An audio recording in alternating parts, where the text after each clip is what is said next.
Okay, let's see. Am I heard people on YouTube? I hope everybody hear me very well. And now we are broadcasting in both in YouTube and Ramble. Let us see Ramble. Okay, look like we are on. Very good. How is the sound there?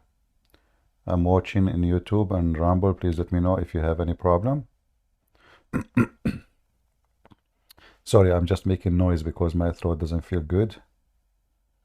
I think my food was too much salty. I have a very sensitive throat. Yeah. So today we are going, we have open topic actually about anything the Muslim they can bring to us. And if you notice in the previous few days, how the Muslims always they have an attack on Christianity, and their attack is very silly and very stupid. Like why God he have a private part. So they don't remember that Jesus, he came as a man, yes, but yet that one you call him a man, he is just a man, he can resurrect people from death. How come they don't remember that? Can your God, who is not a man, as you claim, can he do what Jesus can do? So Muhammadan, they focus always in silly stuff and they try to downgrade and disrespect Jesus. When a Muhammadan, he says to you that they believe in Jesus, they are a bunch of liars. The Messiah name for Muhammad is just a step to fool the Christians and others, to tell them, I'm not against Jesus. Look, I believe in Jesus. He's born of a virgin. Yes, I believe. But in reality, Muhammad's purpose is to defeat the word of God, to defeat the truth, to mislead as many as he can.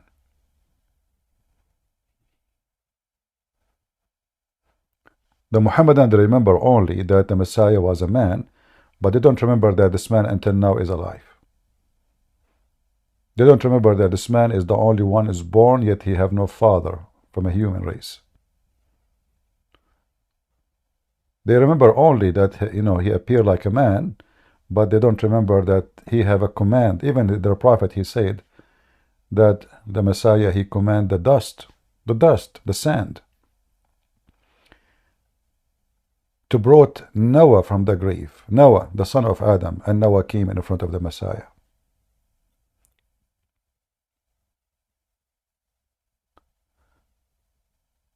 So the Muhammadan, when they speak about the Messiah,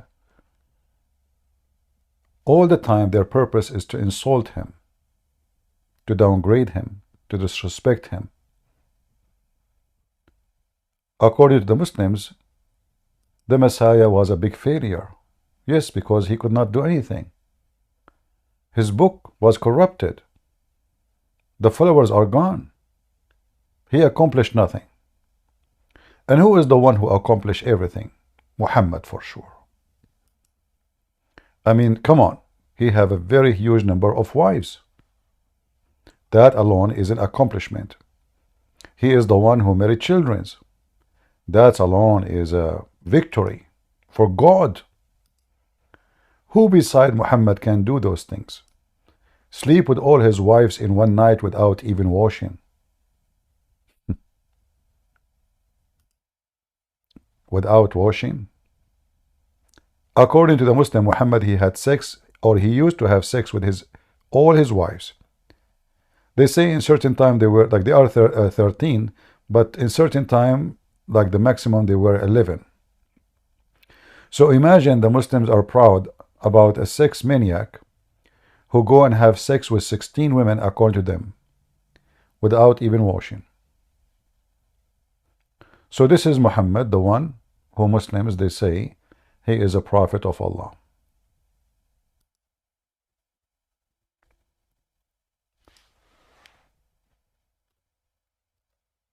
We invite Muslims, like Muhammadans, to come and join us and tell us if there is any good in this cult.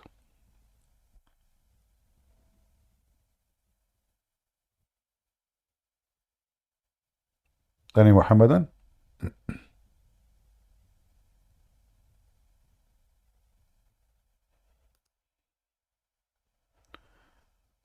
In the screen here, let me share with you.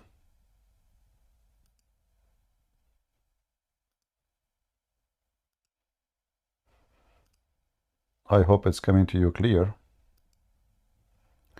It says, it was narrated from Anas that the Messenger of Allah used to go around all his wives and he performed one wash.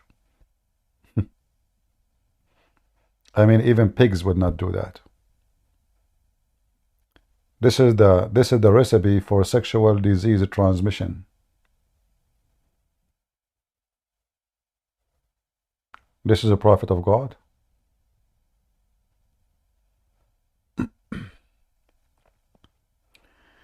Do we have any Muhammadan would like to join us? And let us share our screen with people in Rumble and in YouTube.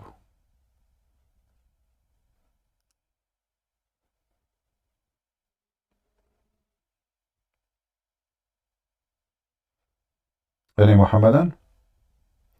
Islam is love? That's a good one. Well, I'm going to use your name, my friend. Mr. Islam is love. Is that a joke or you mean it?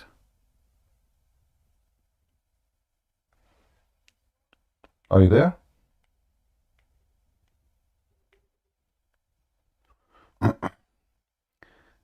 Let me switch my speaker. Oh, he's gone. Islam is love. Oh. Maybe he need to take some medication before he can talk. The medication of love. I mean, Islam is love, but you can say. Who can argue about that? I mean, come on. We have to be realistic here.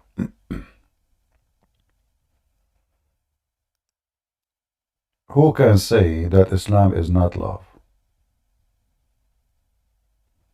No one. Are you kidding me?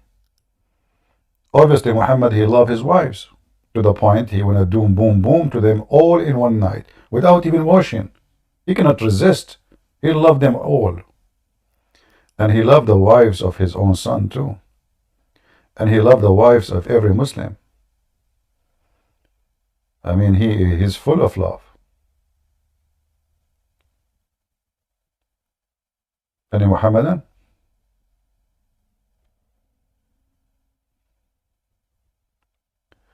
I will ask my question here. Please answer, Christian Prince. You criticize Allah for deceiving, yet your Bible read. So now the Lord has put deceiving spirit in the mouth of all these prophets of yours. The Lord has decreed disaster for you. Yeah, well, if you read the verse, you will see that you're an idiot. Those are evil people, and they want to harm the nation. So this is a deception, deceiving them in the way they will be failing. It's like you plan to kill me, you plan to destroy me. So God, he fooled them, and he says, okay, you wanna hurt my nation, you wanna hurt my people, go. I will make you think that you are right in your plan, and you will be deceived. So first of all, they deceive themselves. Secondly, God is fighting their deception. What, do you want God to give them a GPS to find the person they want to kill as an example? So you're an idiot. The deception of Islam in the Quran is about deceiving people not to know the truth. Those are false people. And they are not looking for truth. They are looking to hurt others. They are looking to damage others. In your religion, Allah, he says, the one who he deceive. To deceive from what? So he will not know that Allah is God. Well, do my Bible says that God don't want you to know him? Is that the deception you are talking about? So in the Quran, it's about Allah deceiving you, so you will not be saved. Not you will not be killing. A prophet like Moses from the brethren. Are you playing a recording? Is that the best you can do? Playing a recording? Talk to us. Go ahead, talk to us. Potato.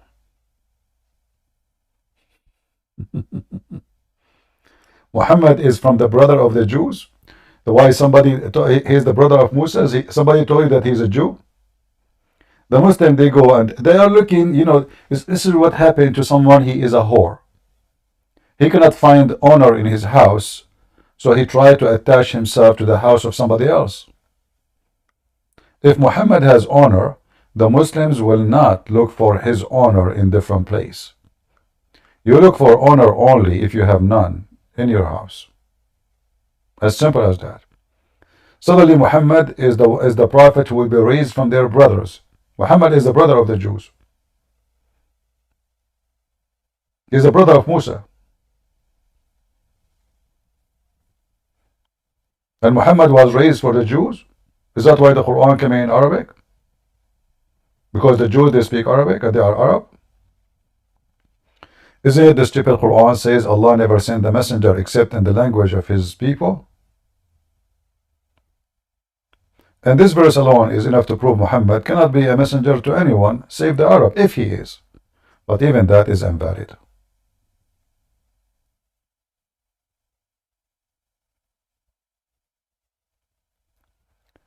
Any Muhammadan? Look what the Quran says. And this is the book made by Muhammad is against him.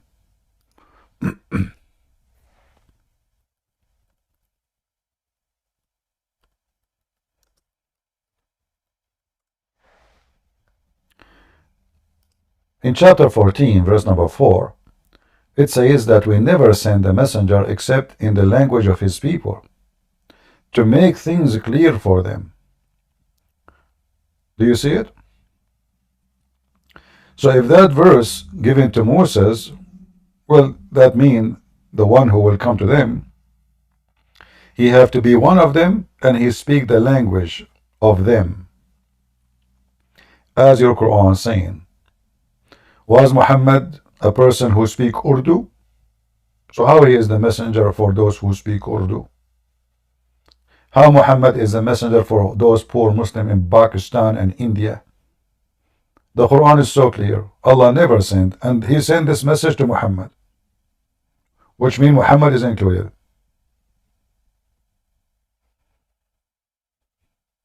Any Muhammadan?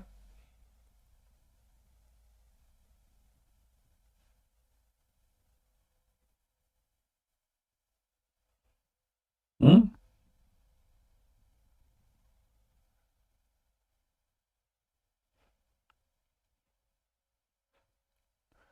And here you notice Muhammad always, in order to make himself legitimate, he insert everywhere. He insert the name of Moses, he insert the name of Isa. We do not even know who's Isa, but anyway, they say he's Jesus. He insert the name of Abraham, I mean all names. How come Muhammad don't believe in what they believe?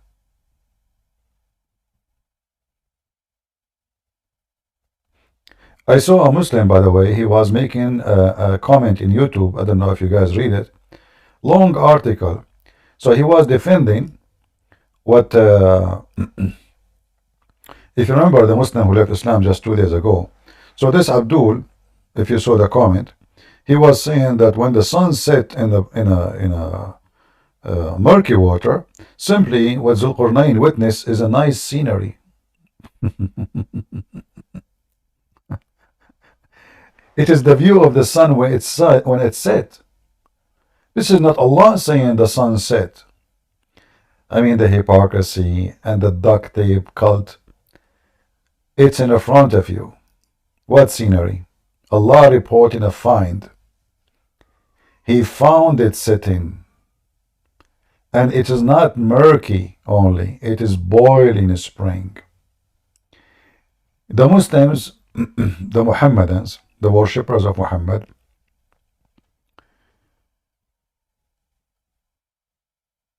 they would do anything.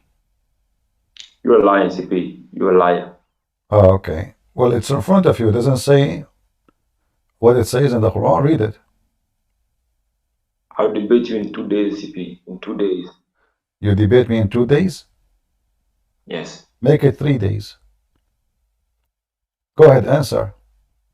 Can you read the verse? You will debate me after 2 days? The battery is, the guy, his battery is not working. I mean, I don't blame you. You see, when the Christian, they came to Muhammad, they stand in front of him 48 hours, asking him, challenging him for a debate. And then he came out, what he said to him? Come, come, come. Bring your wives, I bring my wives. Bring your children, I bring my children. And let us invoke curse of Allah on the one is lying. And look at you, you run like a potato. You don't even dare to have a conversation with me. Who is a Muhammadan would like to join us? This was a scenery? And this is how Zulqarnain, he saw it? Is that what it says?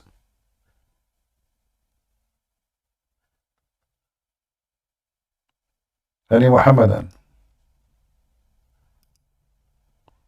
Mayday, Mayday. And when you read the translation, by the way, every translation of every Muhammadan bring you a new Quran. It's like you are going to a different religion. It's not like it's the same book. No. Every translation is different translation. Look here. Look at this one. This is the same verse.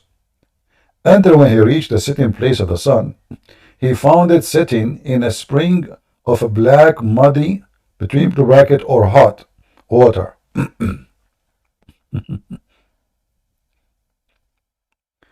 Do you remember the guy who came to me and he posted a link about gas? Suddenly, the sun was sitting in a gas. Any Muhammadan?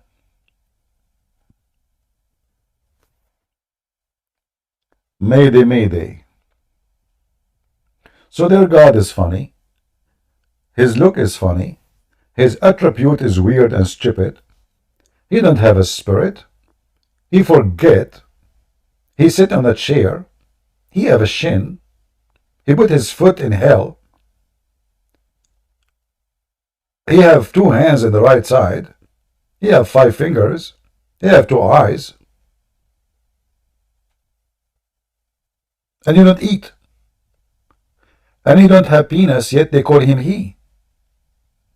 And when they ask Allah if he have sons or not, he says, how I can have a son if I don't have a girlfriend? He did not say, how I can have a son, yet I don't have a penis. He just said, how I can have a son, but I don't have a girlfriend. But this is an answer for someone, he's just a man. This cannot be from God. That an answer can be for someone like me. You ask me, do you have kids? I say, no, I'm not married. Sorry, I have to get married. I cannot have a son by my own. How Allah he answers such an answer? Is that an answer of God? Who is a Muhammadan would like to join us? So Allah may reward him an extra virgins in the heaven, and he will be enjoying them non-stop. I forgot to drink my coffee, guys. You see, I make my coffee, I put it in my left side. This is the benefit of having left hand, Allah, see? If now my hands, both of them in the right side, and my coffee in the left side, how I'm going to grab my coffee? Allah cannot do that. I can. Allah have only 2 right hands. He don't have left hands. Now, I will drink my coffee.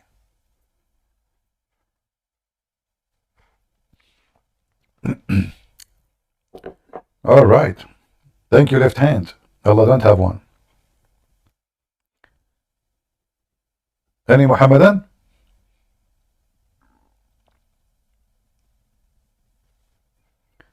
Who is a Muslim would like to join us and convert me to Islam? I like to convert. To be honest with you, I like the versions. You know the first thing I would do if I go to the heaven of Allah? I will ask Allah for a bathtub. Allah will ask me why. And then I will say, I want shampoo. He said, but why? In heaven, you don't get dirty. You don't sweat. It doesn't matter how much you have sex. I will say to him, you don't understand. I want a bathtub, shampoo, and then I will put those virgins one by one inside the bathtub to see if they lost their virginity.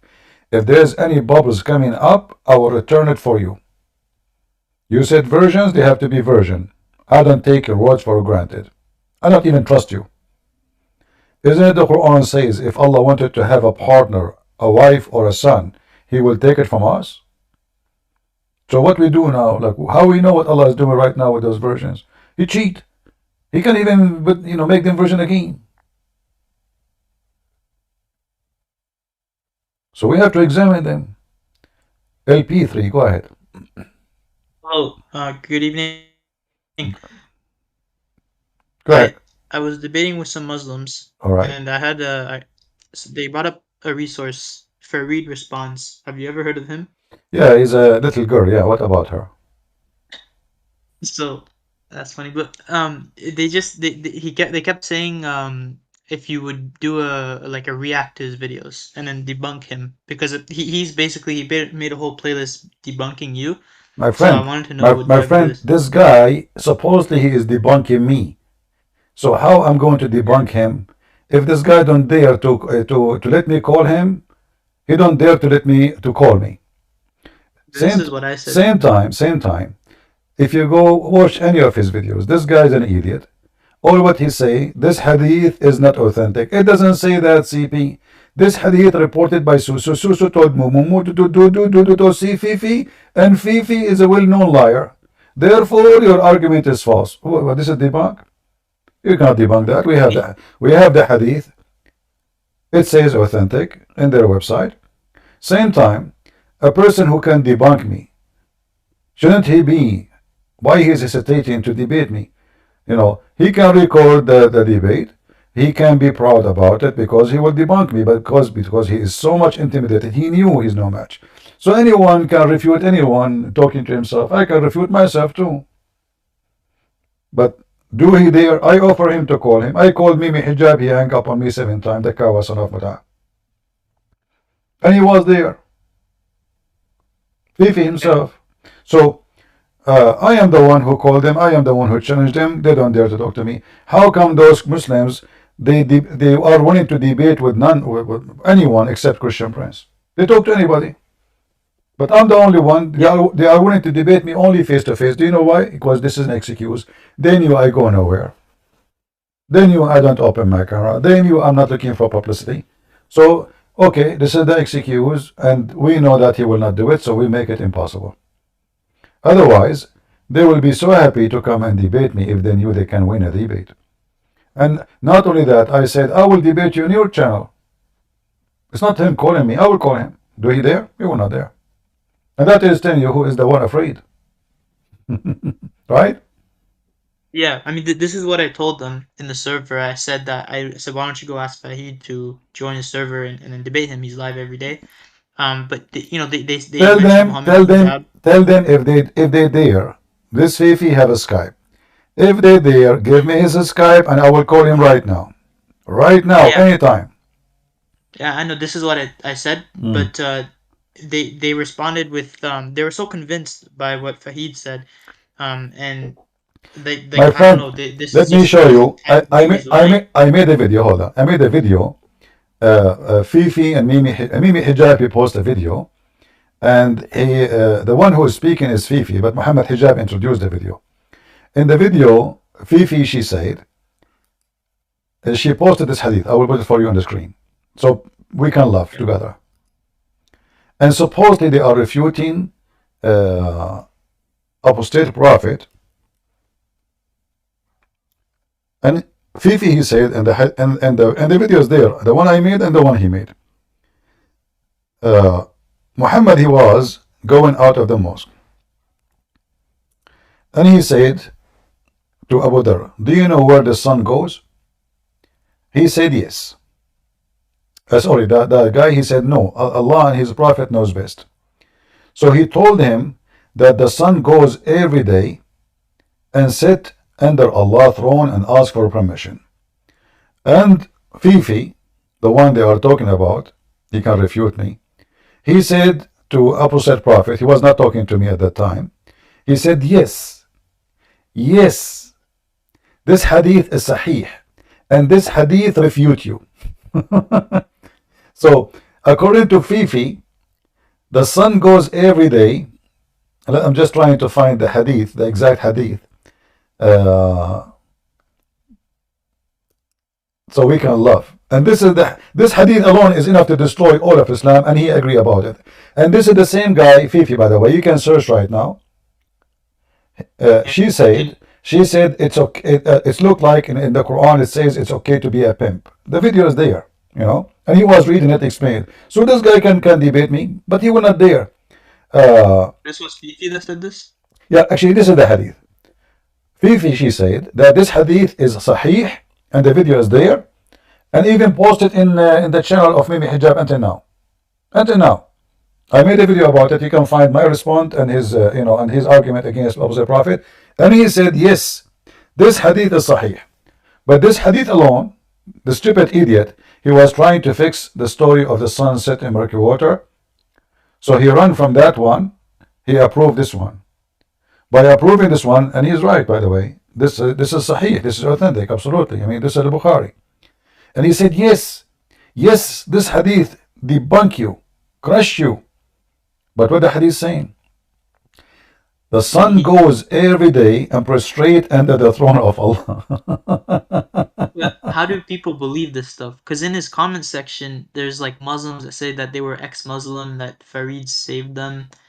Yeah. So he's No, doctor. this is all. And then there is a guy, his name is what? I forgot his name. For Fifi, she made a video, she said that this guy, there's a friend of that guy, and he took his name, and he is not the one, this guy, he did not leave Islam. Look like there's only one guy in Pakistan, he have the same name. So Farid, he wanna like expose a Christian prince. How this guy left Islam? So he brought a guy, and he have a name. I forgot the name. What the name, guys? Anyone remember the name? I forgot the name. It's like a Pakistani name. So, and he said, this is him. I did not leave Islam, but are you the only one who have this name? It's the first name. Like the guy did not mention his last name. He did not mention where he lived. But they are so desperate, trying to explain why people leave Islam left and right in my channel. Anyway. Okay. I'll try my best to get some of them on here. Anyone he says to you, he can debunk me, tell them, give us his Discord, we will invite him, or give us his Skype, I will call him. Yes, sir. Anytime. It doesn't matter who. Starting from Allah, going down to Aisha. Can you hear me? What? Can you hear me? I hear you, go ahead. Go ahead. Yes, tell me what's your problem with Islam? I have no problem with Islam. It makes me fat. I'm laughing. According to doctors, if you laugh a lot, you gain weight. What is your problem? Do you have a problem with Islam yourself? Huh? What's your problem? Do you have a problem with the shin of Allah yourself? He's gone. I'm not the one who have a problem with Islam. It's you Muslims. This is why none of you want to follow Islam. Name for me one Muslim, he follows Islam. Even Taliban, they are not. Even Taliban.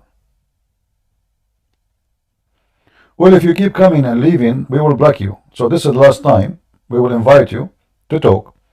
One more time you do the same game, I will block you from the server. Christian that follows Christianity.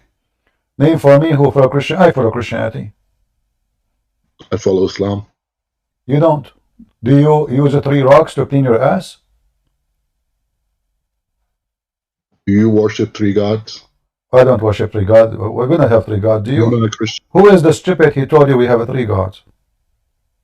Who is the stupid that told you we clean 3 rocks? Your prophet.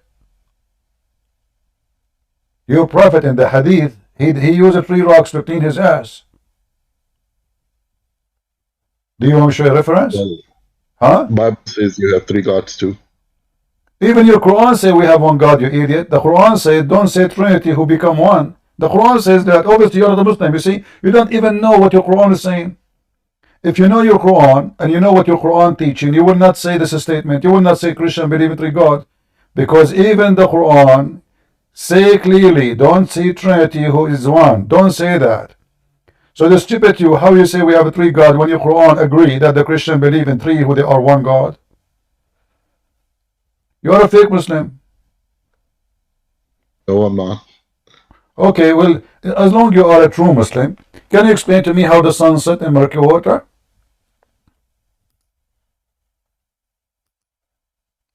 Because I like to go and visit that location. I'm trying to find it. So maybe you can help us. It's What? Where we can find this what do you location? mean? What do you mean? In chapter 18, verse number 86, there is a Muslim prophet. His name is Alexander the Great. He is a pagan, and suddenly he become a Muslim. Muhammad, anyone is a famous, How do you know he's a pagan? huh? How do you know that he's a pagan? Well, the Greek, they were pagan before Christianity, my friend.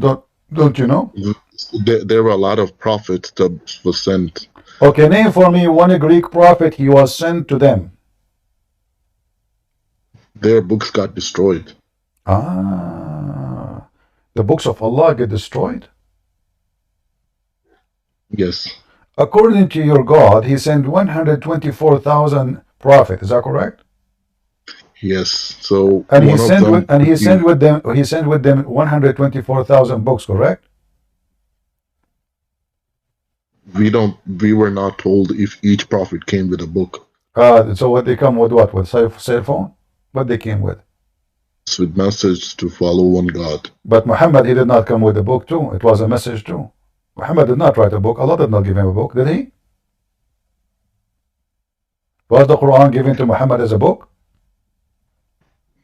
No, but he made it into a book. Exactly. So how you say they were not given a book?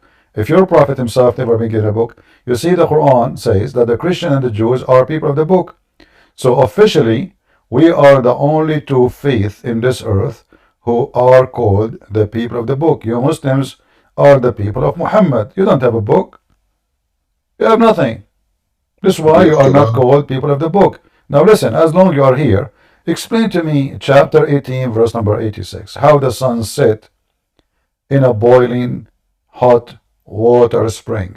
How your God, he says, such a silly thing. Go ahead. It was from the point of view of Zulkarnain. No problem. Can you show me what it says from point of view? If you read it, it says... Where? Show me. If you can show me the point of view, I will shave my beard. You have no beard. How you know I don't have a beard?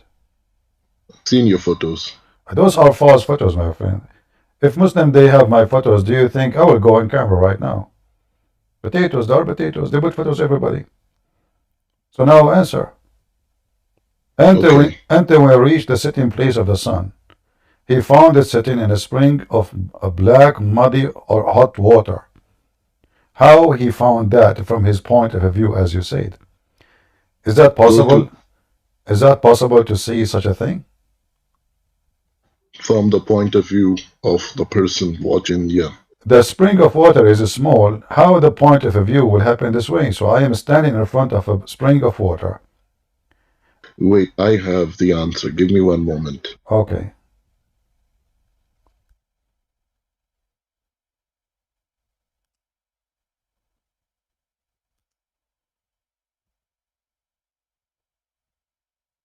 Good evening. Good How you doing, evening. Christian? I'm fine. Are you a Muslim? I am not. All right. Just hold on, please, until we finish with this guy then. No problem. Give me one moment. I'm looking. Okay, I will give you 10 minutes. You can call upon Allah, and Allah will help you. No, I'm going to the reference. There's a guy called Muslim Warrior. There's a guy, he's a Muslim liar? Muslim Warrior. Oh, okay. And what he can do? He exposed you. Give me one moment. I will give you reference. Give me one moment. He have reference, but you don't have the reference. He exposed me. Oh, okay. That's a good one. Hmm.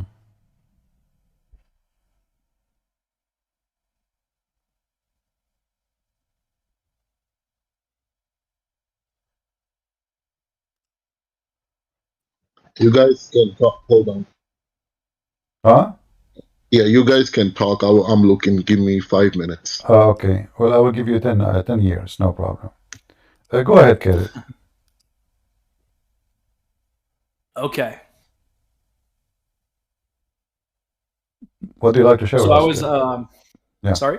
What do you like to share with us? No, I was just discussing in the chat. I see a lot of Muslims calling us aggressive and mean and not peaceful.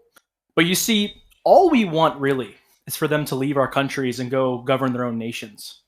Govern their own nations and be at peace with amongst themselves, away from trying to jihad our countries.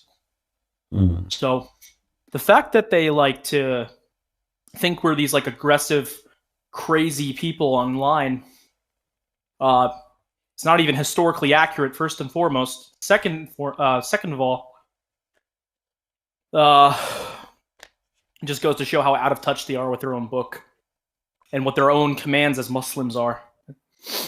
So, find it ironic, and it's pretty goofy, but it's nothing new.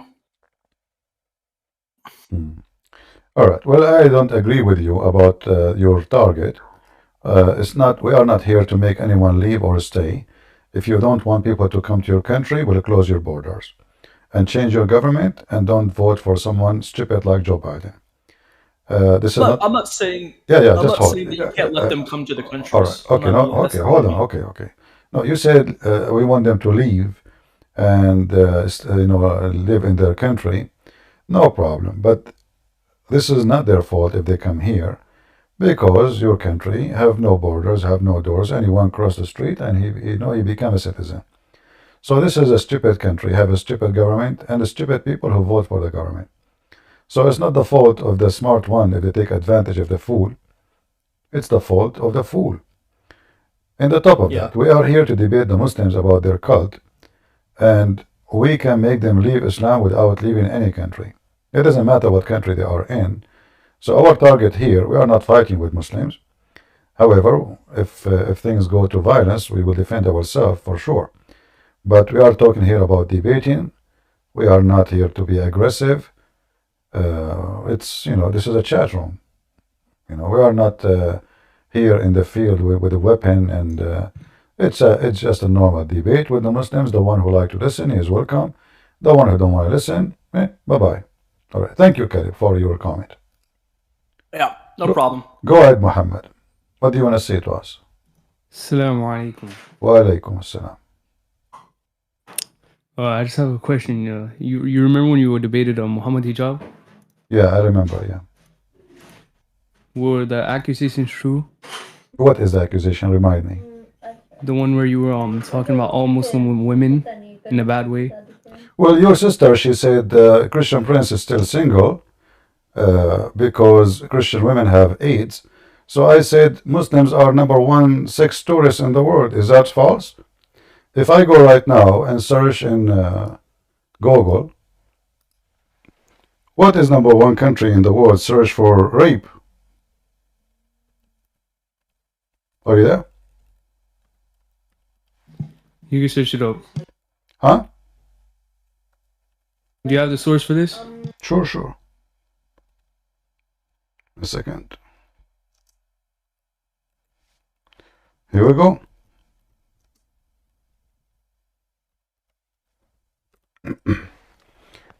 Ramadan is coming soon, and this is the month of tourism for sex. All right. To the point. You said what? Tourism for sex. #1 tourist. Here we go. I will post the link. You can open it. I don't want to show it because they have bad pictures. Can you tell me what it says? Can you read?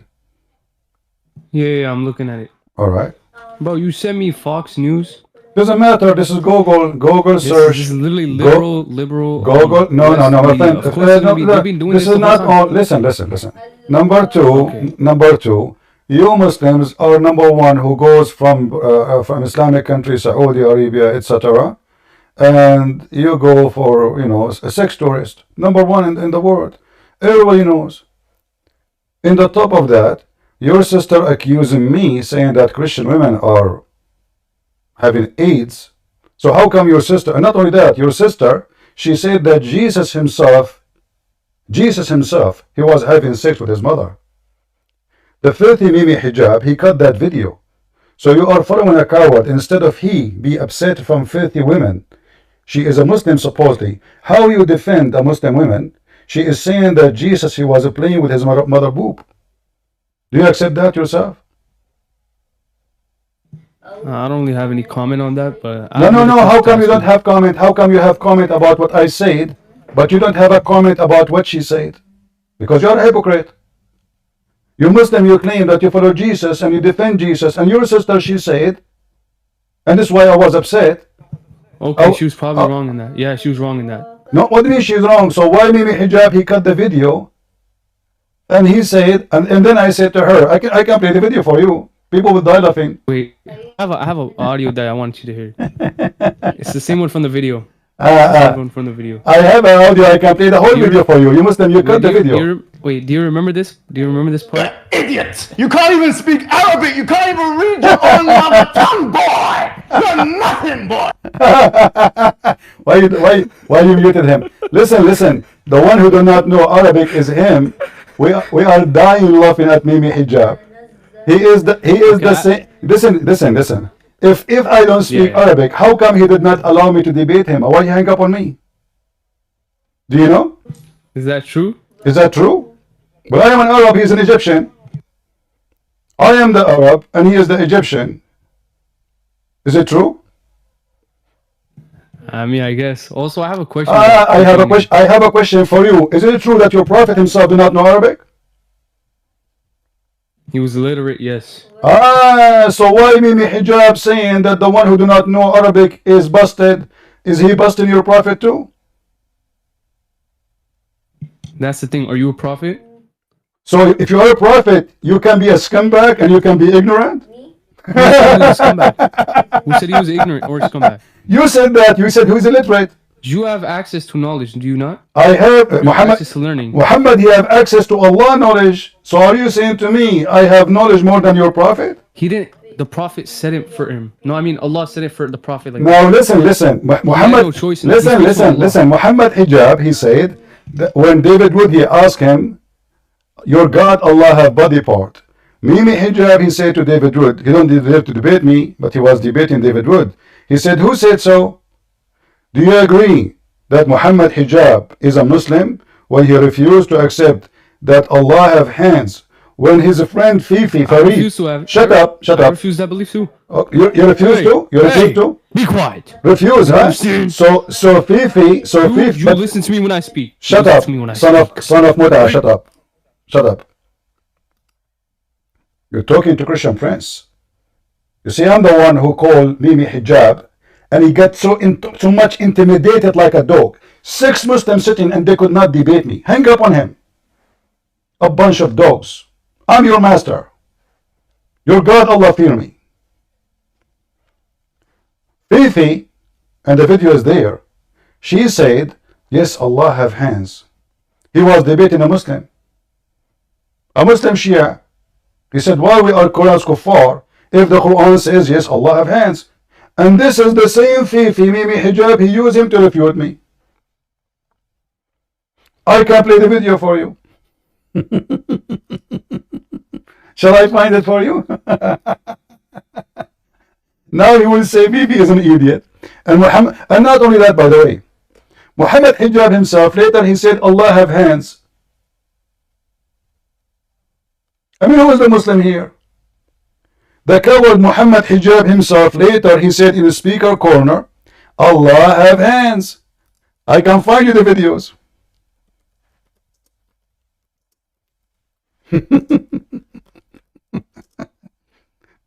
So in the debate he denied. Did you say really that? God have body part? Let us watch and run and laugh.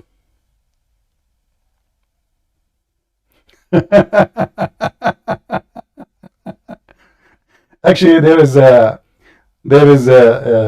video. Hold on. Let me be sure that this is the one we are talking about.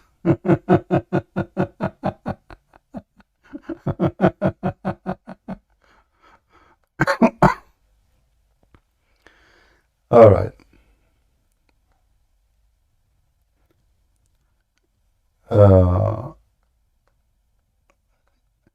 There's tons of videos of Mimi Hijab saying that, but I want to be sure which one.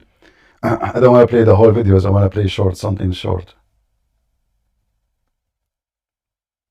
Yeah. Let us see this one. Hold on.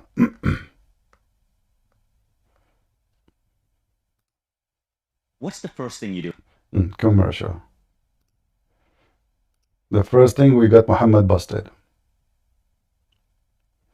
All right. Pardon? The Atharis do not believe that the shin is like the human shin, or that's So not. you be Afri That is the view of the Atharis, yeah. then? Is that your view? Yeah. Yeah. So he believed that the shin is real, but the shin is not like a human shin. But in the debate with David Wood, he says Allah don't have body parts. Did you hear it? Allah have a shin, but his shin is not like our shin. No, it's fine. No, it's fine. No, it's just fine. We don't believe in a shin like the human shin, anything like that. Anything which has wording like. Pardon? The Atharis do not believe that the shin is like the human shin, or that's So not. you be Afri then? That is the view of the Atharis, yeah. See? Yeah. No, so in your debate with David Wood, though, you mentioned how David was quoting these verses right about God having these body parts right. You said that's stupid, right? But there is in your debate with David Wood, right? So this guy now is getting him busted. He said to him, David Wood, he says to you that Allah have body part. So how come you say to David Wood? How come you say to David Wood that Allah have no body part? Do you see the coward?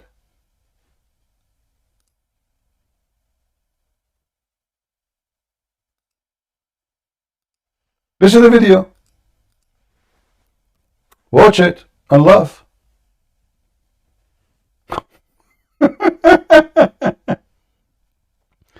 And now let me find you the video of Fifi debunking Mimi.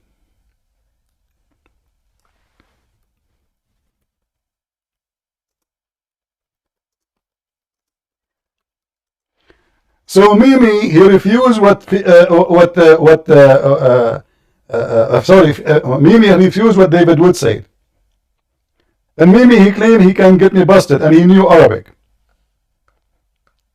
And the Muslim, they say Christian Prince do not know Arabic. So I don't know which is my language.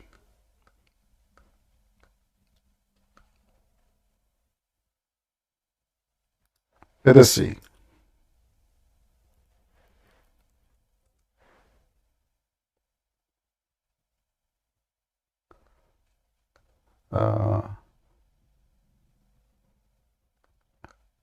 I'm looking for the hadith so we can play it and laugh.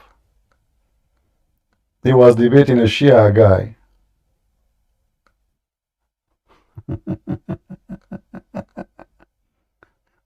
Oh boy.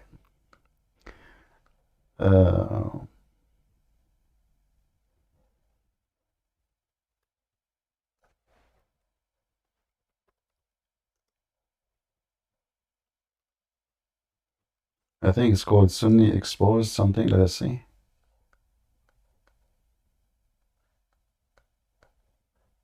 I'm just trying to find. Let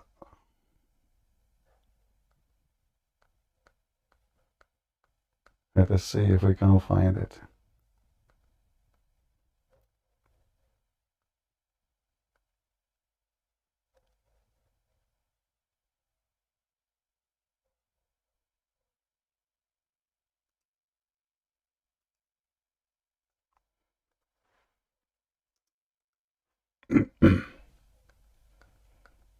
We need to find the exact name of the video. And the funny, I found it by mistake. I was looking for any video speaking about Allah have hands. And I come with this. And Fifi was trying to convince a Muslim Shia that yes, the Quran says so. So how he call us? Allah says He created Adam by my 2 hands. So Allah, He have hands. Let us see.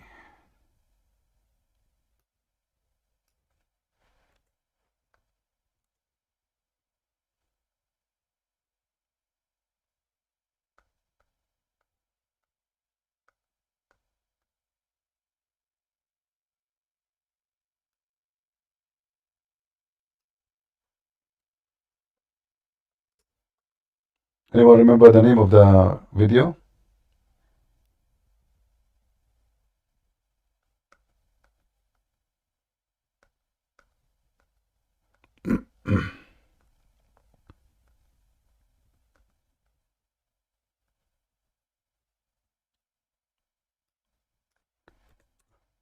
Let's try again.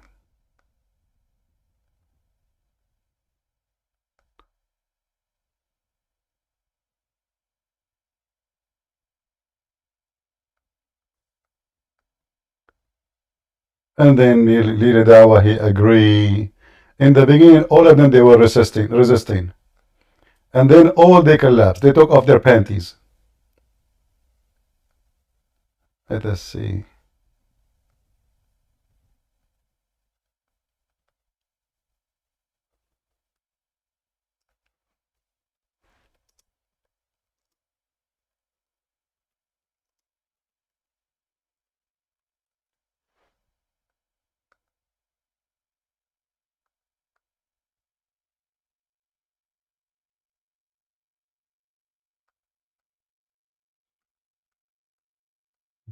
You will be lucky if I could not find it.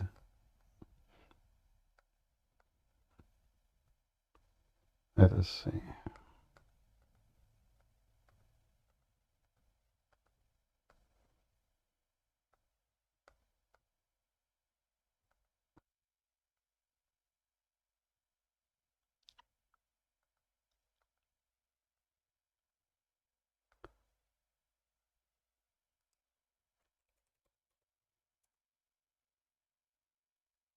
You have the video?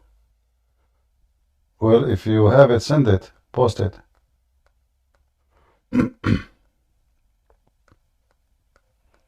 He was debating someone, he's a Shia. So both of them, they are Sun.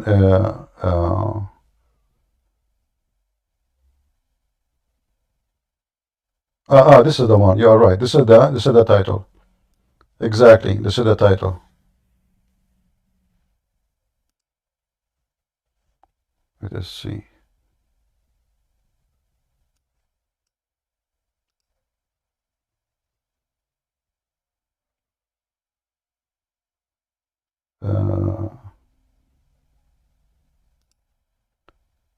Let's see if I can copy it.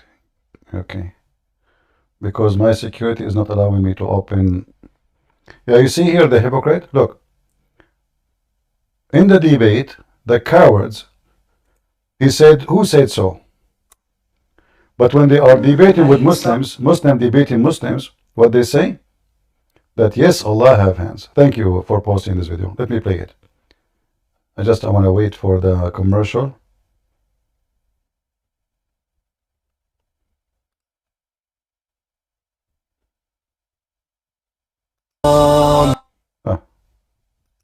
Okay, let us play. Extended. Okay. بل يداه مبسوطتان. Now, what's interesting about this, we were speaking about metaphorical versus, apparent,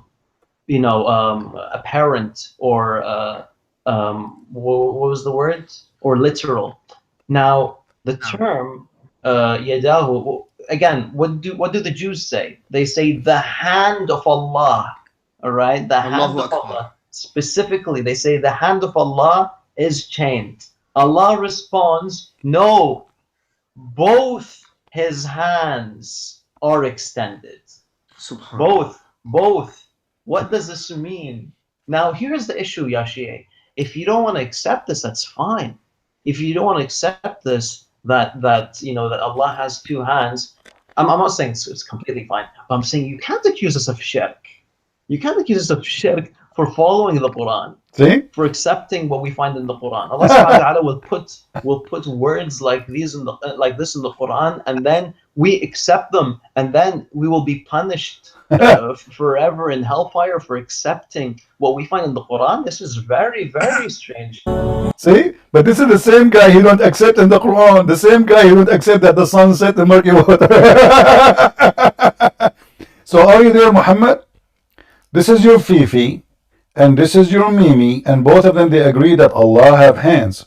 So I will let you talk, behave yourself, don't scream, and don't call names, otherwise I will insult your prophet. So don't bring insult to your prophet, or insult to your God. Isn't it the Quran says to you, don't insult them so they will not insult you back, insulting your God?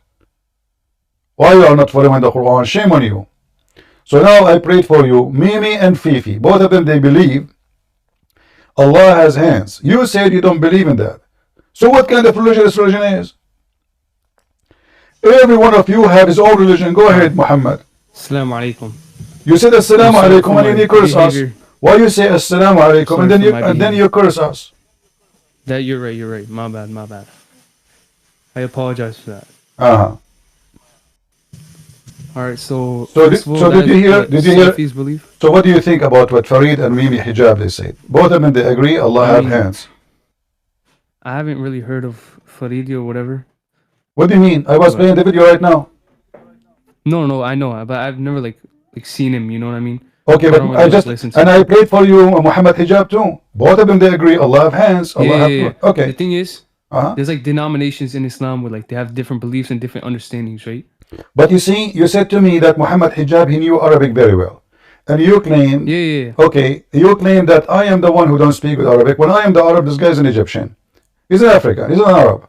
Now, listen, how come those people who speak Arabic very well, according to you, not according to me, they understand the Quran that Allah have hands, but you don't? What is the problem? He knows how to pronounce it. I don't know if he understands it or not. His what? He knows how to pronounce the Arabic. I don't know if he understands. No, he did not know. Muhammad Hijab, he was pronouncing all verses wrong. Go watch his video. He was reciting the Quran to Patterson. Even Patterson, he was laughing. He don't know what he's talking about. Even though he supposedly he practiced it, so he can recite it for him, but yet he cannot. And you know, I have a challenge for Mimi Hijab.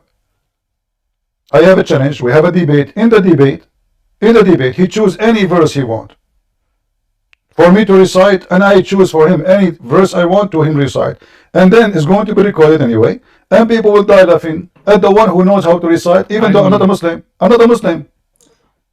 I have connections to him, so like I could like probably try and setting it up. Okay, bring him now. What was the thing you said you wanted to do? He challenged me to recite a verse. I challenged him to recite a verse, and you must not be the judge. Is that fair? Yeah, that seems fair. That's pretty fair. All right. And it's going to be recorded. It's going to be recorded anyway. Yeah, I have a question about Christianity. What about the sunset in murky water, the one we show on the screen? Oh, I could explain that. Go ahead. So there's a similar verse where it's all about perspective, right?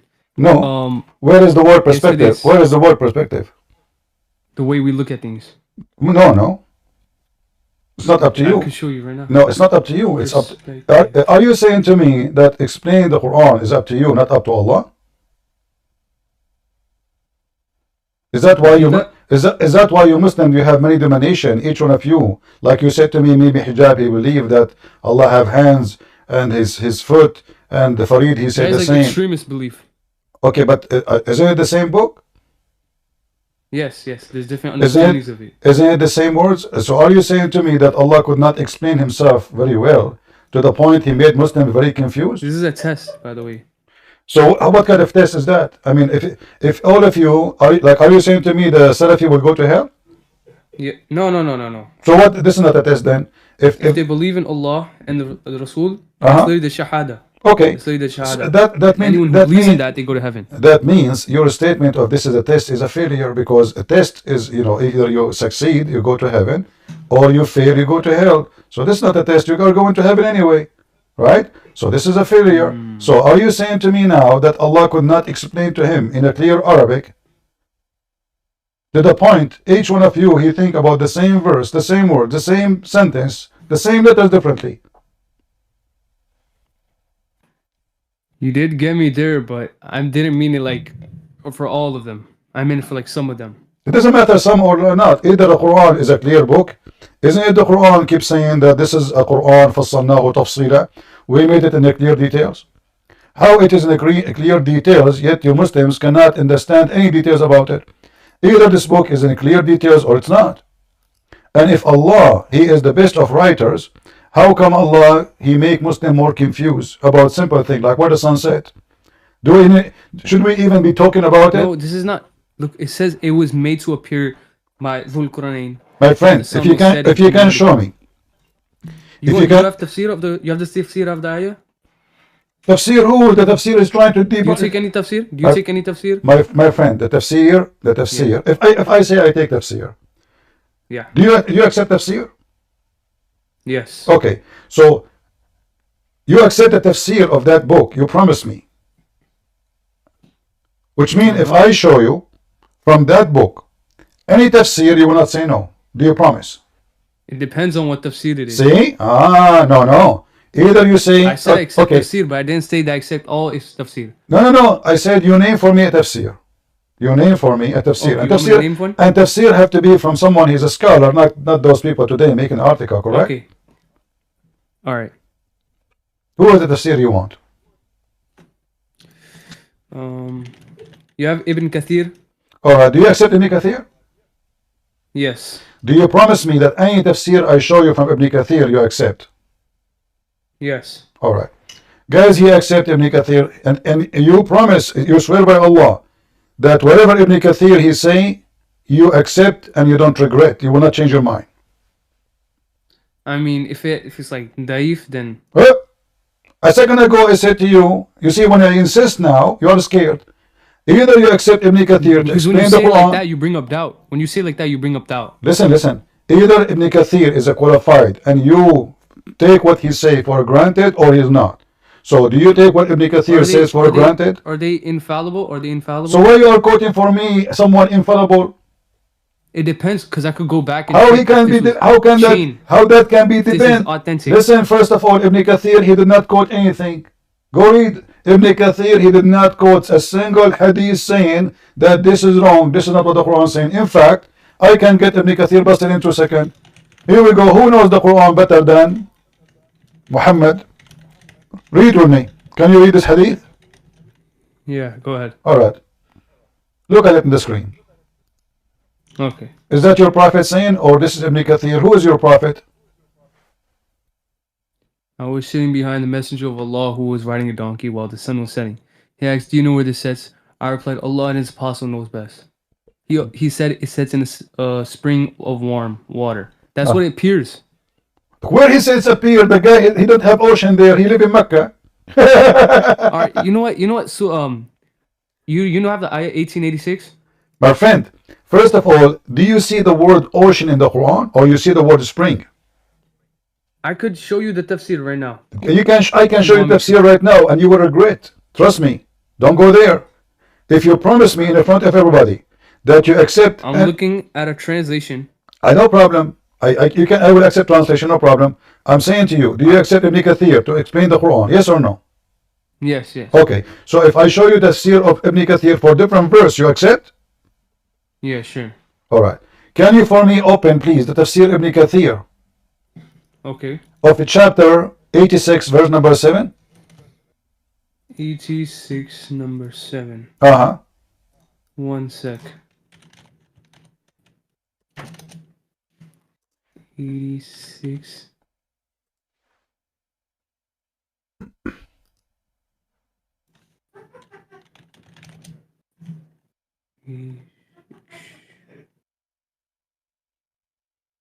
Verse 7?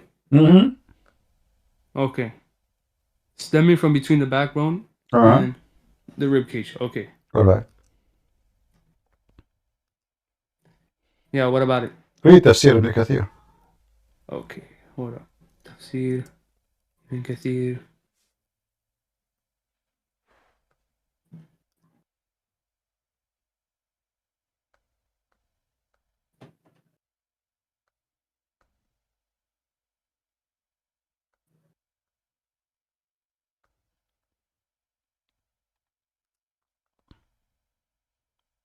Are you on it? I'm waiting for you. Yeah, I'm reading it. Which one do you want I me to did read? not hear. I said to you, chapter 86, verse number Yeah, 7. I'm reading the tafsir. What part do you want me to read?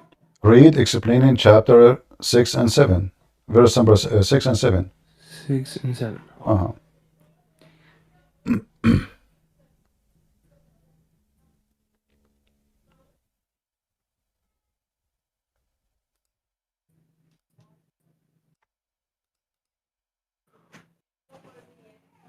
Yeah, I'm reading it. What's wrong with it?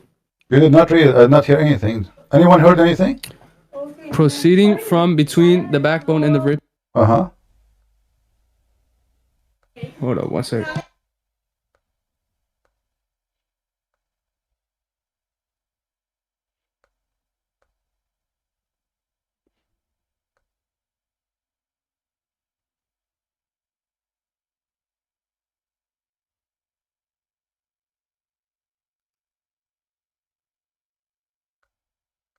What happened?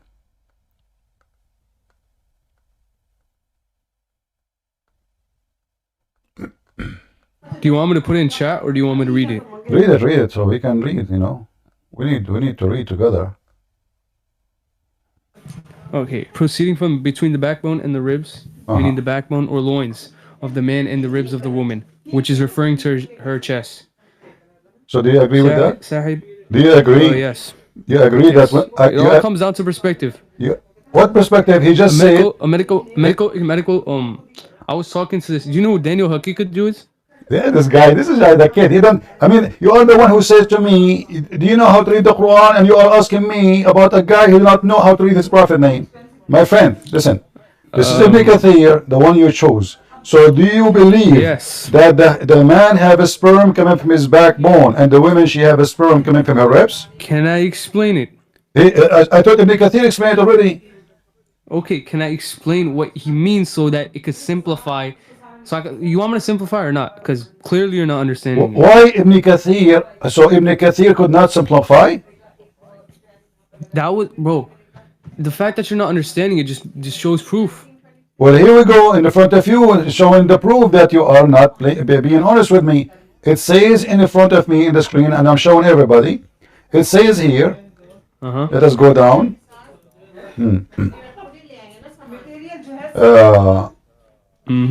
Okay, he created from water gushing forth, meaning the sexual fluid that come out bursting from both the man and the women.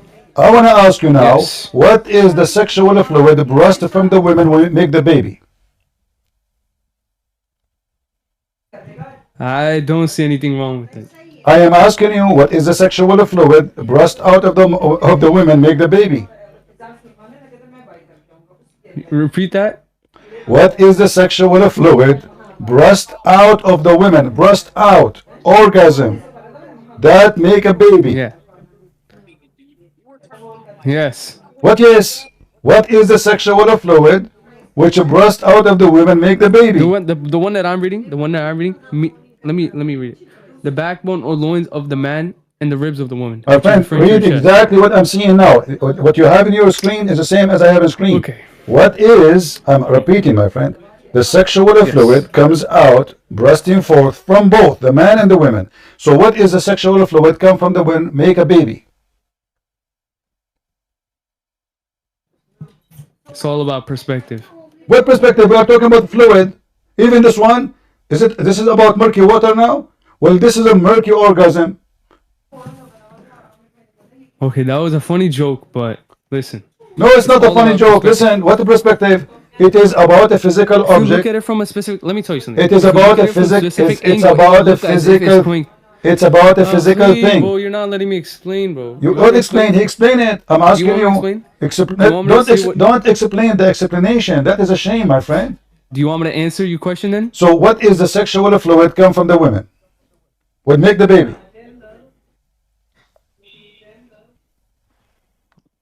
What? I don't get what you're asking me. It says there that women she gave sexual fluid make the baby.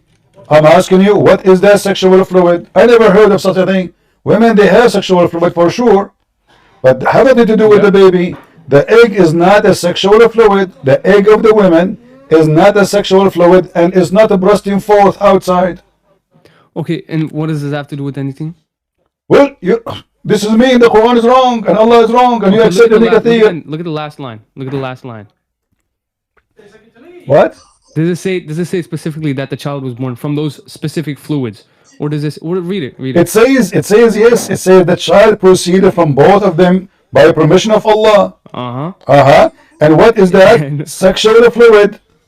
Where does it say that? It says that in front of you in the screen. I'm showing it. The sexual fluid, meaning, okay, he created from a water gushing forth. You see it? Meaning the sexual fluid that comes out bursting forth from the man and the women. So he's created you from what? From the sexual fluid, which coming from where? From the man and the women. Read the Arabic real quick. يخرج من بين الصلب والترائب. Idiot! You can't even speak Arabic. You can't even read your own mother tongue. So now you try to escape? I will not let you escape. You can play this day for us from now until tomorrow. We are laughing at you, and you. Now who is the one who does not speak his mother tongue? It's you. Read the last line. Listen. Did maybe hijab? He said to me, my mother tongue. Did he say that to me? What? Did we hijab the video you played? He said to me, you do not know how to speak your mother tongue. So this is my mother tongue, you sons of muta. He just said that you don't know. No. I know, and I read any verse for you right now. I just did. You asked me to read it fast for me. I did. So now tell me, what kind of God? He say women, they have sexual fluid come from outside of them, and that make the baby. And you are the one who said I accepted Ibn Kathir. Read the last line. Read the last line, no problem. Just read it. Tell me what is the sexual fluid. Read the last line and I'll explain. What last line is? Thus. What? Continue. Thus. What the thus? child. Okay. Yeah. Continue. Read. What thus? I want you. You're gonna contradict yourself. Thus the child proceeded from both of them by permission of Allah. So yeah. So now the woman, she have sexual fluid, and the man have sexual fluid. The women have orgasm. It's coming out. It says burst out of the man and the women. Burst Where does it say that? Where does it say that? It's in the front of you. It says sexual fluid that comes out bursting forth from the man and the women. Do you see the word bursting forth? Where does it say that that specific fluid creates the baby? Where does it say that? Okay, it's in the front of you. It says meaning he created it from water gushing forth. This is the Quran. It's in the front of you. Meaning he is explaining the Quran. He is created from water gushing forth. خلق من ماء دافق يخرج من بين الصلب والترائب. Meaning the sexual fluid that comes out bursting forth from the man and the women. You said what? Tara'ib? At-tara'ib. You came and read your own At-tara'ib. Shut up, son of Muta. Go. You are just a kid like your prophet. Send me a man to talk to me. All of you are a bunch of kids like Aisha. Next. Who is a Muslim? Let us see. Who was here first? The guy with the white beard or the one with the green? Which one? Okay. I hope you are not going to use a bad language, otherwise you will be insulted and you probably will be insulted. Go ahead.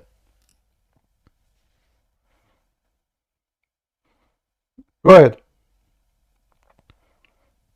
The sheikh with the white beard, go ahead. Okay, so what were you discussing, by the way? What? What were you discussing with Muhammad? I don't understand. What? Just now, what were you discussing? We are discussing chapter 86, verse number 6 and 7. Can you speak louder, please, so we can understand what you are saying? Yes, I'll try. My mic is really bad. So what do you think about your God saying that women should have orgasm and that make the baby? So you're saying what is the fluid that comes out the woman when she gets the baby, and I don't. If you either you fix your microphone or I cannot talk to you. I have a hard time to understand what you are saying. Is it better when I speak louder or what? All right, go fix your mic, please. Next. Hisham. Go ahead, Mr. Hisham.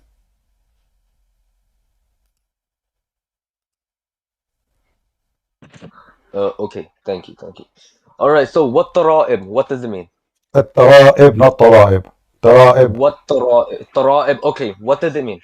Taraib is the women's chest. Literally a word used Okay, for the women's chest, and it is the ribs. It's the upper side of the ribs where the necklace is. okay, good. I just want to make sure you know what you're saying. Okay, so can you explain where it says that makes the baby exactly? Tell me where. It's in the front of. Tafsir and It's in the front of you. how's it in front of me? I want you to It point says. it out exactly. Thus. Point it for It me. says. Wallah, Thus. point it. It says. Thus the child proceeded from both of them. It's about making the child. Wallahi, bro, you must not know Arabic. So, where does it say it's made from the woman? It says that, and not only that, and not only You that, can't read Arabic. Wallah, you can't read Arabic. and not only Look, that. read Listen. Read it. And not only that, Wallah, bro, you're a prophet. be a clown. Even Ibn Kathir, he is quoting your prophet. Look at the clown Muhammad. He says, the backbone of the man and the ribs of the woman. And then he is quoting, it is the fluid, is yellow and fine in texture. The child will not be born except from both of them, i.e. their sexual fluid. Do you see it? Okay, now explain where it says the woman too. You idiot. It doesn't say woman. It doesn't say woman. It says that. Read carefully with me. Okay. So explain that the fluid comes from the womb. Read, Tell me okay. how the fluid comes from the womb. You tell me. It's your God saying, Oh, not you me. tell me. So, You're the one that knows Arabic. meaning, read, Arabic. potato. Read, it says meaning, the sexual fluid that comes out, bursting forth from the man and the women. You keep saying to me, well, it says women. It says from the man and the women. Go ahead. Scream more. The sexual fluid that comes out bursting forth the man and the woman, thus the child is produced from both of them by the permission of Allah. This is okay. Now the verse under. Now where does it say that it's the woman? The same. Oh my God! The top verse says it, not the bottom. Oh Allah, bro, you can't read. You're stupid. You're stupid. How am I stupid? Read it. Just to show you that you are a donkey. Just to show you that you're an idiot. Listen. This is why you're scared of Muhammad hijab. Go read it. Read it. Go. Wallah, I'm gonna turn Wallah. right now. Okay, my friend, it's recorded. It's recorded. Okay, can you read it yourself? Can you read it yourself? Do you want me to read the Arabic? Yeah. Okay, second verse, right? يخرج من بين الصلب والترائب. الصلبي? Is that what Arabic says? الصلبي? Let me teach you. يخرج من Shut up, you don't know Arabic. Oh my dear. Shut up, let me read it for you. Let me read it for potato. Let me read for you. Read it, Your Majesty. Listen. Read it, Your Majesty. خلق من ماء دافق يخرج من بين الصلب والترائب إنه على رجعه لقادر يوم تبتلي السرائر فما له من قوة ولا ناصر والسماء ذات الرجع والأرض ذات الصدع إنه لقول فصل. You idiot. I am the master of Arabic and your God Allah do not know. Read English. Listen. Read the Wallah, you are finished, bro. Wallah. You can't even read the Arabic, you can't read the English. You can pronounce it, but you don't understand the Arabic. How is this? I'm reading English now.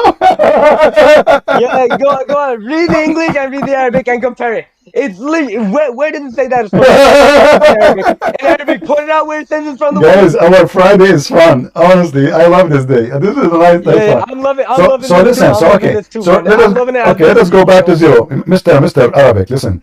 Okay, let's start from step one. Does it say that it's a sexual fluid coming from the man and the women? Does it say that or not? No, it says it's a sexual fluid from a man and a woman, but it doesn't say that the fluid of the woman is come from the back. What back? Where does it specify that? No, the man. You're idiot. That the man fluid. No. Specify. Point it out. Go on. Point it is the man. It's the man back and the women ribs. Are you okay? Read. No, I'm not. Are you? Ikra, read. Well, this is what it says in front of us. Here we go. It says here. Oh my God. Read. Okay, can you read the screen? Can you read the screen for me? Okay, proceeding from between the backbone and the ribs, meaning the backbone or the lines of the man and the ribs of the woman. Now tell me where it says the back of the woman. I did not say the back of the woman. I said the ribs of the woman. Yes, you did. Yes, you did. Yes, you did. You said the back of the ribs of the woman. You said the back of the ribs of the woman. You said the back. Okay, it's time. Oh my God. It's time. Don't say oh my God. Say oh my testicles. Go, just get lost. We want an adult, mature person who we can have a conversation with. As you see, the Quran is stupid. The Muslim, they deny what they see in the front of them in their own eyes. It says the ribs of the women, where the women have orgasm from. This is why I say to men, those women, they fool us, man.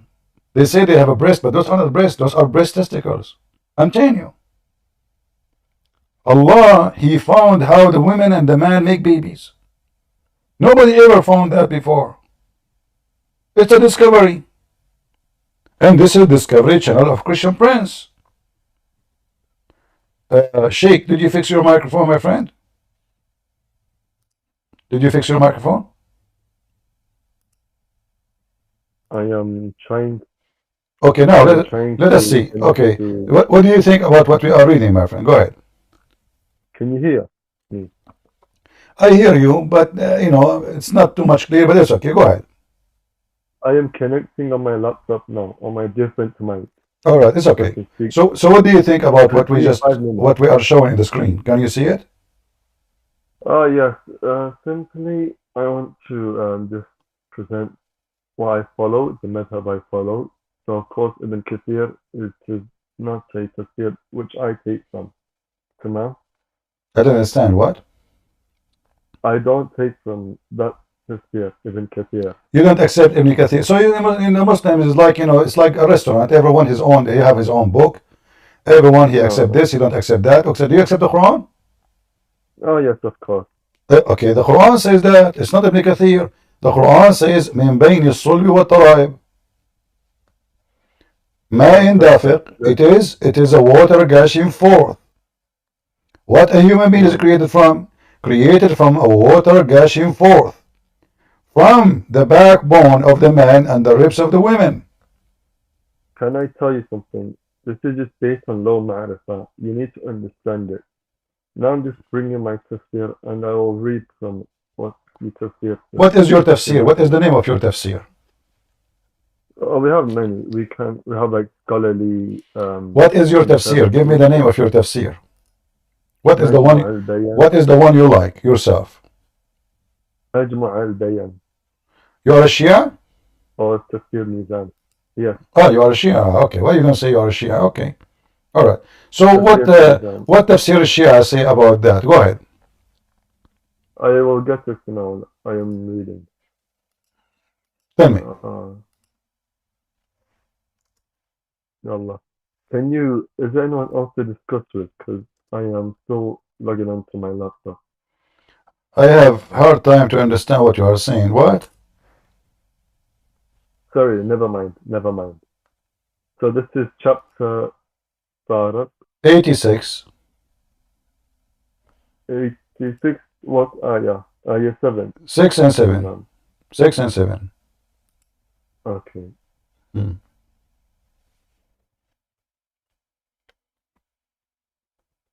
He is created from a drop emitted. Okay. Oh, so this here is actually in. Alright, I see. This what? The tafsir is not clear?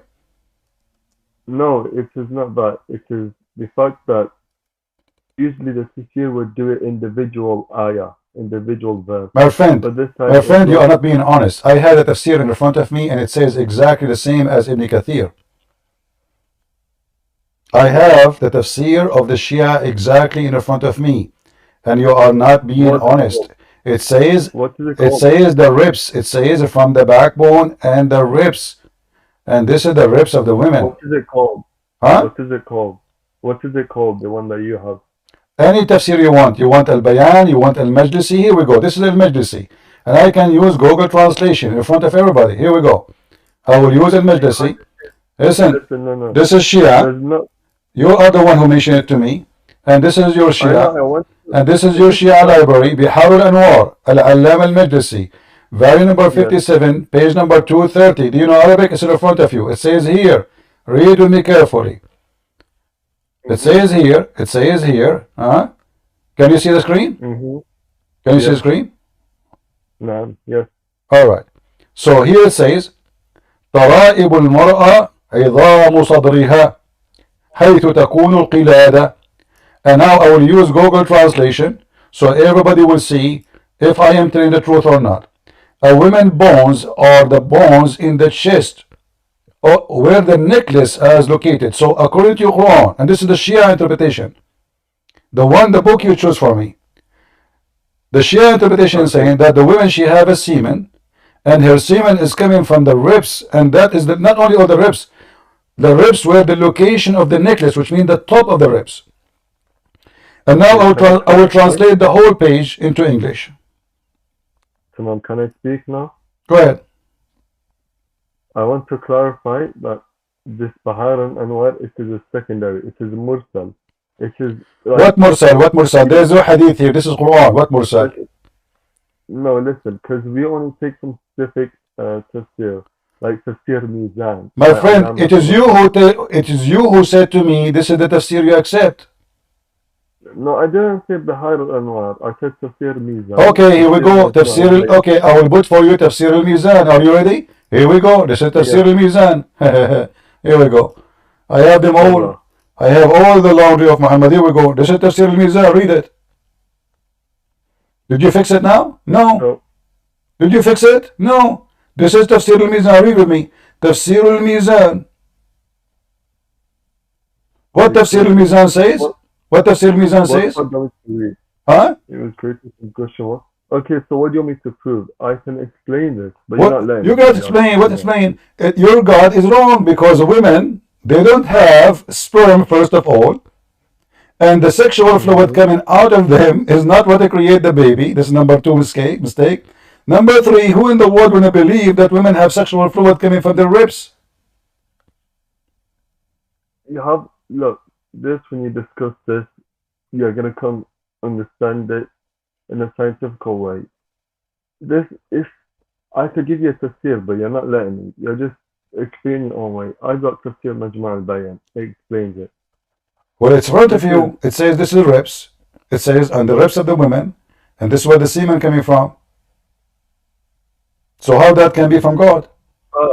Okay, read this. This is from my tafsir. Can I send it to you in text or something? It's long.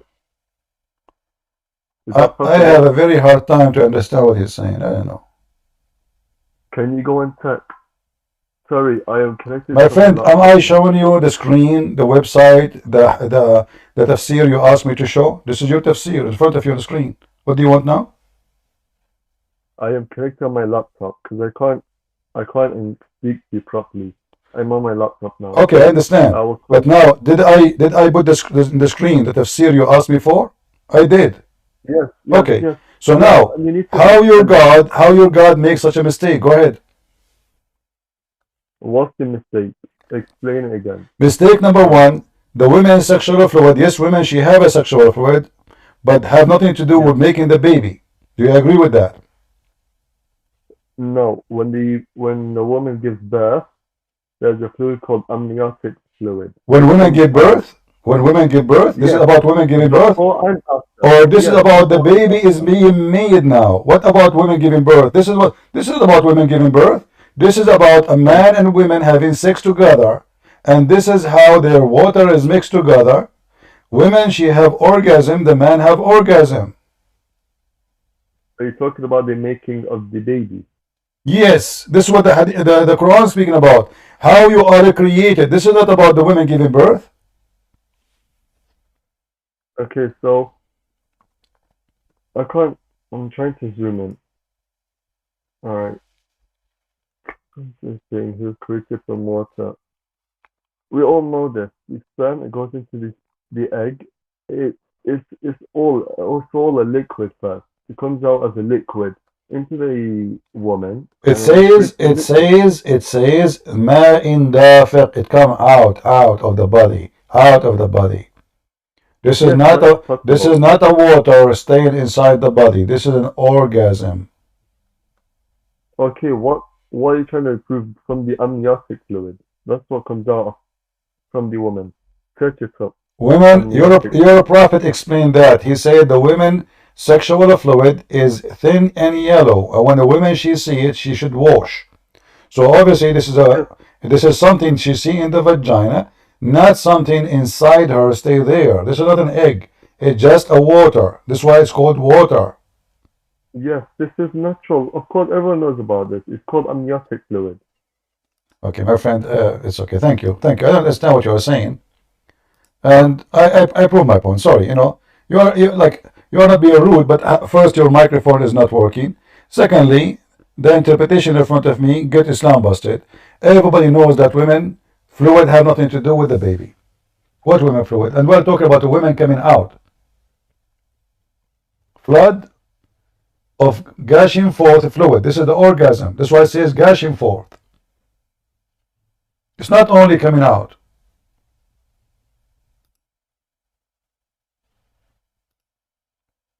If you go to the Quran, the silly book of Muhammad, you will see the following.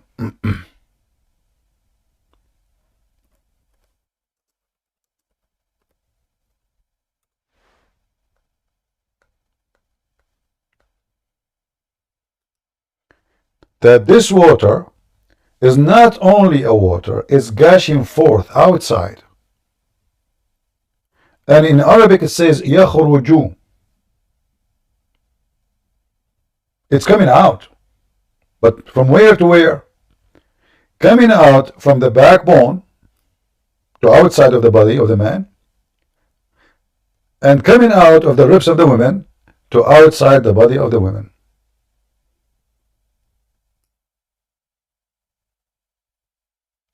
In your Shia and your Sunni both agree that the word tara'ib represent specific ribs of the women, not all the ribs. The location of the necklace. The location of what? Of the necklace.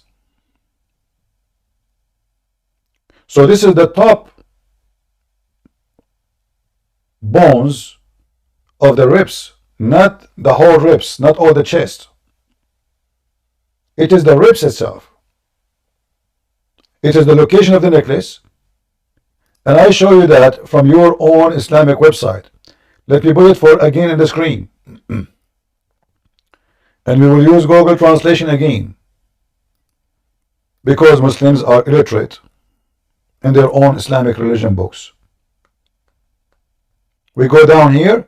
You will see here it says, Al-Razi said, a woman's ribs are the bones of her chest, where the necklace is. Do you see it? This is what tara'ib mean. It's not just a word mean ribs. It is specifically the location of the necklace, which is the top of the ribs. How that can be from God? Islam is love. He changed his picture. A second ago he was African. Now he is a he's a Middle Eastern. Okay, Islam is love. Did you fix your microphone? Go, Islam is love. Hello? Yeah. Can you hear me? Yeah, I hear you. Go ahead. What do you want to say to us? Yeah, I got the proof. Hold on. All right. Prove what? I gave you a chance to look for the reference, right? Sun, okay.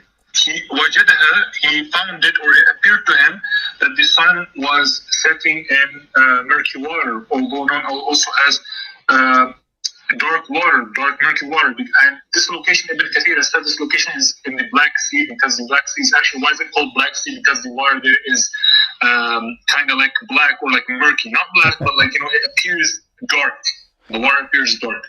So فلما بلغ مغرب الشمس, it says in the Quran that when Dhul-Qarnayn reached the setting of the sun, hello everybody. Hello. Wait. Okay, the time was Hello. So, my friend, you are playing the video of who? The audio of who? Muslim warrior. Okay. So he said, I heard him saying Black Sea. Is that correct? Yes. The Black Sea is a black? It appears black. That's what he said. It appeared to who? Who is the donkey? He said to you that the Black Sea appeared to be black. Since when? It's a sea like every sea. So it's just because I can post a link. Listen. So if the Black Sea so the Red Sea is called the Red Sea, is that because it's red? Black Sea appears black. The Red Sea is called the Red Sea. Is that because it's red? No, that's different. Okay, so what the Black Sea? Black Sea, there's nothing. It's called the Black Sea, and doesn't appear like a Black Sea. In the same time, the Quran says it's a spring of water. Does the Quran say the word sea? He's talking about the tafsir of Ibn I don't Kathir. care. I'm asking you. Did the Quran say the word sea or say the spring of water?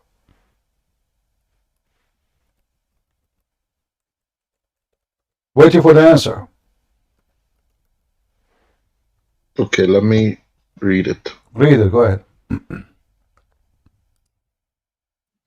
You can take the next guest. No, you read it. Why you not talk next desk? You know, it take you a second to read it. Read it for us. Go ahead. We're listening. I like this. The Black Sea is a black.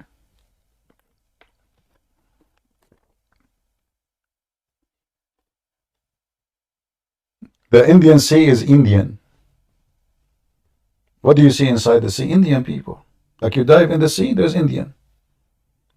I dive in the Indian Ocean. What I saw? Curry. Spicy food. You know? If you search it on Google, you will see it's actually black. Oh, really? The Black Sea is a black, actually? Yes, the water looks black. Okay, my friend, take a hike. Same time, is it the Quran said it's spring? So are you saying to me, you stupid God, he want to say the word sea, but instead he said spring of water? Spring is a small, tiny jacuzzi. He said spring. Okay, let me read. Give me one moment. All right, take one moment.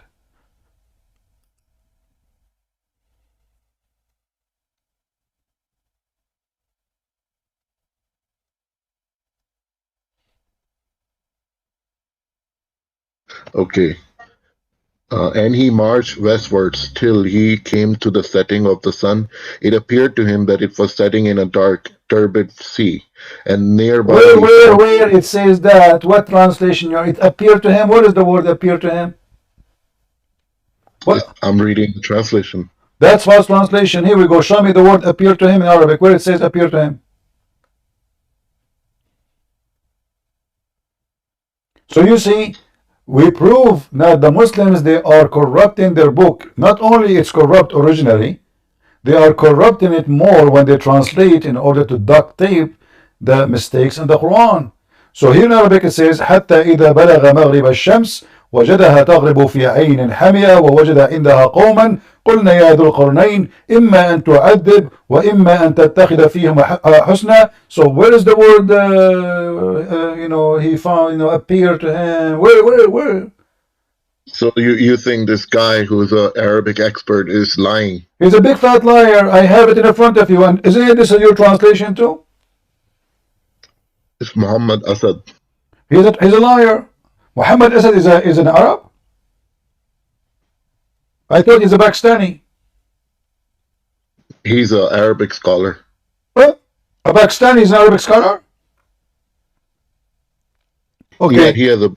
Okay, hold on. He has a Muhammad Hilali and Muhammad Khan from Pakistan, are they Arabic scholar too? No, so I'll read it. So he was a Jew. He converted to Islam. He don't even know Arabic. First of all, I don't think what you are saying is true. Secondly, who cares who is this guy? The Arabic font is in front of us. You can copy this and you can post word by word in Google. Word by word. Don't post sentence because Google might take any of the translation automatically and use it. So copy word by word and see where you can find the word appearance. You will never find it or appear to him. It's a lie. It's because the Google translation is the modern Arabic. The Quranic one is the Fusha. Okay, my friend, take a hike. I'm not here to waste my time. I don't lie. It's in front of you. And I'm using Muslim translation too. All those are Muslim translation. Not a single one of them, he said what you said. Do you see them? All of them are Muslim translation, where it says it appeared to him. How come all the Muslims, they are eating the word appear? Why they take it off? I can keep changing translation one after one.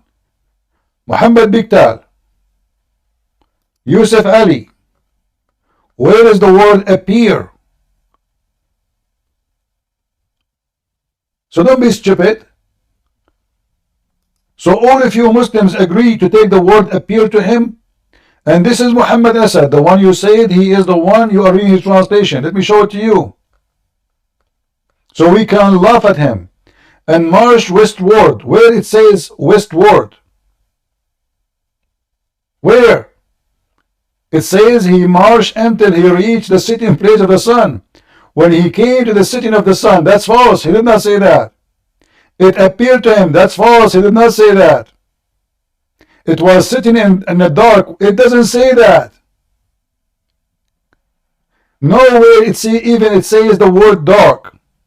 It's not even close. And then he says, Turbid sea, where is the word sea? So the whole translation is a corrupt translation. Every single word in this translation is a fraud. You change the translation, and I will use only Muslims, you will find that the Quran changed 100 degrees. Why Muslims they do that? Because Islam is a religion of fake people. Yusuf Ali, when he reached the sitting of the sun, he found it sitting in the spring of murky water. Let us see different Abdul. Abu Dida is a German. Wahidun Khan, what his name is Wahiduddin? What kind of a name? This is supposed to be an Arabic name? No problem, let us go with it. Until we reached the sitting of the sun, he found it sitting in a spring of murky water. Okay? Next. Shakir, Muhammad Shakir. All of them they are Muhammad. Every Muslim is Muhammad. Until when he reached the sitting place of the sun, he found it going into the Black Sea.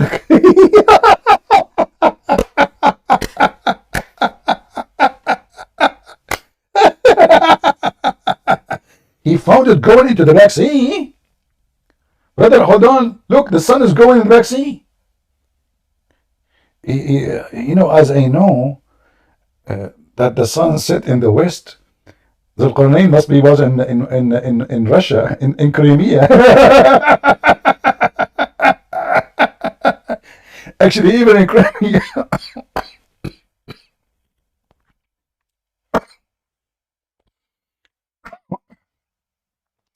Let me mute my microphone because I need to cough heavily.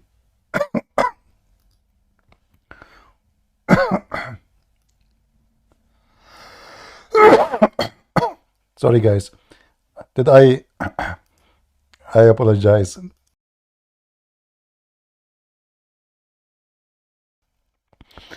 All right, I will unmute myself here. Sorry if I did blow your mind with my cough. I had to laugh. I have to cough, sorry. I can't even breathe, man. What a stupid, corrupt religion.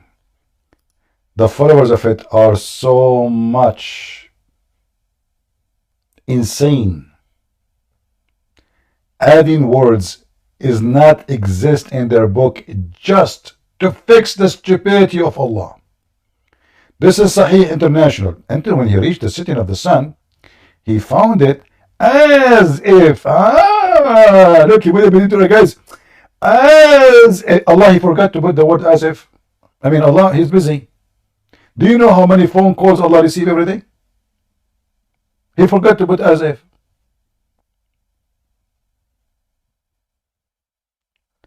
Let us be honest here. Allah, he forgot to say as if. The Muslim, they put it there. Right? Bilu, are you a Muslim, my friend? Are you a Muslim? Go ahead, Bilu. Bilu. Hello? Hello, hello. Are you a Muslim? Yes. All right. What do you think about our topic? I think it's pretty interesting. And I just want to state some facts. Okay. Can you go to Surah Al-Baqarah? Surah, the cow chapter? Yeah. But we don't have any Hindus here. Why you want to go there? No, not the cow chapter, the goat chapter. Yeah, the cow, the Hindus, they like this chapter. Are you trying to No. convert the Hindus to Islam or what? No, go to Surah Al, yeah, this one. Okay. What verse? The fourth one. Okay. What about it? Can you read it? Yeah. والذين يؤمنون بما أنزل إليك وما أنزل من قبلك وبالآخرة وهم يوقنون. And Now read it in English. I do not know English. You read it. Go ahead. But I'm asking you to read it. I don't know how to read. You read it. Go ahead. But you can speak English. Okay. Are you going to now to play games? You read it. I read it. Go ahead. Make it. You are the one who chose the verse. Read it for us. Go ahead. No, but I told you to read it. I don't take command from you, my friend. You call me to read for me a verse. Read it. Okay, I'm gonna read it. All right. Finally. Okay, wait a second.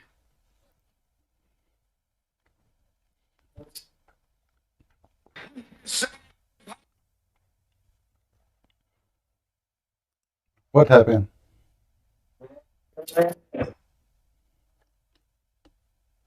Hello?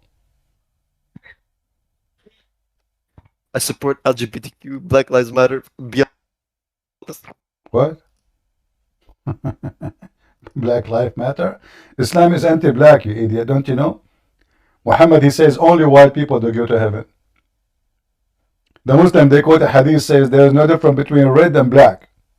Fabricated. The Quran says يَوْمَ تَسْوَدُّ وَجُوهُ وَتَبْيَضُّ وَجُوهُ. The day faces will be made white and faces will be made black. And those who their faces became black, they will go to hell. Do you see it? The racist Muhammad, the racist Allah. This is why all the virgins in the heaven are white. All the boys in the Quran who they will serve the Muslims are white. And all the inhabitants of the heaven of Islam are extremely white. Not a single black in the heaven of Allah. Not only that, Muhammad, he said in the hadith, when Allah created Adam, he hit him in the right shoulder. And from the right shoulder, seed of the white people came out, and they were white like pearls. And he hit him in the left shoulder. And from his left shoulder, seed who they are black like charcoal came out. And he said to the one they are from the right shoulder, you go to heaven, I don't care. And he said, which means the white ones. And he said to the black ones, who they are like charcoal, you go to hell and I don't care. Wala ubali.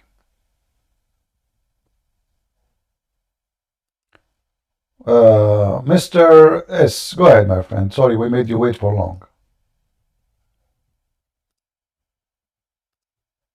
Go ahead. Oh no, it's fine. I'm just listening. That's it. I forgot I even came on stage. My bad. All right. I was just listening. If you don't mind to leave, then okay. You are back, my friend. Are you going to give me an answer, or you are give me a speech, Mr. Shia? Yes. Can you Okay. hear me better now? I hear you. Go ahead. Okay, so Let's go to Surah Tariq. Go where? I will just wait. Surah Tariq, the previous argument or point you tried to make. All right. Okay, At-Tariq. Go ahead. So I want to clarify the original point of this surah is to talk about the resurrection and the Holy Quran and its value. Well, this is At not the what I'm talking beginning, about. We are talking about now about the baby, how it's made. yes, I know. I'm talking about the original, like the surah itself, Ah. so you understand the context later on. There's no context The because there's no resurrection of the context. Quran But there's at no the context. beginning. There's no context. Of course, there's context for No, there it is. now. Because you see, here is speaking about the sky and a star. What does have to do with how you are created? First, My nigga. your opinion. Get him out of here. This faith has come back. Anyone he have a picture like those, or obviously laying in the bed, never let him come here, please. Never let anyone come here. He have inappropriate picture. Go ahead.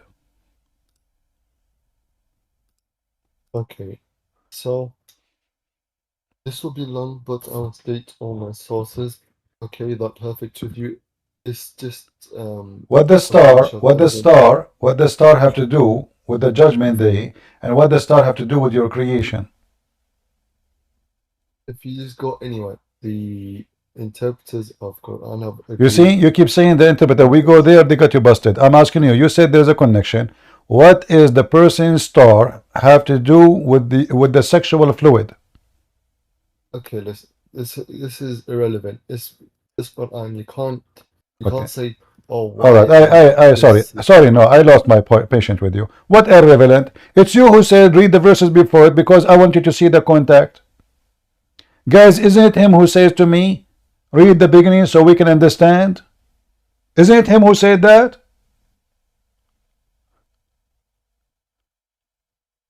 What is the connection with the star and your penis and your vagina?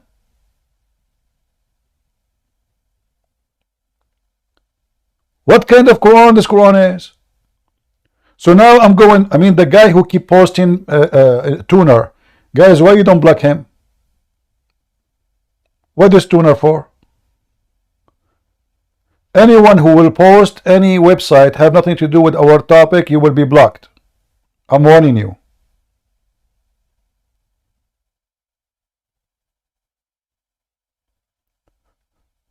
Here you see the stupidity of the Quran author.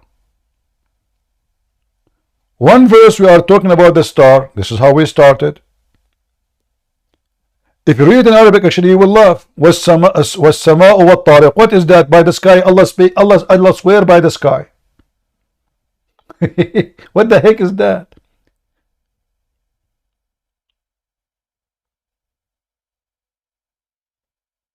And do you know what at-Tariq? Well, this is a very well-known star. The Muslim, the Arab, they use it for centuries to go in the desert. It is the Persian star. Okay, thank you for telling us. Now, what does have to do with the verse after it? Nothing.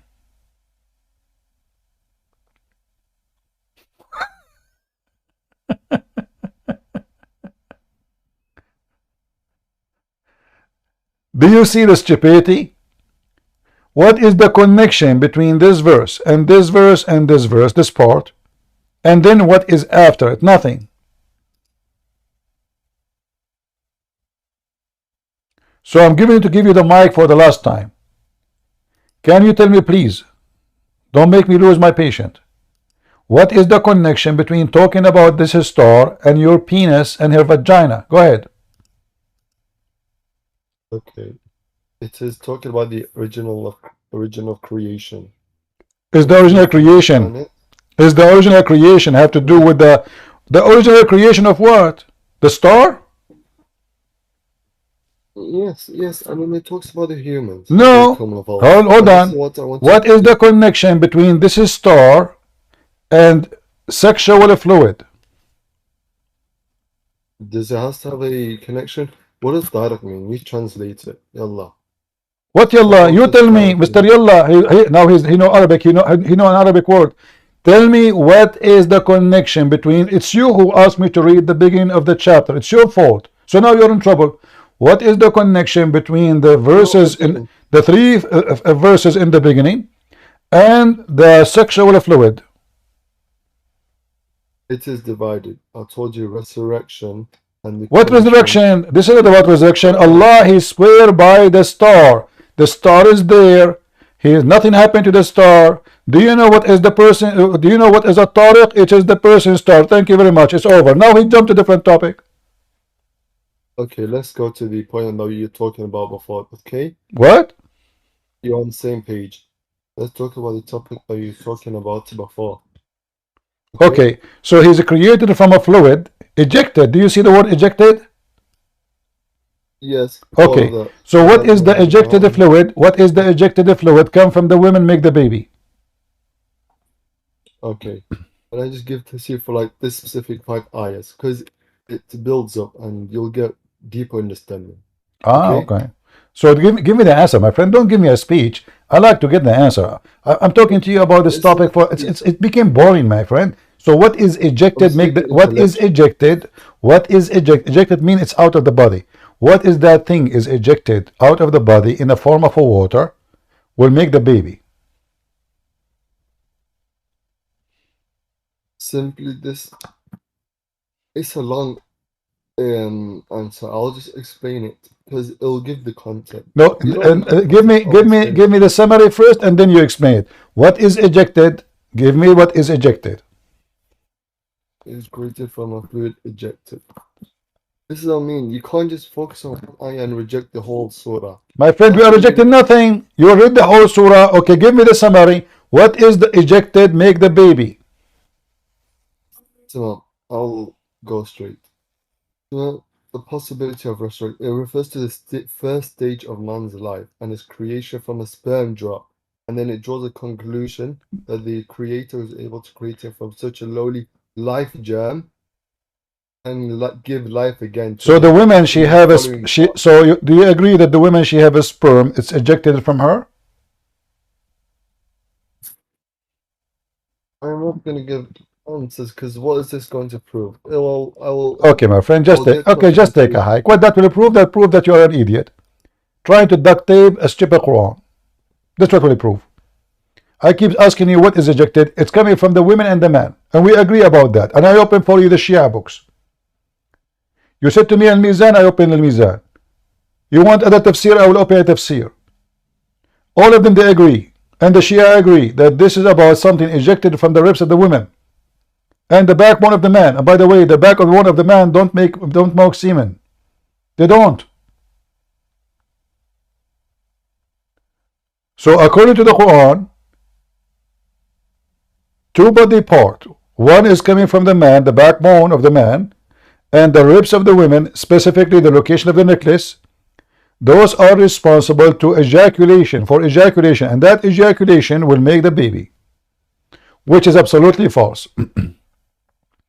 If we go to Muhammad, who explained this Quran very well, we will find how Muhammad is laughable. Dr. Muhammad, sorry, we should not call him Muhammad.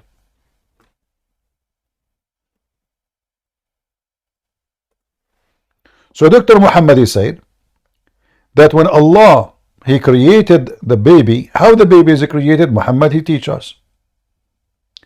According to Muhammad,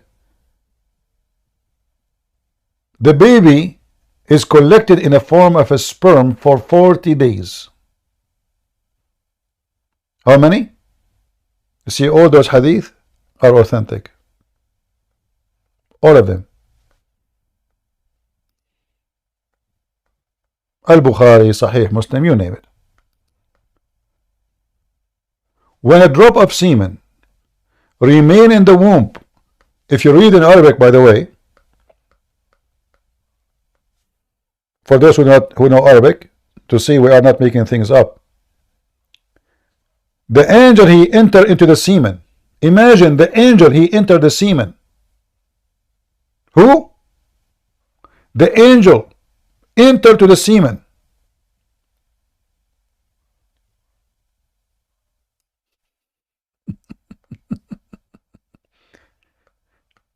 And the semen stay there as a semen, a drop of semen, not only one drop. You know, drop, it's millions, billions. Depend in the person, the male. You know, some male, their one drop of semen maybe will have, I don't know, a couple of million, 1 million. I'm not a doctor. So a drop of semen will stay in the mother womb for 40 days or 45. Dr. Muhammad, other hadith. Here it is in the mother belly. Where? In the belly. Literally in the belly. I don't know why it's not zooming. Where we go? The Messenger of Allah, the truth and the receiver of the truth, informed us, saying, the creation of you humans is gathered in the form of semen in the belly, not in the womb. Read the Arabic. في بطن أمه.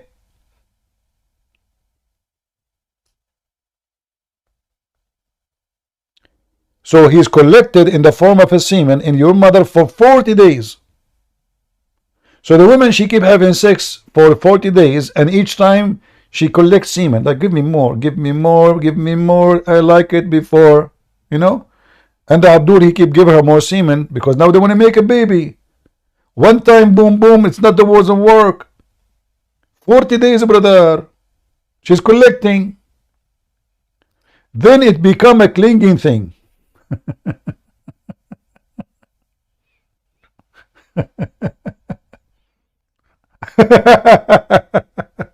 And by the way, it doesn't say a clinging thing. It says a clinging blood. Blood. What a crazy cult. Do we have any serious Muslim? He can join us and say something real. Any Muhammadan?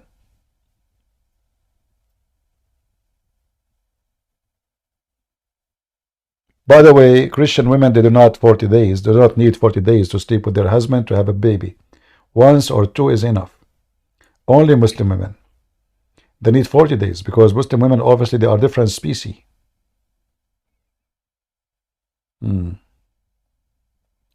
It says leech-like substance. Okay, you know what, Mr. Islam is love.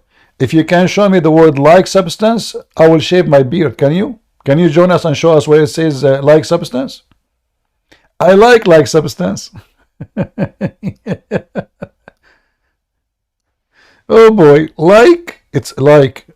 Guys, they keep adding like, as if, appear, he thought, you know. What the heck? In the Quran it says like, or it is a alaqa.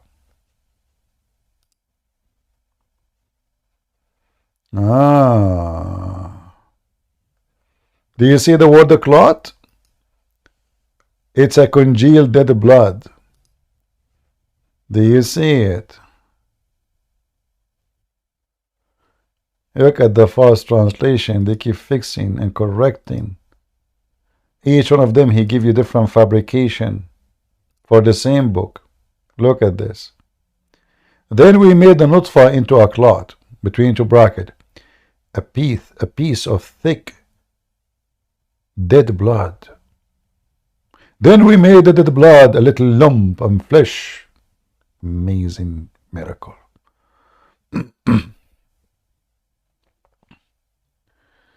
All right. Okay, go ahead, Jerry. What do you want to say to us? Look like Jerry is gone. Do we have any Muslim?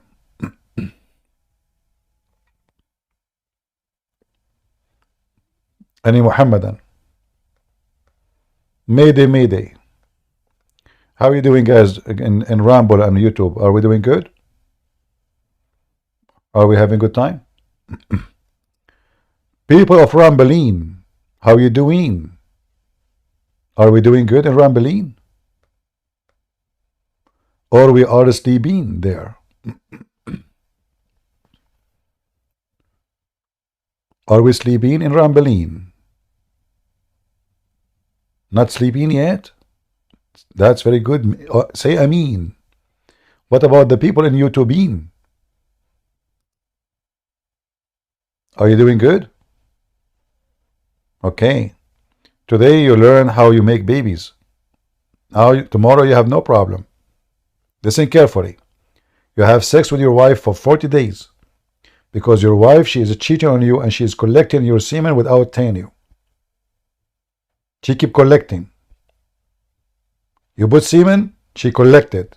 You say her to, where's my semen? Honey, I didn't see anything. You're right.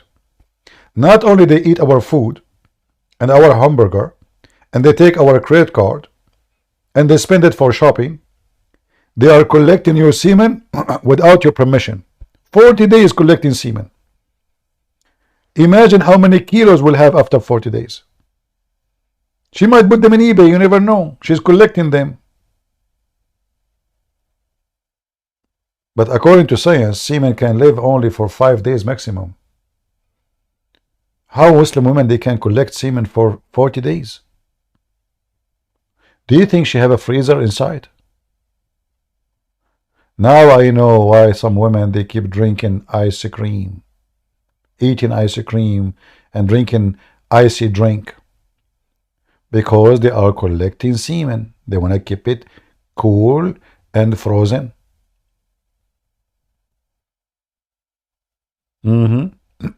It's obvious.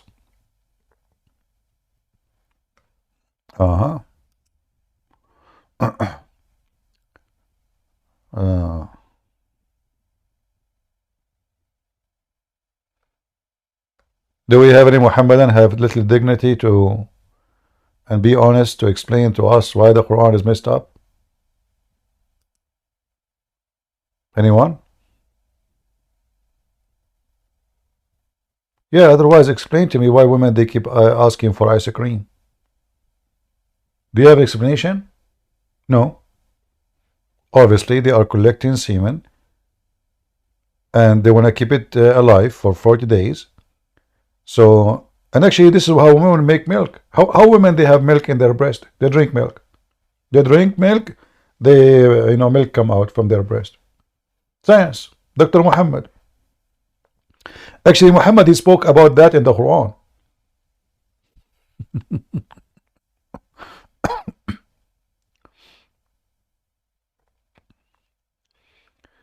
But I like the Black Sea thing.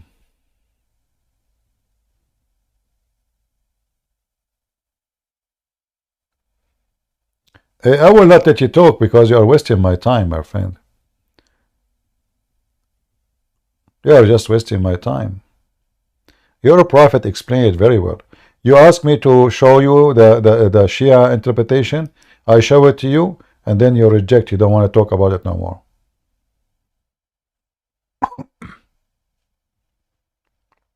Do you accept the Shia interpretation for this chapter?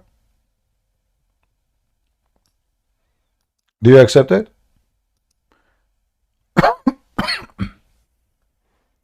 If I show it to you, you will cry.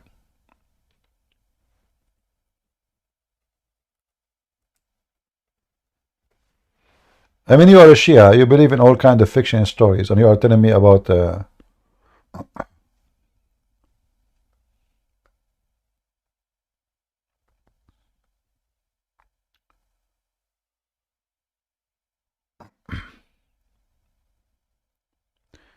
Any Muhammadan?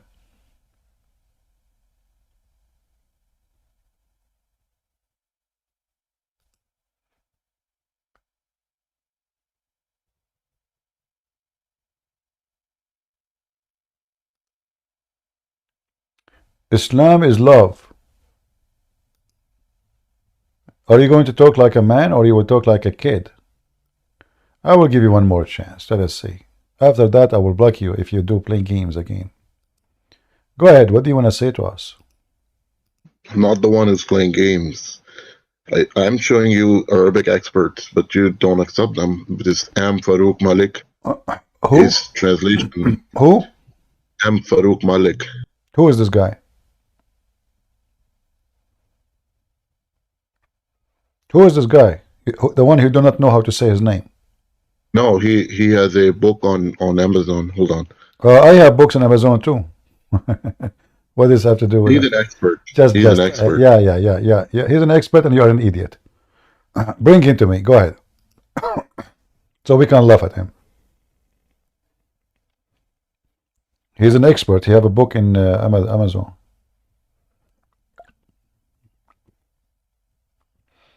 People are selling books on Amazon about cooking.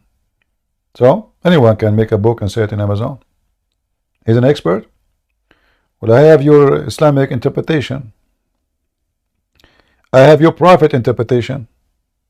Shall I show you? Look like Muhammad is not expert. Is that your Prophet saying that? How the baby is made? And not only that. Look what your Prophet has said. A filthy woman, she offered herself later to Muhammad to sleep with her. She came to Muhammad and she said that she is touching herself and she is having orgasm.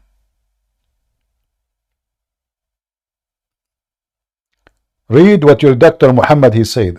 Is Dr. Muhammad an expert or is not?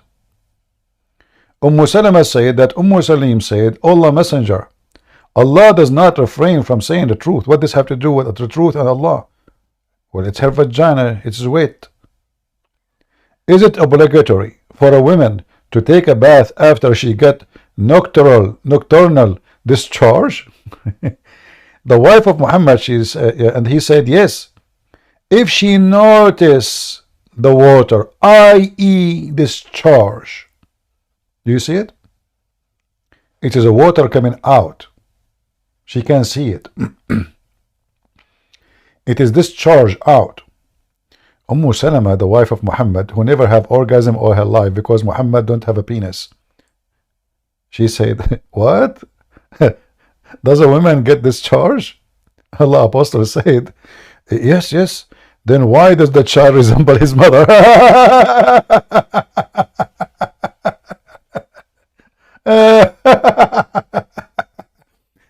How in the world Dr. Muhammad he knew this? Seriously.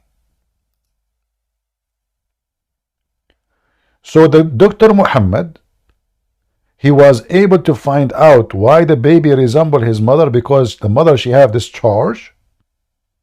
Are you serious? How long, Dr. Muhammad, it took you to come to this conclusion? O Prophet of Allah. Oh, a lot of time. A lot of time. I showed them their Prophet's statement. They told me a guy, he's expert and he have a book in Amazon. That's a good one. Look like we are going to replace Muhammad soon by Amazon. I mean, the high-tech tycoon, they are taking over everything. Amazon, Prophet Amazon, peace be upon him. Who want to listen to Muhammad? Nobody. I showed them what Muhammad said. They say to me, Amazon. How Muhammad discovered this? Seriously. Who is a Muslim would like to join us and tell us how Muhammad noticed that the women discharge is the reason for the baby to look like his mother? What if she did not have orgasm? The baby would not look like her? Hmm?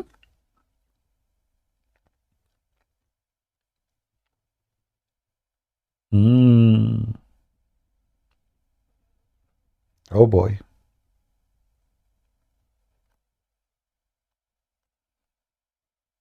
That's deep.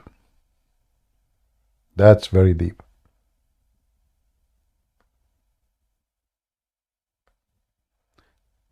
Any Muhammadan?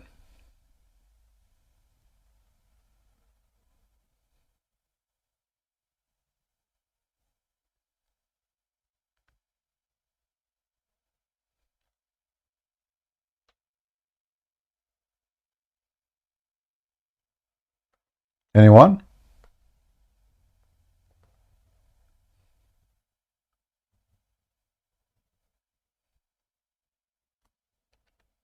Mayday, Mayday.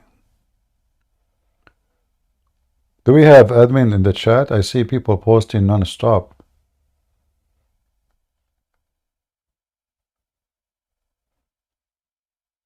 Any Muhammadan? Go, Islam is love. Just get me the expert. Don't stay here. Why you are here?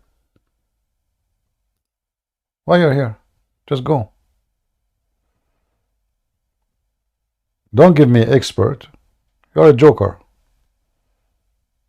I'm showing you your scholars and your prophet.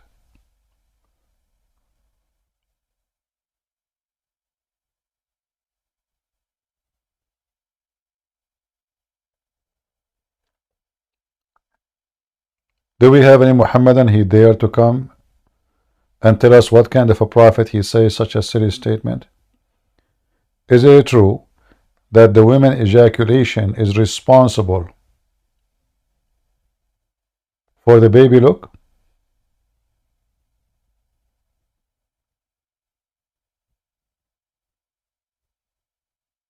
Is that true?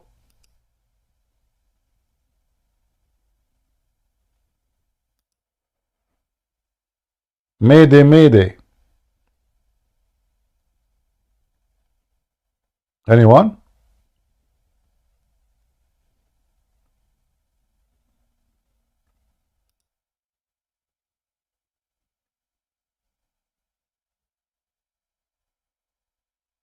Any brave Muslim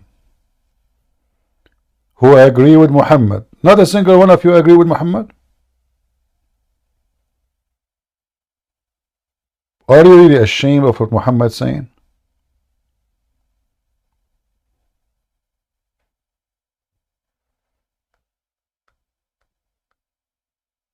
I want one Muslim who agree with Muhammad's statement. If there is any agree.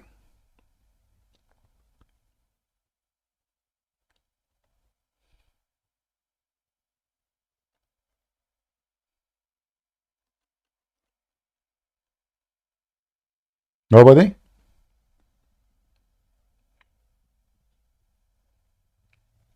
So what we notice today, one Muslim, he say Allah have hands. The other Muslim says Allah don't have hands.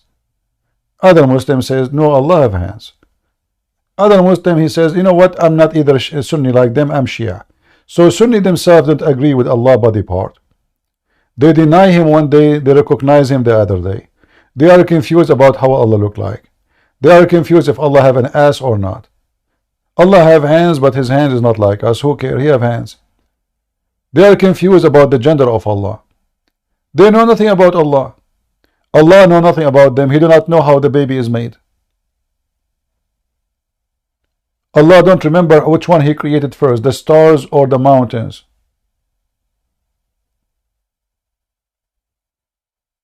One verse he says the stars first, one verse he says the mountains first.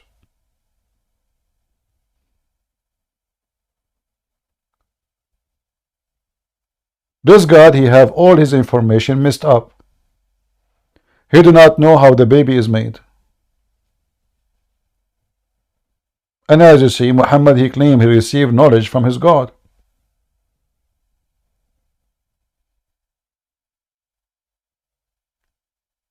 Any Muhammadan?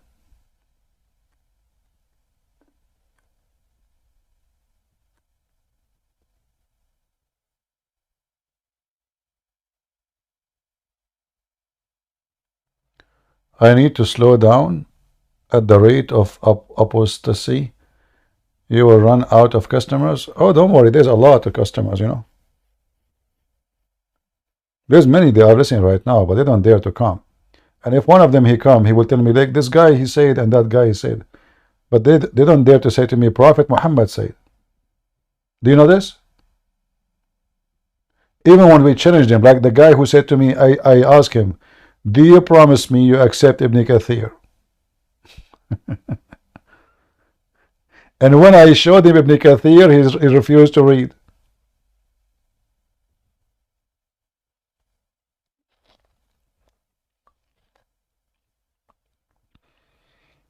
Anyone?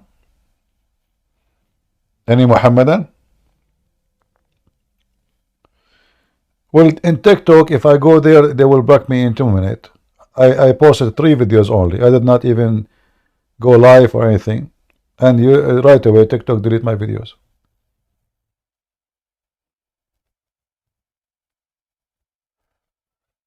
However, if you want, you can. If you can broadcast, you can broadcast my life now to your TikTok if that is possible for you.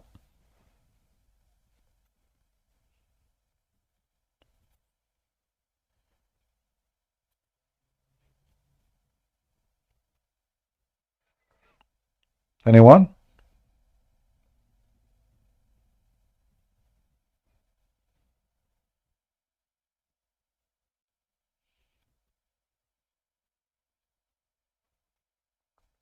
Mayday, Mayday. Who there? Islam Love, you are coming back. What's wrong with you, man? Didn't you have enough? What do you want to say to us? You want to tell me there is a guy in Amazon? I show you what your scholars say, what your prophets say, and you tell me Amazon? Go ahead. Actually, I found from your own sources that if the woman ejects the fluid first, it's a baby. Okay, show me my own sources. Okay, but your mods don't allow me to post a link. I don't want a link. Show me the sources.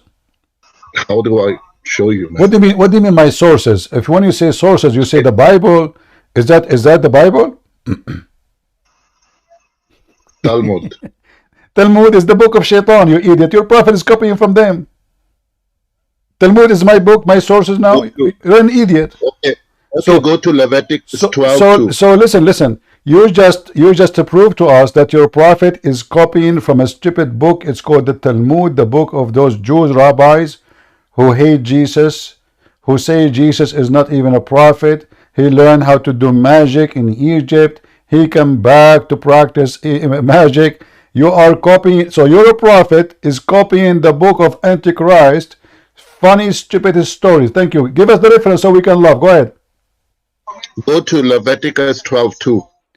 In Leviticus, it says that the women she have sperm first, and the baby will be boy. Read for us. If a woman emits semen and bears a man child. What? If a woman emits semen, bears a man child. So?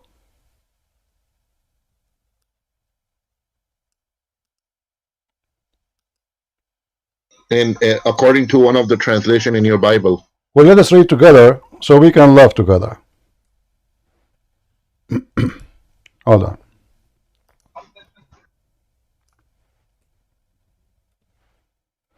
What do you understand from this verse?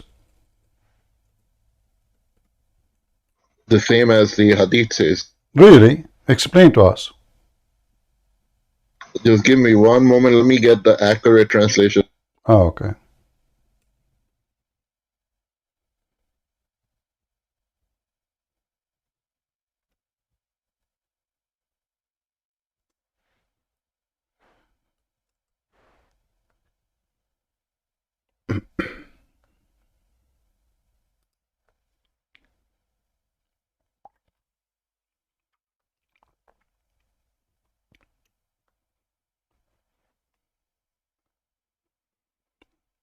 Where do you go?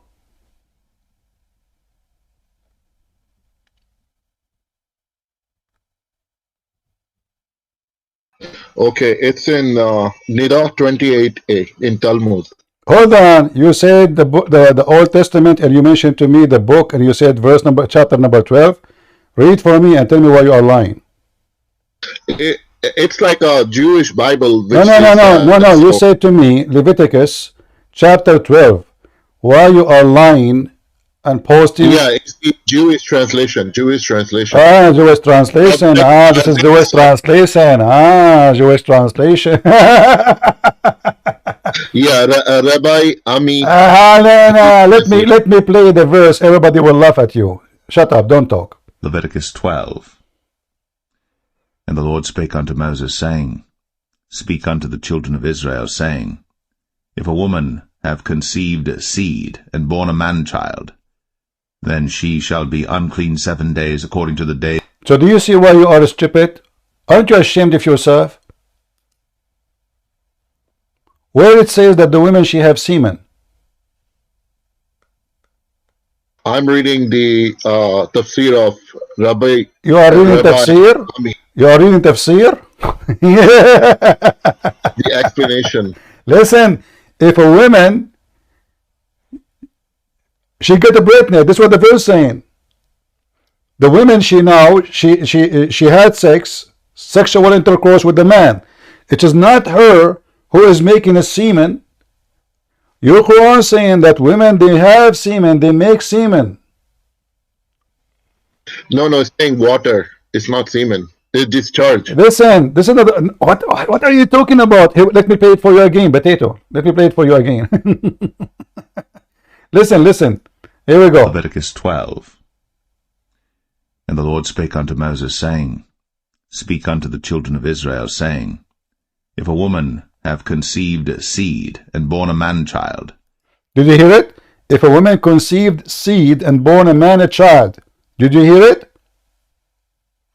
The audio is too low. You can barely hear. Okay, no, there is no way the audio. Guys, is the audio too low? Is that true? Can you hear?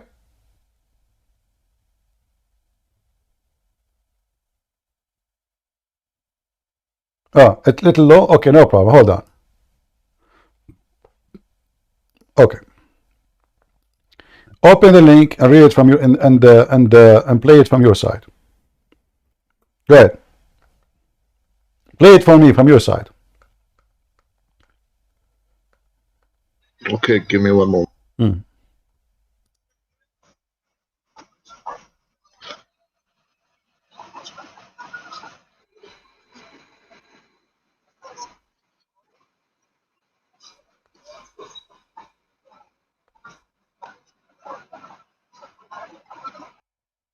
Go. So what it means? You just shut up, man. woman Just go, silly stupid. I don't have time for stupidity. Sorry. If a woman, she got a pregnant and she deliver a baby, she is unclean, which means she have to go through a period of time where she can be clean from the birth, giving birth. You're an idiot. Mr. A, go ahead. Can you hear me, Mr. CP? I hear you. Go ahead. I already talked to you on Skype. I am the one who left Islam last year. Can you remember me? Sorry, my brother. There's too many left Islam speaking to me, so I don't remember. Oh, no problem. I just wanted to thank you for your work, etc. I don't want to stay long. All right, thank you very much. Can you remind me of yourself, like why you left Islam? It was the topic about Aisha and Muhammad, and okay. I gave you some hadiths. All right. And I'm the Turkish guy. Oh, okay. Well, I have many Turkish that left Islam. So it's Yes, hard to of course, because there are a lot of hadiths which say yes, Muslims should fight against the Turks. And I have some friends who can read and understand Arabic. The Arab text even says not fight, kill. Yeah. Actually, Muhammad, by the way, he don't know even that the Turkish will become Muslim. So look what he said in the hadith.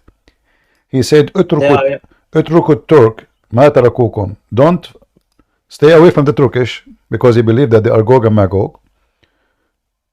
Yes, because we Turks had a different religion. It was a Tengrism. Yeah. But it's this whole religion is messed up. What should I say? The Quran alone is already enough. The hadiths are like bombs. Do you see the hadith in front of you? He said, let the Abyssinians alone as long they let you alone, and let the Turks alone as long they leave you alone. Muhammad never thought for a second that the Turkish will become Muslims. In fact, he described them as not even as a human. He claimed that they are weird in the look. They have flat faces, you know, and they let me see.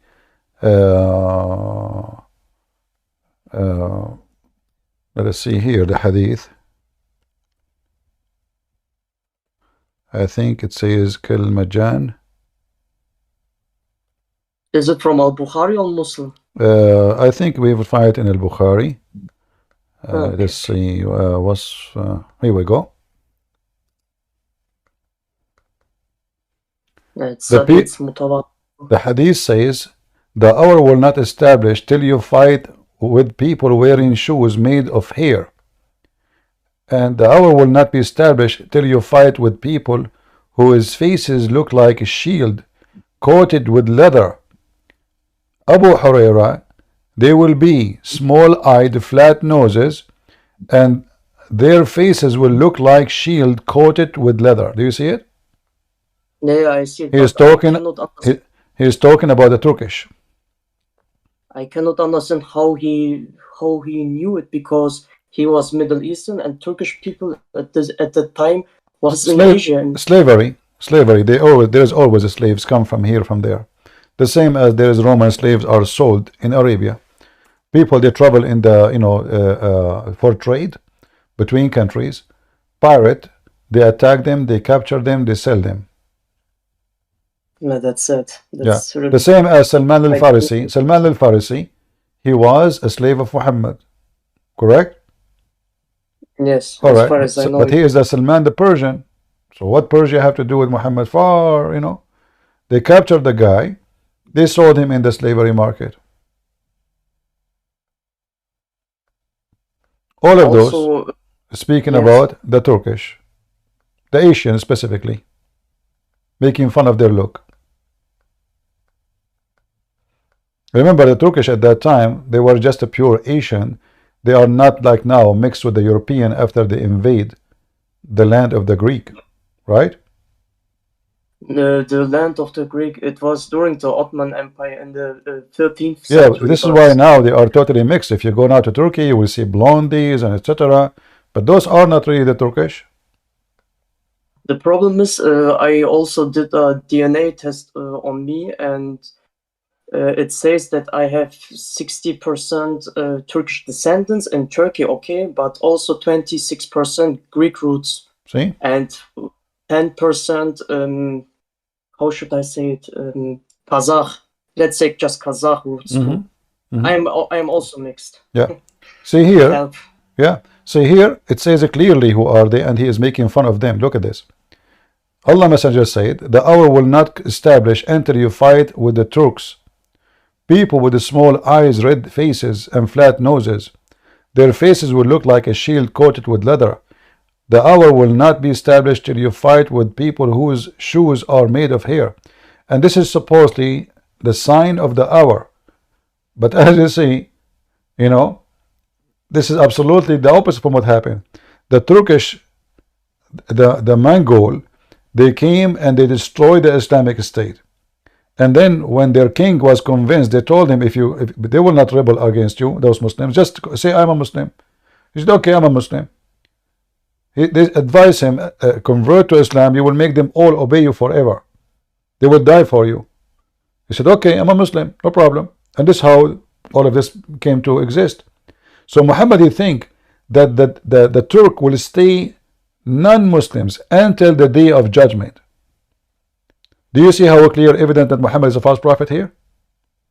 Yes, I can see. Because here he is predicting that the Turks will be until the day of judgment refusing Islam, and then you will fight them, which means they will be always your enemy. The problem is, I know these hadiths. I try to show these things to my friends, because they are also Turkish. They didn't believe me, or they translated wrong. They say until the Turks do not find the Muslims, then the Muslims don't do anything. I say to them, no, you did not understand the hadiths very well. They don't believe me. The hadith in front of us says it clearly, until you fight with the Turk. Yes. But what should I say? Yeah. Can't help. Like the word, like now the hadith I showed you before doesn't say the word Turks, so it can be maybe he is like, because I mentioned to you it's about the Turk, but it doesn't say there the Turk, but I know this is about the Turk. But now there's no suspicion about who. It is clear this is about the Turkish. No, I don't have any doubt about it because it says with And the this is Turks. Al-Bukhari.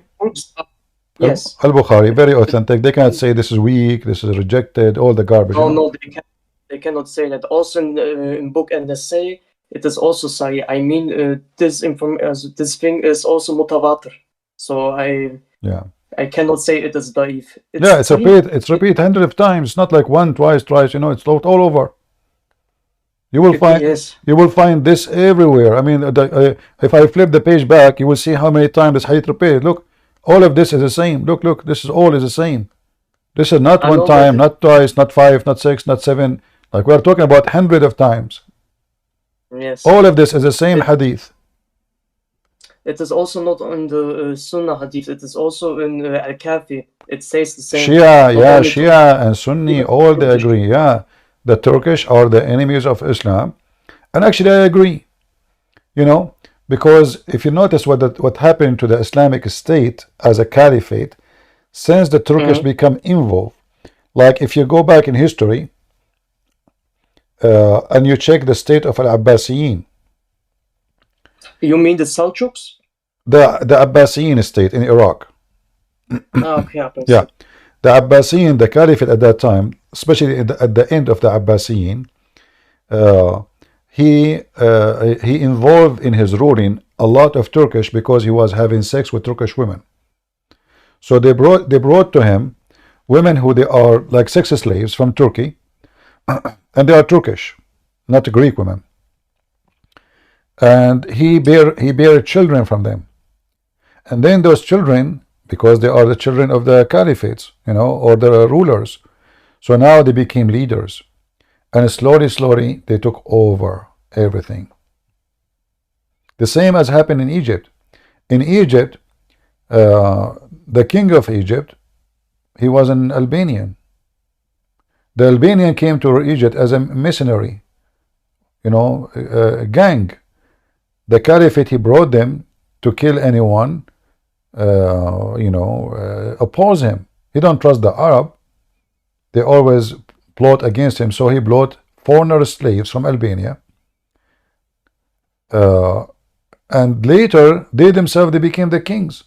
And they ruled Egypt for a long time. So this is what happened. The Turkish actually, like now Erdogan, he keep talking about Islam, right? But Erdogan is a Sufi. Is that correct? As far as I know, he is Sunni Muslim, but whether he is Sufi or not, Yeah, he's Sufi. I don't He's Sufi. Yeah, he's Sufi. Same as the leader of Chechenian. You know? So the Kadyrov, you mean, probably. Huh? Do you mean Chechen? Yeah, like Kadyrov. You mean Ramzan Kadyrov?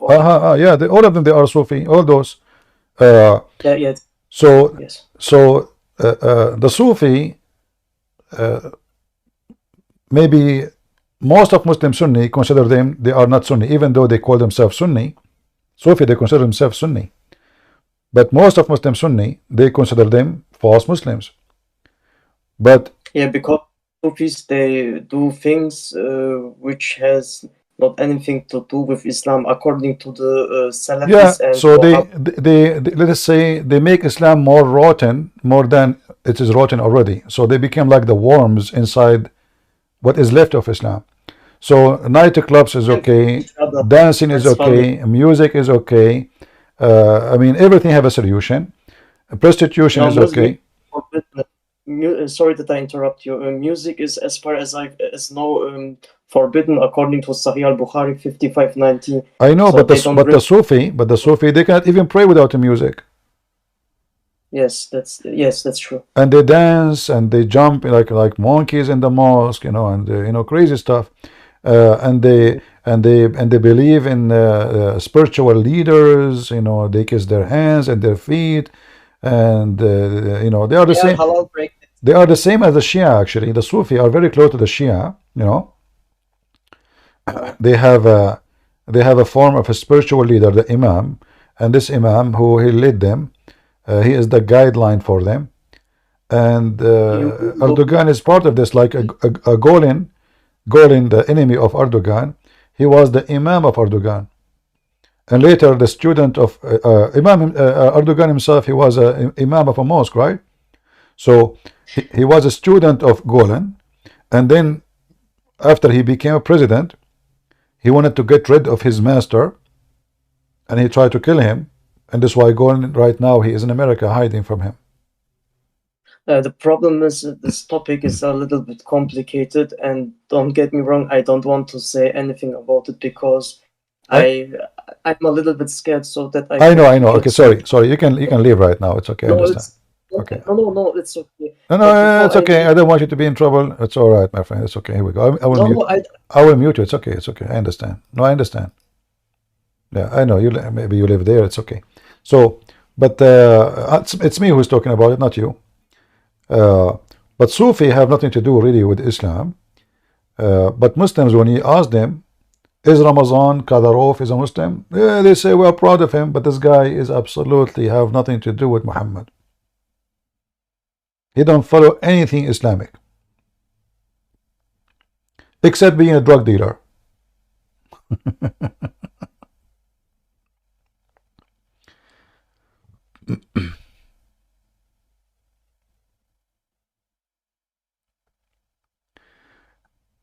Islam Love is saying, I will send a Catholic website describing the history of the Bible, and they themselves agree the Bible was corrupted. That's a good one, my friend.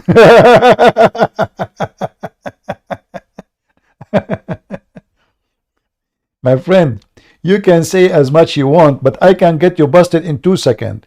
Isn't it your stupid Quran says the book we have between our hands never been corrupted? And are you saying again that your stupid God could not protect his book? Isn't it the Bible supposedly sent by Allah? So look what the Muslims they say to us. And this is why we laugh at Muhammad and his followers. So they keep talking to us, Allah sent Isa. Allah he sent Isa, brother. Isa is a Muslim prophet. Okay. That maybe help Muslims for a second. But after 5 seconds they will cry. So look, according to the Quran, all of those, the word in yellow you see in the screen and those verses is the word Injil, which is proven to us that Muhammad is a scumbag. Why? Because he is quoting the book of John specifically in a Greek. If Muhammad is a prophet of God and he sent the Isa, and the Muslims they say that Isa was sent to the children of Israel, why Allah calling the book of Isa Injil? Injil is a Greek word mean the good news.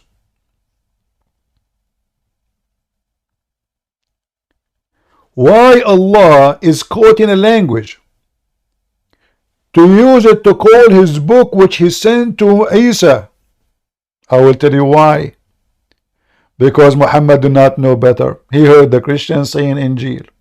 So he say Injil. And then the stupid Muhammad, he claimed that Allah, he sent the Quran believing in what is with us between our hand. You see here, the Muslim translation, they fabricate. It says here, as an example, it says confirming what came before it. No, it doesn't say that. It says مُصَدِّقًا لِمَا بَيْنَ يَدَيْهِ, what is between his hands.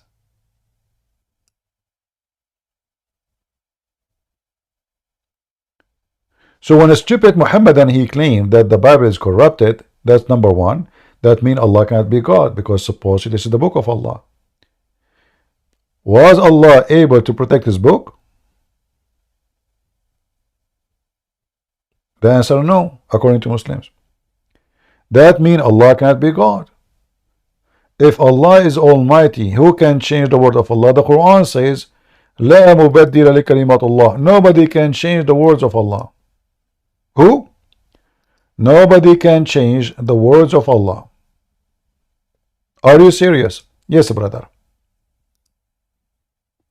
Allah said that? Yes, brother. So, if nobody can change the word of Allah, and then the Muslim they insist that the word of Allah is corrupted, that means the Quran cannot be a promise of God. or God, if he promised something, nobody can destroy it. Either Christians and Jews can destroy the word of Allah, or they cannot. If they can, that means Allah can be destroyed too. So when the Muhammadan, they say that our book is changed, they are accusing their God, not our God. We don't believe in their God anyway. We don't believe in a book sent by Allah. So what they are saying to you, that they as Muslim, they believe that the book sent by Allah to a guy, his name is Isa, we do not know who is Isa, is corrupted. So what's my problem? In the top of that, the stupid Quran confirming the book is with us. And look how many verses. If I type the word musaddiqan, just the word musaddiqan, look what we see.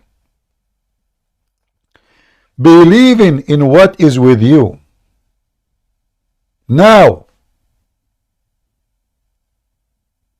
do you see it? People, do you see it?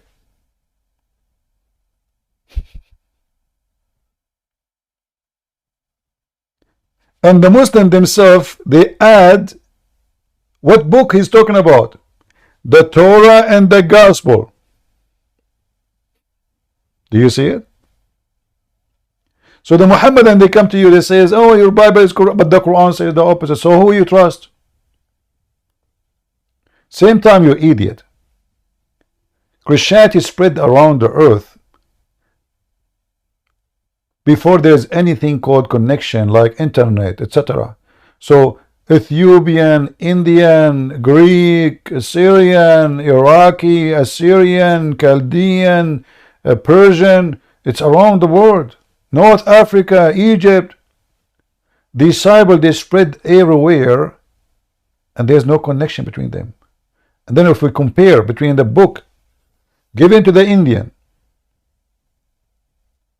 with the first disciple came to them, and a book given to the people of Antioch with the first disciple came to them, and a book given to the Greek with the first disciple come to them, we are showing you the corners of the earth, we will see all are the same. In the top of that, as you see, this is the Quran. The Quran witness that the stupid Quran confirmed the book is with us. And look, guys, from Catholic.com, Herman is correct. Just get out of here, you idiot. In fact, the same guy, this guy you mentioned his name, he said there's nobody have a book is documented as the Bible. Nobody.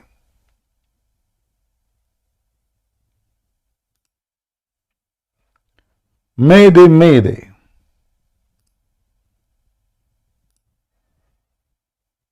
Do we have any Abdul?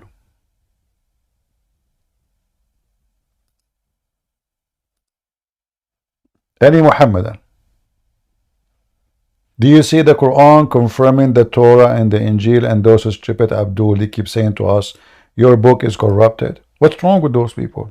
They do not know how to. 600 years after Jesus.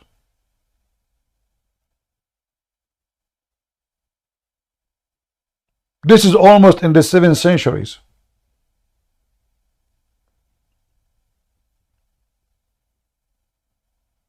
And this is the mouth of the devil itself, Muhammad, confirm that our book never changed. So what the Muslim they say to us?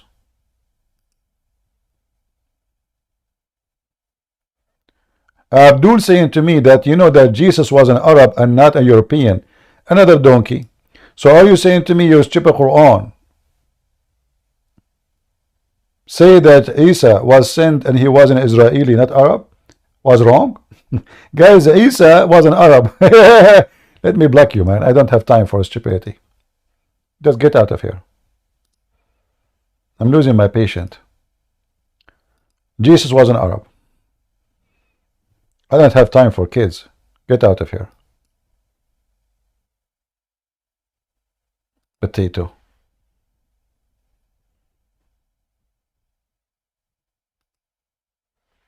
They go even against their book.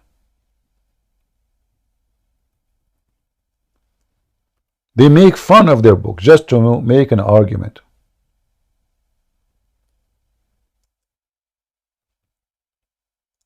This is why I don't respect them. You know, if somebody want to defend his religion, at least he's honest, I say he is an honest person, you know. I mean, it's normal to defend your religion, no problem. But those people don't defend religion by telling the truth. The Quran says in chapter of Ali Imran, verse number 48, clearly that he was a messenger for the children of Israel. How in the world he's an Arab? How stupid this religion is. Is it like a destiny? The second you follow Muhammad, you become under infestation of stupidity? Is it?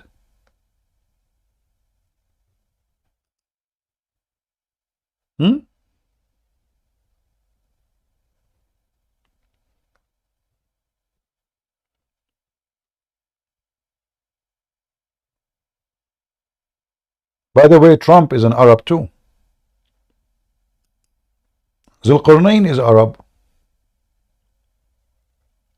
I heard Musa is an Arab.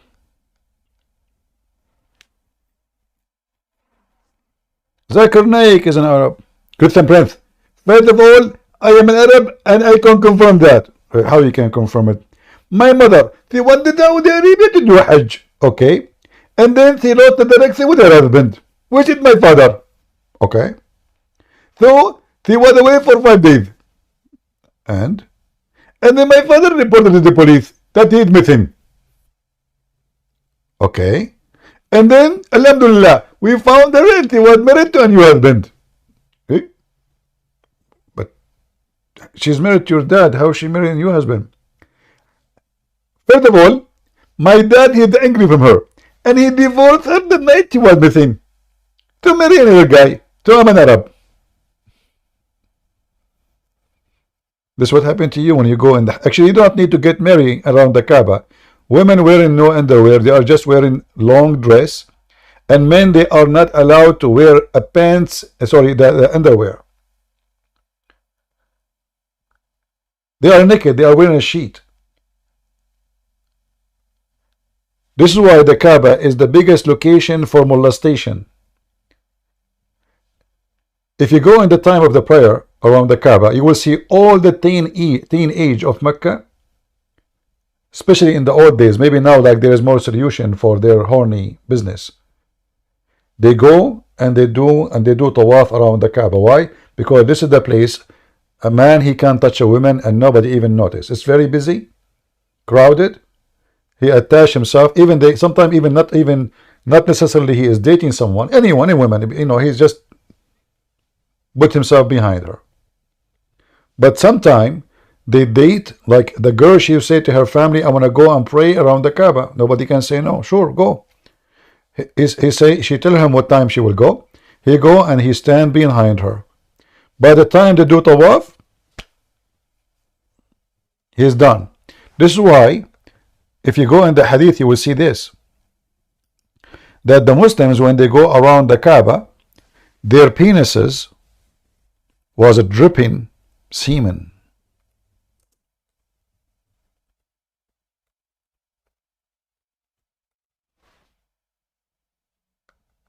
Do you see it?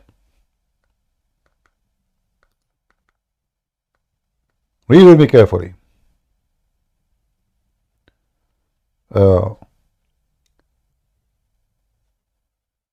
We go out to Arafah with our male organs dripping with semen.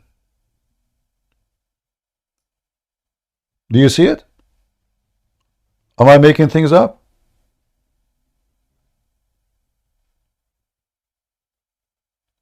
Why people who they are practicing a ritual religion act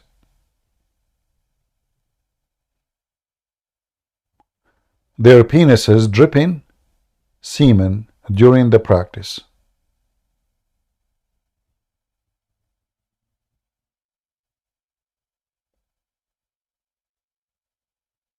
Any Muslim can tell me? What is this?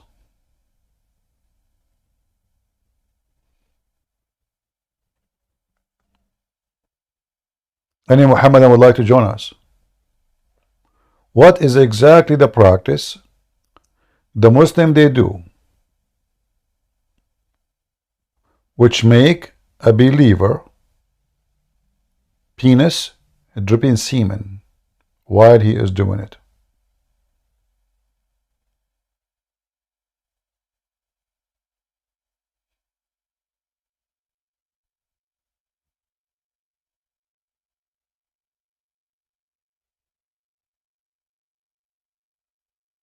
Nobody?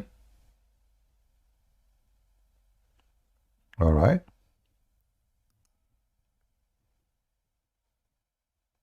How is people in YouTube doing? Is the broadcast coming good for you? Are you enjoying Discord, guys? I think Discord is better than Skype. It's it's easier for communication. At least we don't have the ring like tararin, tararin. Right? First time I came to Discord, actually our sister here, Lisa, she invited me. She asked me to come here. And then I went in a chat room and everybody was talking. I said to myself, what I can do here? I mean, it's like a bathroom. I don't know who's talking. The voice is coming from everywhere. And I say, who's talking now? Me. Okay, who are you? Who? So I came here 2021, I think, first time. I stayed here for 5 or 10 minutes. And I said, never again. I mean, this is messed up. They did not explain to me that you can organize it, you can make a stage. No. I enter a chat room and everybody talking to me, Christian Prince, how are you doing, Christian Prince? I don't know. I felt like Muhammad, and suddenly all the Jibrils of the world are coming around me. I get scared. The room is dark, and I am young, and they are old. I said to myself, I better leave before what happened to Muhammad can happen to me. What happened to Muhammad? He got squeezed. I said, I better leave. This is squeezing room. Otherwise, I will be in the squeeze revelation of Allah. Honestly, this is what happened. I came to the chat room. Everybody's talking. Who's talking? Okay, and they told me here is good. I said, what I can do here?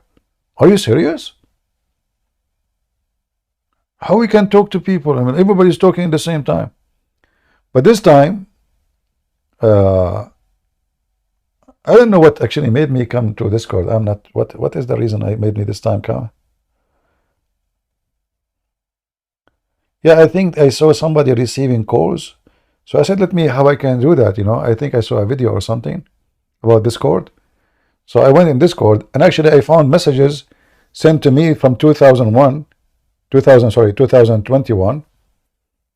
One of them she sent to me, "You're still single." I said, "Oh." The other one said to me, "Are you really Christian Prince?" The other one, I don't know, like from 2021, like 4 years ago.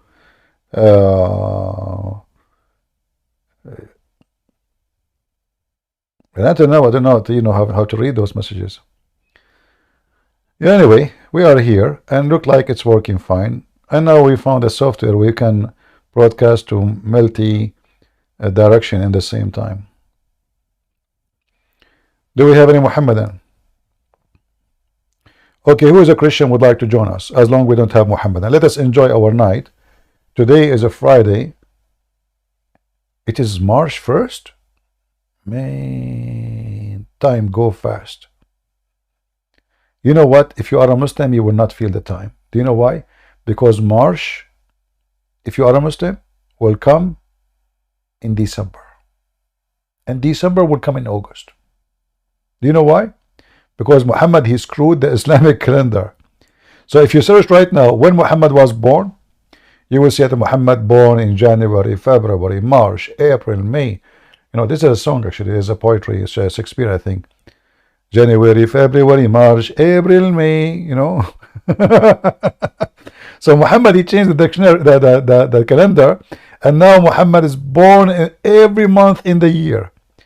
It's you. Go ahead. Oh, hello, CP.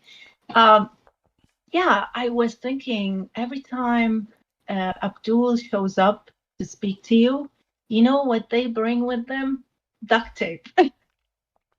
And they dance around. They dance around, and they're very slow, by the way. Like you ask them a question and they're like, Yeah, they it's dance like around. I lose my patience. You I have know. a lot of patience. God bless you with really a lot of patience. Because I'm here sitting at my desk and I'm losing my patience. I'm like, come on, Abdul, speak. Speak. Yeah. It's like they're 5 years old. They never matured. They stayed at that stage. I agree So with thank you. you for all you do, CP. I agree with Really you. appreciate Muslim, they dance Yeah. around. And actually, Yeah. if people are in YouTube, they can see how Muslim they dance around. I can prove it. Non-stop. Yeah. The second they call me, they start dancing. You know, they have all and the disco. You know, Islamic way. All right, And they sister. bring their duct tape for sure. Well, thank you for all you do. Thanks for taking the call. I just wanted to make a quick comment. Thank you. You're welcome, sister. God bless you. All right. God bless you. I thought you are coming with a sandwich or falafel or something. I mean, ladies, come on, don't come with empty. Don't come with empty-handed. I mean, and I'm alone. I don't have anybody to cook for me. راح أجيب بقلاوة But وياي oh, okay, that's it. Now I forgive thee. Homemade too. Homemade with honey, no sugar. All No right. sugar added. Okay. Yeah. All right. No All problem. right, CP. Oh, Bye-bye. thank you for bringing the bees to my house. See, she would use honey, so the bees will attack me, and then it did. I know the. The real deal. Oh, I'll okay. use the real deal for the real deal, CP. All right. All right. God bless you, sister. Thank you very God much. bless you. Thank you. Bye-bye. 1389. Go ahead. Good evening, Christian. I have a question. I asked a Muslim what is for him the most beautiful verse in the Quran. And he said to me, it's Ayat of Kursi. It's, I think, the longest verse. And it's beautiful because it protects the Muslim. What do you think about that? Well, as long as this chapter protect the Muslim, how come Muhammad died by poison?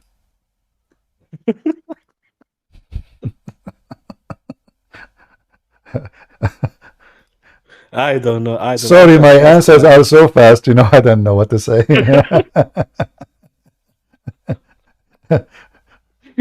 Oh my God. This is why they fear me, you know. I mean, protect the Muslims. Isn't Muhammad, he was under black magic? Isn't it Muhammad was under, you know, he killed by poison? Isn't it Muhammad, he lost his 4 teeth? Isn't it Muhammad was beaten in a Ta'if? Isn't it Muhammad, his wife attacked him, and Muhammad need protection of Allah? So why he need all of this if you have the chapter of the chair? And by the way, why it's called the chair? I don't know. No, I know. I mean, this the word kursi itself is not even an Arabic word. So what kind of God he borrow a word have nothing to do with Arabic and he put it in his book? The word kursi mean a chair, but it's not an Arabic word. Same time, Allah have a chair or he have a throne? Any Muslim can tell us? Allah have a throne or a chair? Any Muhammadan? So look, Solomon, he have a chair, Allah have a chair. Chapter 38, verse number 34, you will see that Solomon was sitting in his chair. And then you go, chapter 2, verse number 225, Allah have a chair. They're both buying same IKEA, I think. That's why maybe, I don't know. Why Allah have a chair? Is that different from the throne? Yeah. So now we know that Allah have 2 furnitures. One is the throne and the other one is the chair. No table. But he have a tablet and a pen. Right, the tablet between the eyes of the angel, right? Yeah, between the eyes of Angel Israfil, and the distance between his eyebrows is even bigger than the distance between my eyebrows, myself. 500 years. So Mashallah, mashallah. yeah, so Allah he put the tablet between the two eyebrows of Israfil. Do you know why? Why? So he cannot read it.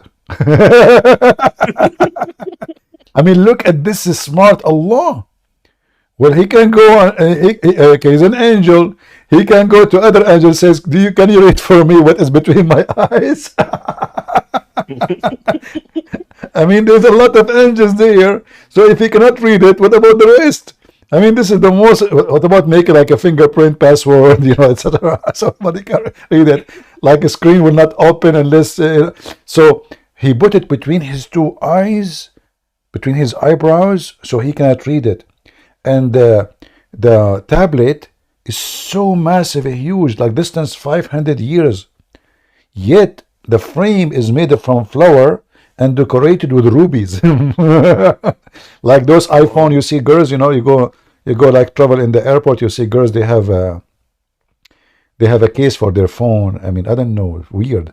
They have like a golden color or all kind of weird stuff. So Allah, he is doing the same. His tablet is decorated. Hey, by the way, there's any Muslim who would like to join us and tell us description of the tablet of Allah?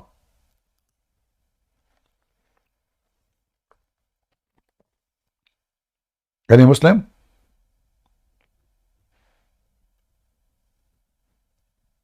Nobody?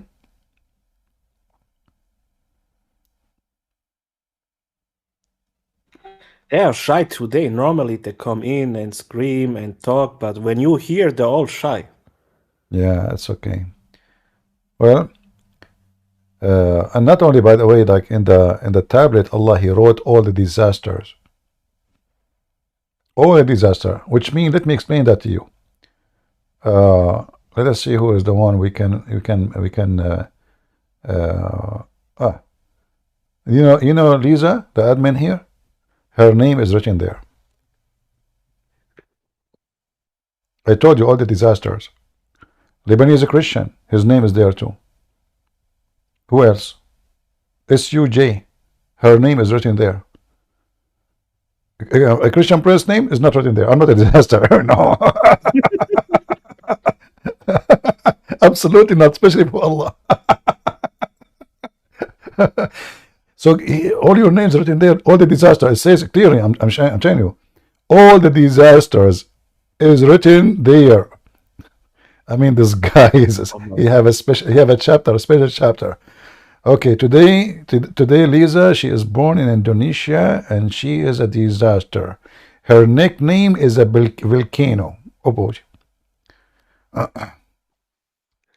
Because we also have a question about the body of Muhammad when he died, because I think they said the prophet's body will never be taken from the earth or something. No. So he will always be here, But No, he's not taken. Muhammad. Not taken. The earth will not swallow it, and he will not decay. However, Muhammad, he says that when he do poo-poo, the earth is swallow his poo-poo, which is true. Let me see. Let me show you. Aisha, each time she go after him to the bathroom, she look for it. Where is his shit? I mean, the shit of the prophet. Where is the shit of the prophet? My husband. So she became suspicious that Zakir Naik is stealing the shit of the prophet and using it as a fertilizer for his tomato. So she told her husband, Aka Muhammad, hey Habibi, I go after you. I don't see your shit. I don't smell your fart. What's going on? So the prophet, he explained to her, because she's ignorant. He said, don't you know that Allah, he made the earth swallow whatever come from our asses as a prophet? That's where come from holy shit from Muhammad. Actually, there's videos I can play it, but maybe if we're not on YouTube, those YouTube, they will flag us for copyright. Yes. So let me see if I can find the hadith in the English website. Let me see this one. Let's try this one.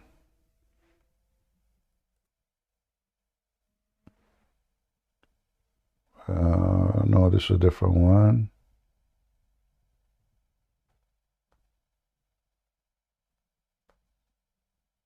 Yeah, I have the hadith in Arabic, but I'm trying to find the one. Yeah, but this is the one you are talking about, that that the earth cannot eat the body of the human, sorry, of the prophet. Let me see if there is other hadith. Here we go. I think this one we should find in English. Let's try this one. So this hadith here, let us see. And you know, you need to ask yourself as a Muslim, if you are a Muslim, the one is listening here,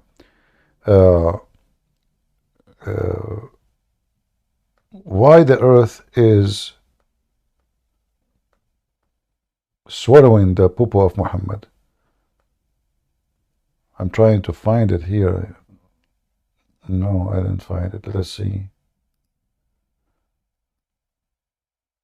This is at Tabarani. Maybe we will find it only in Tabarani. Okay, let's see. I remember there was a hadith in Arabic. Sorry, in this website in English. Let me try to find it.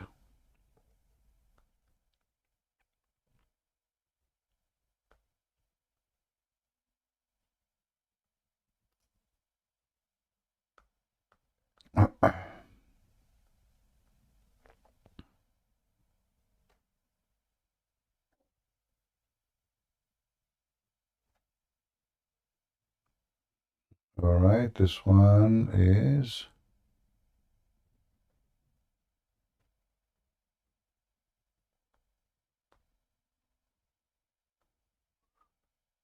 Yeah, actually I have tons of reference, but none of them in English. So what we will do, we will try to find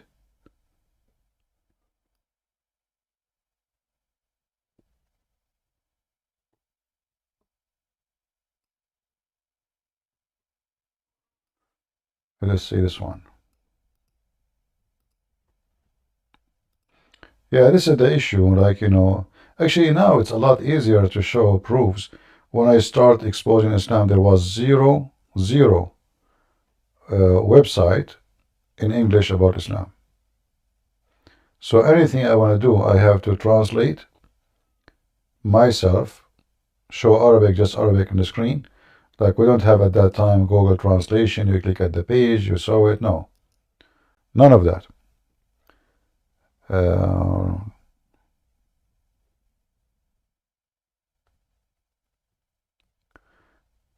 This is a video actually here. I can post it for you.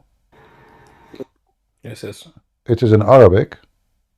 And the guy, he's talking about how anytime the prophet he do poo-poo, the earth swallow his poo-poo.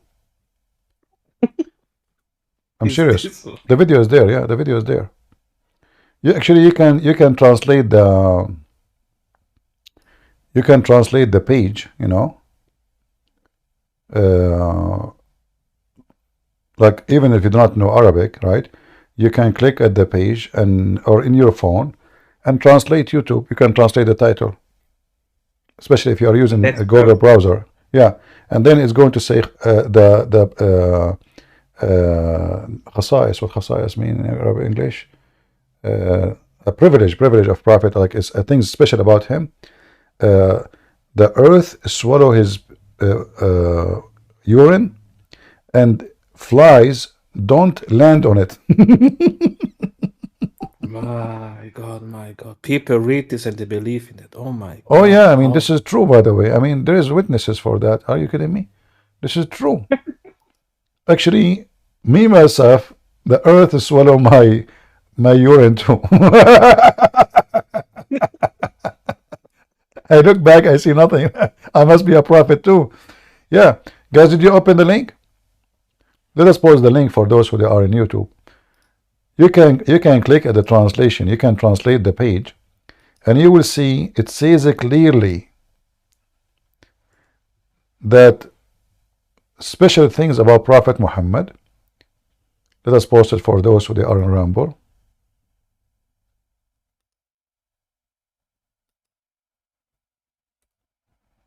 You can open the page, and you can use Google Translation to translate the title.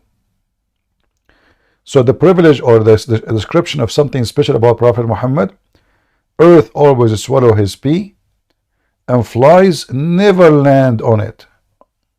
But hold on, if the earth is swallowing it already, what the fly will lie on what? But CP, how he then die making pee-pee? Yeah, actually, this is what it says. You see, this other story will prove Muhammad to be false, because according to the hadith, before Muhammad he died, he asked Aisha to bring the dish. He pee on it, and he died. So how the earth is swallow? Why you need even a dish? There's other hadith saying that the woman, she drank his pee. Correct? Yes, yes. So how the earth is swallow his poo, and nowhere can be found, and then we found that there's a hadith, a woman, she is a servant slave, she drank his piss.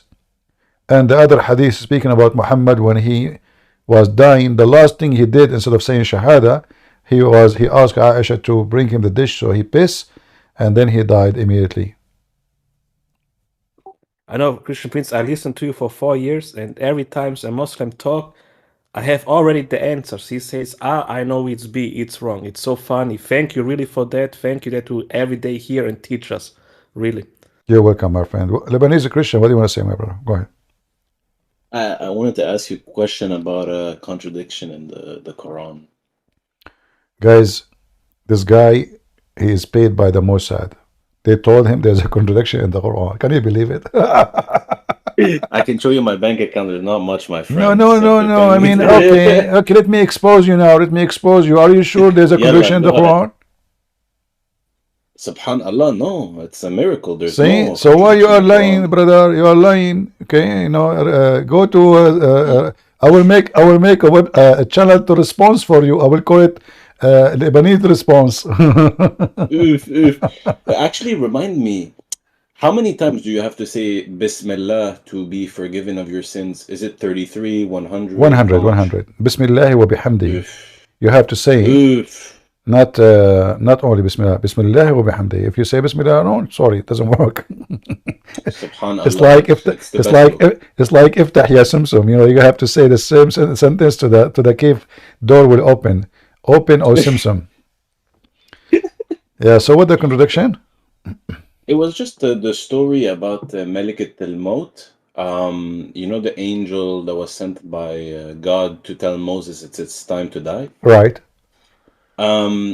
We were debating Abdul, me and the brothers and sisters, like yesterday, and he said, actually, Allah sent the angel knowing that Moses would slap him already. What do you think of that? Okay, well, if Allah, he knew why the angel was sent, that's stupid. Secondly, where it says that, number 3, why then Allah, he agree with Moses? Why he don't say, okay, Moses, because you can, first of all, you cannot change your destiny according to Muhammad. Nobody can increase 1 day of his life. So how Allah, he command, isn't it when Muslim they say, if Allah said B is going to be? So if Allah said B, that means he said Moses die. He do not need even to send the angel to take the life of Moses. Why even he want to do that? Isn't it Allah, he say B? So Allah cannot take the life of a person unless he send an angel. Same time, if the angel came in as a messenger from Allah, and he been commanded to kill or to take the life of Moses, and Allah, he knew, according to the Muslim, that Moses will not accept. Is it up to Moses? No. Who cares if he accept or not? All of us, if you ask, if you want to die now, I say, look, no, let me finish with the dish at least, so, so, so and here, and okay, so Moses now, he refused to die. So why he is beating the angel?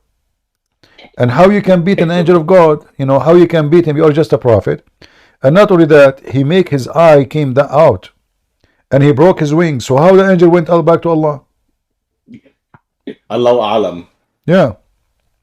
So because the story is silly, and then they say to you, isn't it in the Bible speak about Israel? He is struggling with the angel or God. In the Bible, you know, when the Bible speak about wrestling, you can like explain that as a physical, literally, or you can say that he's struggling with God in the way of temptation, struggling with belief, struggling with resisting temptation, tested by God. All of those. Wrestling is not about physically, but even if it is, how the Muslim they make fun of that, then they have this. Here you see the hypocrisy. You will see Ahmad Didat making fun of the Christians, saying, your God, he wrestled with the with Israel. But then the second they make fun of it, so why the Quran call Jacob Israel if you don't believe in the story? Because Israel, this is exactly what the name mean. So when the stupid Muhammadan they make fun of the story of Israel or Jacob, they are making fun of their book. Nobody can explain to us how he got the name Israel in the Quran. It doesn't even say who is this guy Israel. So by accepting the name Muhammad, by accepting the name as a thief, he confirmed the story in the Bible. The Muslim they make fun of it. Yeah. So the story about the angel. Actually, Moses have many nice stories. I like them. Oh yeah. Yeah, because you remember the story about Moses was shy, and always he don't take a shower alone. So he took a shower alone. Sorry. So and then they accuse him that his testicles are something wrong with them, and his thing is small. So so Allah he made a rock steal his clothing when he went to take a shower in the lake, and then the rock. Is this real? I'm not joking. I will show it to you. But let's go first. Let us go first to this here Al-Bukhari. All right. The angel of death was sent to Moses, and when he went to him, Moses slapped him severely. You know, it's like not like slap him only, severely. Spoiling one of his eyes. The angel went back to Allah, to his Lord, and said, you send me to a slave who does not want to die. Allah restored his eye and said, go back and tell him, i.e. Musa, to place his hand over the back of an ox, for he will be allowed to live for a number of years equal. If I am him, I will find the most hairy ox ever. I will go to Amazon and I will buy those hair growing things, you know, and I put it in the ox, and you know.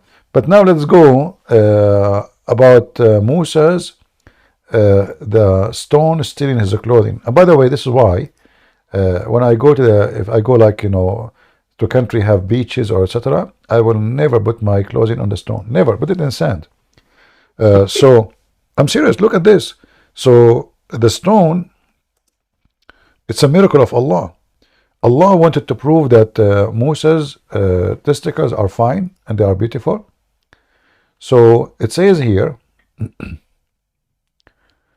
Actually, there's many hadith. Let us see which one we will read. The one have more details is better.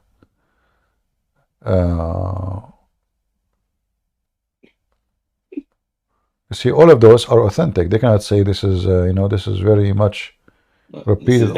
Okay, this one is more details. Let us take this one. This is Al-Bukhari. It says here,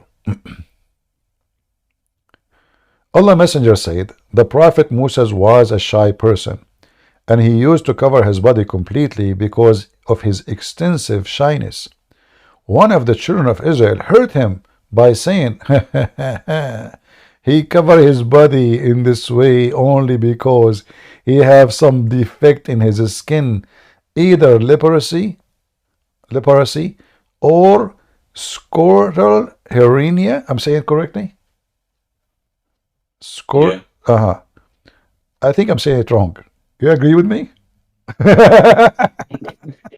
It's okay. It's okay. All right. Or I'm he gonna see the has story. or he has some other defect. Allah wished to clear Moses of what they said about him. Man, the gossip spread between the people of Israel. The Prophet Moses has penis, something wrong with it. Really? What do you have? You have a scrotal hernia. What the heck? He's a prophet of God and his testicles have what? Actually, I heard that one of his balls is not even there. What the heck? Who told you that? I heard that one of his wives, she hit him between his legs and she broke one. Not two. To be honest, I cannot say it's two. I heard only once. However, I heard that he is a prophet. This is why he have 3 balls. So he lost one. So now he have 2. Okay. So now Allah wanted to clear the reputation of Moses. So what he did, look at this. So Allah wished to clear Moses of what they said. So one day, while Moses was in seclusion, he took off his clothes and he put them on a stone and he started taking a bath. When he had finished the bath, he moved toward his clothes as to take them, but the stone took his clothes and fled. Moses picked up his stick. He cannot move away without his stick. I mean, are you kidding me? This is Harry Potter. So now the guy is naked and he is worried about the stick. Like this is cell phone at that time. So he picked up his stick and ran after a stone, saying, "Oh stone, give me my garment." And here, Muslims, I want to ask you, shouldn't be Moses like astonished by the stone is running? Shouldn't he say like, what the heck, am I getting dizzy or what? Instead he was chasing the stone. Like imagine I see a stone moving, I will be stunned. I will like, what? But look, There's like no way this is serious. but at that time, we have to be honest, stones used to run all the time. That's why Musa was not surprised. They run, they steal clothing, they are arrested. They are illegal immigrant. They come to America from the borders. He can't find them. He can't find a lot of them in Arizona or Texas. So, but the stone took his clothing and fled, and Moses picked up his stick and ran after the stone, saying, "O stone, give me my garment," till he reached the group of Beni Israel, and who saw him naked. Then they found him the best of Allah has created. So everybody, the women, everybody like, wow, look what Moses have. Allahu Akbar. This is the best. This is the best penis and testicles we ever saw. And this is the book of, and this is a prophet of God. And so Allah wanted to prove that his penis and his testicles are fine, there's no defect there, by making him what? Run naked, humiliating the guy.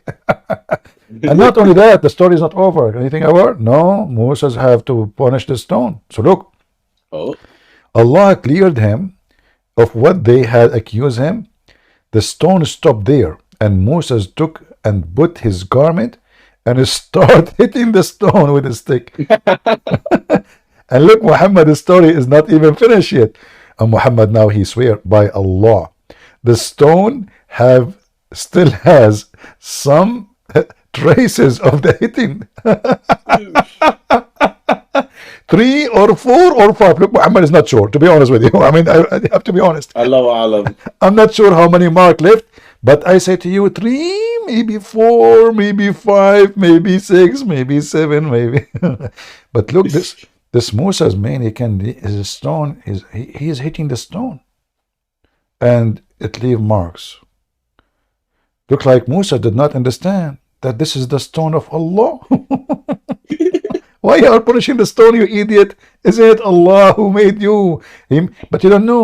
He doesn't know what's going on. Musa is just a fool, man. Like, what the heck? Why the stone? Actually, if I am him, I should cut her hand. The stone is a thief. Is this a serious story? Like CP, is this like actually serious or it's a cartoon? Oh yeah, no, it's in front of you. This is Al-Bukhari. This is the reference. They cannot say, yeah. And then they come and they speak about logic and they claim, I mean, look who is talking about logic. Oh my God. Yeah. This is not normal. How can they follow a stupid cult like this? Seriously. They do. Human being can be so stupid, and Islam is the proof. I'm gonna leave you because I don't want to take your time, but I just want to let you know that today we had a wonderful Abdul that taught us that apparently camel urine cures cancer. So I just wanted to leave you with a little bit of knowledge. I have to be honest with you. CP. I've been infected by cancer more than 70 times. Each time I drink camel urine, and then I went to the hospital. They told me now I don't have cancer no more, and all your problem is solved. But now the camel urine caused the following problem: you have a kidney failure, heart problem, blood poison. I mean, this is urine. I mean, they will kill your liver, will kill your, will poison your blood. What are you doing? God bless you, CP. All right, take care, my brother. God bless. Actually, always I find even real medicine, real medicine, I found it astonishing how those companies, when they sell us medicine, how they fool us. You hear those medicine commercial in YouTube, they tell you how good this medicine. Like, let's say you have a pain in your knee, you have headache, whatever. I mean, and then the disclaimer: this medicine can cause heart attack, brain damage, blah blah blah, can cause death. Blah, blah, blah, blah, blah. So all of this can be caused by this so-called medicine to stop my knee pain. So now I solve my knee pain, and I will lose my vision. If you lose your vision, if you feel that you're losing vision, getting dizzy, heart problem, you might have heart attack, you might have a heart brain attack. I mean, all kind of filthy, crazy problems can happen to you.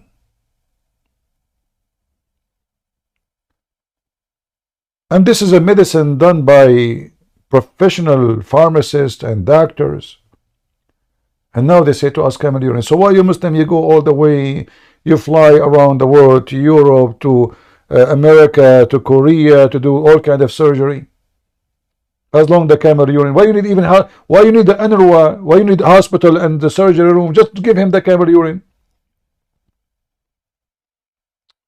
Alan, go ahead, my friend. Yes, hello, Christian Prince. Hello. Can you hear? You can hear me? Okay, good. I do. Bye. Well, people are saying they were following you for 1 year, 2 years, 5 years. I've been following you probably for the longest one, like 15 years, when you were in PayPal. All right. But anyway, Paltalk, you mean? Initially, Paltalk, you mean? Paltalk, yeah. Initially, I was translating your videos. I'm ethnic Armenian, growing up in the Soviet Union. All right. Yeah, now I'm in the United States. Anyway, I translated your videos. Then I decided to use your arguments and make my own streams. So now I have hundreds of followers and thousands of viewers. Almost like I don't do it every day, but we do it weekly. And believe it or not, whenever we use your arguments, not a single Muslim can say anything. Basically, they do not know what to say. Some of them actually write to me and thank me. Some of them write very angry messages because they really have no idea that Islamic Hadith say such things. Yeah. And as a matter of fact, I wanted to ask you to show. I never seen you showing this Hadith before. So if you don't mind, can I send you the link, or I can just give you the number? You can tell me what. You can post the link if you want. It's up to you. Yeah, there's three of them, but they're very similar and they're very funny actually. All But right. before we even go there, there is a ayat in Quran which says that if you visit messenger of God, do not stay in his house. Mm-hmm. Leave as soon as possible. Remember that hadith? Yeah, this is Quran. That Yeah. yeah. So do not stay in his house. It says Uh-huh. right. Yeah. But if you read the hadith, it says that guests came to Aisha's house. He stayed there and he slept there. Yes, not only they And they then slept and when Muhammad he came back, he found the man. Muhammad, no. Muhammad wasn't there. No. Muhammad wasn't there, but Muhammad later he found out. She told him that this is my brother from breastfeeding, correct? No. Oh, this is not hadith. Okay, this is a different one. Even Okay. funnier. Oh, okay. This is even funnier. Okay, this is one of them. Okay. Okay, this is one link. Can you see it? All right. It's a Tirmizi 116. It says that Aisha had a guest to whom she lent a yellow wrap for him to sleep in. He had a wet dream. Yeah. We mentioned this hadith many times before. Yeah, you did? Yeah. Oh yeah. This anyway, is the guy he masturbate and he masturbate in the house of Aisha. Yeah. But again, the Quran says do not stay in the house of the messenger. But this is not about staying. This guy is even masturbating there. You see, it doesn't say, actually, it says there, فَاحْتَلَمَ. So now, the guy is sleeping in the house of Aisha. Why in the world he is doing this? Exactly. And why he is even there? And again, they have no idea what to say because Quran says one thing and you read the hadith, it says completely the opposite. I mean, who dared to visit the wife of the Prophet when the Prophet is not home? Moreover, they're staying to sleep there. And the wet dream, what is a wet? And read what happens next. Yeah. They began to undress, so they're standing there naked. See, it says he submerged his clothes in the water. So he is naked there, washing his clothes. And then she's like, why did he ruin our garment? Look at her. I mean, look what she's saying. She's shocked that he undressed and began to wash his clothes. Yeah. And then she's like, why did she do it? He had to, all I did was scraping it off, meaning the dry semen. So she's giving him advice what to do. Imagine. It's not. She wasn't surprised that he stayed there. She is was expert. surprised that he. And this is telling you main thing, that the house of Muhammad was not really respected. Men they come and masturbate inside the house. What is this? I'll give you another. Oh no, let me give you this one. This one is the one you are mentioning is nothing. Look at this one. What is the hadith? Hold on. I don't remember you reading this actually. Oh no, this is an old hadith. We mentioned it many times. I think it's in my book actually too. But there's more than one, and they're all all of them are the same. All of them are the same. So, and they all visit Aisha, and same thing happened. They sleep overnight, and then they wash their semen, and it's like nothing. I mean, so same thing happened to every single one of them. There is the hadith where let us see. Yeah, but this is too funny. I mean, I ask Muslims, would you visit your friend when he's not home? It's like, yeah, why not? What's wrong with that? And masturbate, and masturbate too. Yeah. Would you stay there when he's not home? Would you let your wife have a guest when you're not home and have him I cannot sleep in your house? They talk about dignity and honesty and, I have the hadith in Arabic. I will use Google translation. Here it says that Muhammad, he came and he found a man alone in the house of Aisha. Alone, there's nobody. Let me spread the page a little bit so you guys, so I will use Google translation. Yeah. So you guys can read. So he came home and he found this man in his house, alone with her. So he got so angry. Muhammad, he got so angry. And you see here it says, I saw anger in his face. And he was and not. this is when she said, he is my milk brother? Yeah, and not only he is there, he is sitting next to her. Yeah. They are alone in the house. The man sitting next to her alone. There's nobody in the house. She said, "Oh, Messenger of Allah, he is my brother through breastfeeding." Sure, he is. And he's never seen him before. Yeah, and exactly. Okay. How he is a brother from breastfeeding, but Muhammad never saw him. He never even saw him in town. He never saw him anywhere. Never saw him even close to her. He never met him. That's why he's angry. Who's this guy, a stranger? Suddenly he is a brother and he is a breastfeeding. And so now any man, he go to his house, he found his wife sitting next to a man alone in the house. She will say to him, "This is my brother, from breastfeeding." Unbelievable. I mean, unbelievable. I mean, when you read this hadith, you think, what were the... Actually, we came to the idea that most of the authors of the hadith are Persians, weren't they? Like Bukhari.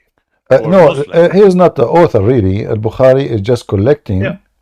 Okay, he is Persian, right? Yeah, but he is not the one. Persia. He is not the author. He is just collecting, supposedly. In fact, don't you think that Persians were like making jokes of the Arabs at that time? Al-Bukhari. This is too funny. Al-Bukhari book never exists, by the way. There's no book. It's called Exactly. So whoever wrote it, don't you think that they were making? No. Al-Bukhari did not write books. Those are written by who claim to be the student of Al-Bukhari, and they are collecting what he said. I know, but don't you think this is insulting? Like, don't you think they would? No. For them, they are not. For them, it's not. For them, they don't see any insult. In fact, all of those supposedly after filtration.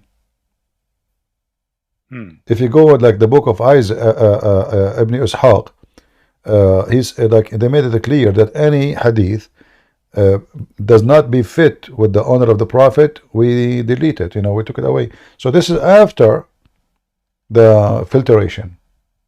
Yeah. So we do not know how many they are gone, how many they delete. Maybe tens of thousands. There's so many stupid and funny hadith. I mean, do you remember this one when Muhammad wanted to prohibit men having sex with their wives while they were breastfeeding, and he didn't know what to do. So the hadith says that he went to see what Byzantines and Persians did it, and he saw it was fine, so he allowed his men to have sex with their wives while they were breastfeeding. Do you remember that? Yeah. I mean, you couldn't think of anything dumber than that, and they wrote it. Yeah, well, so Muhammad was not, as you were saying, always like he wasn't getting a message from Jibril or Allah. No, he went to see what the Persians did and what Byzantine people did, and then he said, "Okay, you can do it too." Everything Muhammad he do, he's copying somebody. Yeah, but I think the breastfeeding for adult. I think the breastfeeding for adult was he was making fun, and then his followers, they took it seriously, and then he is stuck. So he claimed that this is from Allah. Yeah. You know what I wanted to ask you? Well, we know several names that which sound in Arabic, Hebrew names. Like Jesus is Yeshua, and Yeshua is in Hebrew. Yeshua is in Arabic. But we don't. Sometimes I need to know how does other names sound. For example, Musa. Muslims say Musa. In English, it says Moses. How does Christian Arabs Musa, but other names are wrong. Also Musa. Yeah, like as an example, John, Muhammad, he called him Yuhya. The correct name is Yohanna. Yohanna. In Arab, Christians call him Yohanna. Yes. How about Noah? Nuh. How about Ismail or Suleiman? Ismail. Ibrahim. Ibrahim. Ibrahim is a wrong name. It's supposed to be Abraham, but Like there's a street language, and you have to go with it. If you say the name which nobody understands, then nobody will use it. Yeah. But Christians, Arab Christians use very similar name to Muslims, or they sound different. Most of the names are different. Some of them they are the same. Like as an example, Israel is the same. You know, yeah. So there is many names. Also, how do you say Muhammad, by the way, he was copying the Arab Christian. It's not the opposite. However, when he copied the name of the Messiah, I could not really find a reason for him to come with this name Isa. But it is possible, but not for sure, that he is taking it from the Greek language Isos. You know, so. But because nobody knows Isa. We don't know who's Isa. You know, there's no Isa. No Arab Christian ever heard this name before. We do not know who is this person. So Muhammad, he learned some words. As an example, Umran. In the Bible, there is no Umran. There's Umram. There's no Umran. Umran. Yeah. So Muhammad have it wrong. Some names are correct. Some names are wrong. However, any name Muhammad he took, he is copying somebody, regardless if it's wrong or right. Okay, one more question. How do you say Christian in Arabic? Masihi. Is it Masihi. Masihi or Masihiyun? No, a Christian is individual. I say Masihi. Masihi. And Christians, plural? Al-Masihiyin or Al-Masihiyun. Masihiyin is many. Masihiyin or Masihiyun? But it's best to say Al-Masihiyin. Al-Masihiyin. It's, you know, so there are many, too many. The Christians. Yes, yes. Masihi is one Christian. Masihiyin is many. Because whenever we speak about Nasara, I always have to say no, we don't use that Christian. word. No Christian use the word Nasara. It's an insult for us. Actually, we don't use it. It is insult. That's what I wanted to say. It is insult, right? And the word Masihi coming from the word Masih, which means the Messiah. Okay. Yeah. And one more thing, if you let me. When you say, it's funny actually the way you say it, but I just want to know, is this the way the Arab sounds, Arab grammar? When you say Muhammad, he said, Aisha, she said, people, they said, you always use this pronoun after name, then you say Muhammad, he said, Aisha, she said. Is that the way you speak in Arabic? You translating like every word? You see, in Arabic, if you look at the screen, as an example, if you look at the screen in front of us, in Arabic, we put the word Sayyid before the name, but not after. You know, you understand my question, right? When you speak in English, you say Aisha, she said. Why are you saying she said? When we understand it's a she, you don't have to say Aisha, she said. Well, in Arabic, in Arabic, the word qala, which means said, it's a male or female. So there is different word. It's not the same as English. So you have to say Aisha. Yeah, if you want to translate accurately, because in Arabic, if you want to say she, you want to say she said, or you said said, you cannot just say said like English. You have to say to a female. She said qalat. So there is a ta at the end, qalat.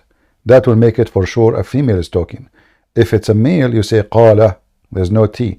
The t you added at the end it's called ta'ut ta'nith, which means the ta of female. So if you go as an example in the Quran and I type the word qalat, you will see here is speaking about the ant. Why? Because ants in the Quran, in the Arabic language, is all insect. Yeah, namla. All insect, you know. Let us go to the verse right away. All insect in Arabic usually are females as word, not necessarily as gender. You know. Yeah. So the second you say, like I say, nahla, you know, namla. Namla by itself is a female.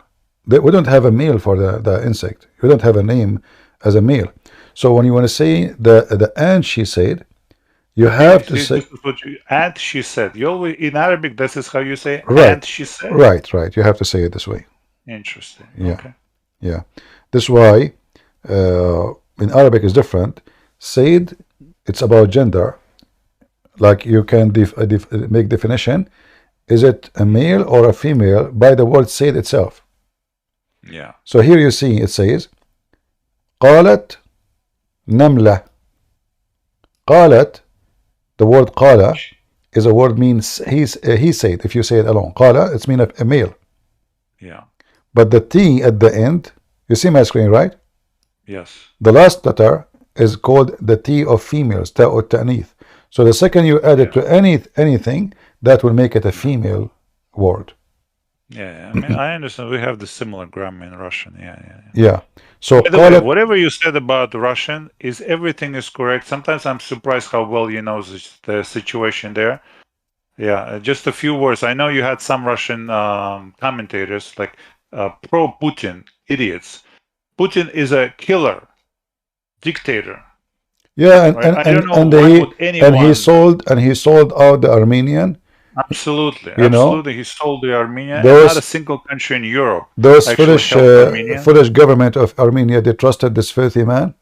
Absolutely. He can stop the war in 2 seconds if he make a threat. Nobody He will dare. didn't do anything. He didn't move his finger to do anything. Yeah. So because he is just having a friendship with Erdogan, he allowed the Turkish to slaughter them. He allowed them to take Nagorno-Karabakh. Absolutely. Yeah. And he is watching.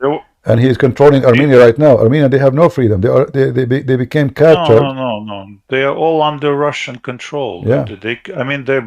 They surrounded by Muslims. Yeah. Turkey is in the south, Azerbaijan and Iran in the east and they have no choice. They have no sea. They have no port. They have nothing. Yeah. And they don't even allow them to use the weapon which he sold them. Imagine, they have S-300. He warned them not to use it, Yeah. So how they can defend themselves? If you know today was he killed recently a Russian opposition leader. Yeah. Alexei Navalny. You may have heard of him. Yeah. He was the only promise, to Russian that for better future, but they killed him. Well, each time anyone oppose him, he ended dead. This is not the first one. Like even the guy who was his gang leader, like the Wagner. Yes, Prigozhin. Yeah, he killed him. Yeah. Anyway, everyone knows him. It's not a secret, But I think, you see, it doesn't matter how long a dictator can stay. There's a time where he will collapse. It's just a matter of time. He will go. But Armenian, I pray for the Armenian to be smarter and to find their own way. And not to depend on others. They have to manufacture their own weapon. I know Armenian, they are very smart. I know Armenian. Like in the Middle East, if you want to go to a mechanic guy, go to the Armenian. Yeah. They listen to the car engine. He don't even need to open the, he tell you what the problem. So I know. My father's Armenian. I know. Yeah. I know. So Armenian are very smart people. Actually, most of the Russian weapon is made by Armenian. No joking. The Sikhoy itself. Do you know the plane MiG? Yeah. You know who made it? Mikoyan. Yeah. So how the Armenian making weapon to other countries, but they don't have their own drone. I don't know. I don't know what's wrong. Everybody have drones these days. So why they don't? How the Turkish became smarter? They trusted the Russians. They trusted the Russians. That is the biggest mistake. Never trust your neighbor to protect you. You protect yourself. Yeah. Where I live, we have a very good police, but it doesn't mean I don't trust the police, but I don't trust that the police will be here when I need them. Nobody can defend me as I do myself. So I have guns, I have weapon, I have bullets. So if somebody attack me, I will make him shish kebab. When the police come, he's welcome. But I'm not going to wait until the police come. I will be dead. The police then they come, they take pictures of you. They say this guy he was shot in the head, and they put your picture in a file, and then we were looking for the one who did it. Thank you very much. So even if you live in a place where it is secure supposedly, you better arm yourself to defend yourself. We don't want people to be criminals. We don't want Armenians to kill their neighbors. But what's happening is the opposite. This nation is slaughtered through centuries, and the whole world is watching, and nobody care. Yeah. And there was an interesting thing the Armenians did. Remember the earthquake just a year ago in Turkey? Azerbaijan was blockading Armenians in Karabakh. You know, the Armenians were literally starving. And when earthquake happened in Turkey, what did the Armenian government do? They behaved like a Christian supposed to. You know, love your enemy. They are being stupid. Despite This is not this is not love. This is stupidity. no, they helped people in need in Turkey. They They should sent not. They should aid. not. They should not. That's stupid. Oh, it is stupid in a way, but also in a Christian No, way no, to this is do not it. a Christian. You don't. No, You don't. You you don't don't feed think? your. You don't feed your enemy who is going to kill your kids tomorrow. That is Oh, stupid. well, Yeah, that's not. there That. are little kids dying there too. No, no problem. It, The Muslims, the Turkish are. They have migrant around the world. They have millions in Europe. They can send support. You are the one who need. Instead of sending your money to feed the enemy, go and buy weapon to defend yourself. The enemy is coming to you tomorrow. You know. Yeah. But obviously, the president of Armenia is a donkey. Absolutely. Yeah, there's no Complete question idiot. about it. Yeah. All Yeah. right. All right. Thank Okay. you. Thank you, my very friend. much, Thank Christian you. Prince. Yeah, I will call you again sometime if All you right. don't mind. If you like, you can post your channel so people they can join you if you want. Yes, please. I don't mind. Well, we rarely do it in English, but we had a priest from Nigeria once, but most of them are in Russian. All right. If anyone would like to join this brother in his channel, he have a channel. He's sometimes Yes, he do in please. English, and if you I'll are an post Armenian, you do it mostly in Armenia, right? most in Russian. In Russian. Russian. Okay. If you speak Russian, you can join his channel. You can post your Yeah. link. Thank you very much. You're welcome. Okay. LP3, go ahead. LP3. LP3. Are you there? LP3. All right. Who was here before? Salvation or Clay? Which one? Are you there, Clay? No, no, no. Can you hear me? Okay, go ahead. Sorry, I just got here. I was so still supposed to talk. Okay, hold on, Clay. LP, he came back. Go ahead, LP. Sorry, my mic I was suppressed. All right. I was in a DM with a Muslim. Mhm. I don't know if they are still watching, but it was Wheelie. They were in the chat, and we were talking about 3350. You're familiar, right? 3350. Oh, what about it? Right. Okay, so I lost you. it uses the word nikah, if I'm not mistaken. Does it use the word nikah? Uh-huh. Okay, so their translator was saying that word was translating to marriage, like he will marry her. Mm. But mine was saying that the Prophet wants to repudiate it, which means associate. Mm. No, neither one So is. I don't know which translator is correct. Neither one is true, because first of all, you see in Arabic it says yes, tankihuha. It's a continue, and it's a future thing. It's not something you do one. It's you do many times for the same person. Same time, the word nikah does not mean marry. It means physically the F word. So Muhammad said, when your wives they have their period, do with them everything except nikah. Okay, yeah.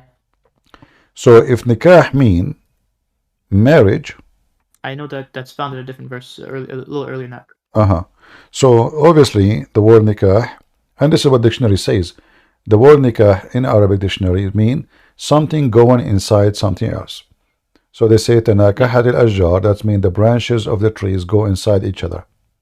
All right. So neither one is correct.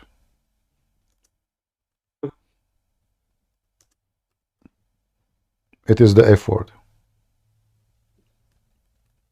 All right, thank you. And is there a way I could find resources to like the dictionary? Yeah, I will show you the Is there- hadith. Or give me a second.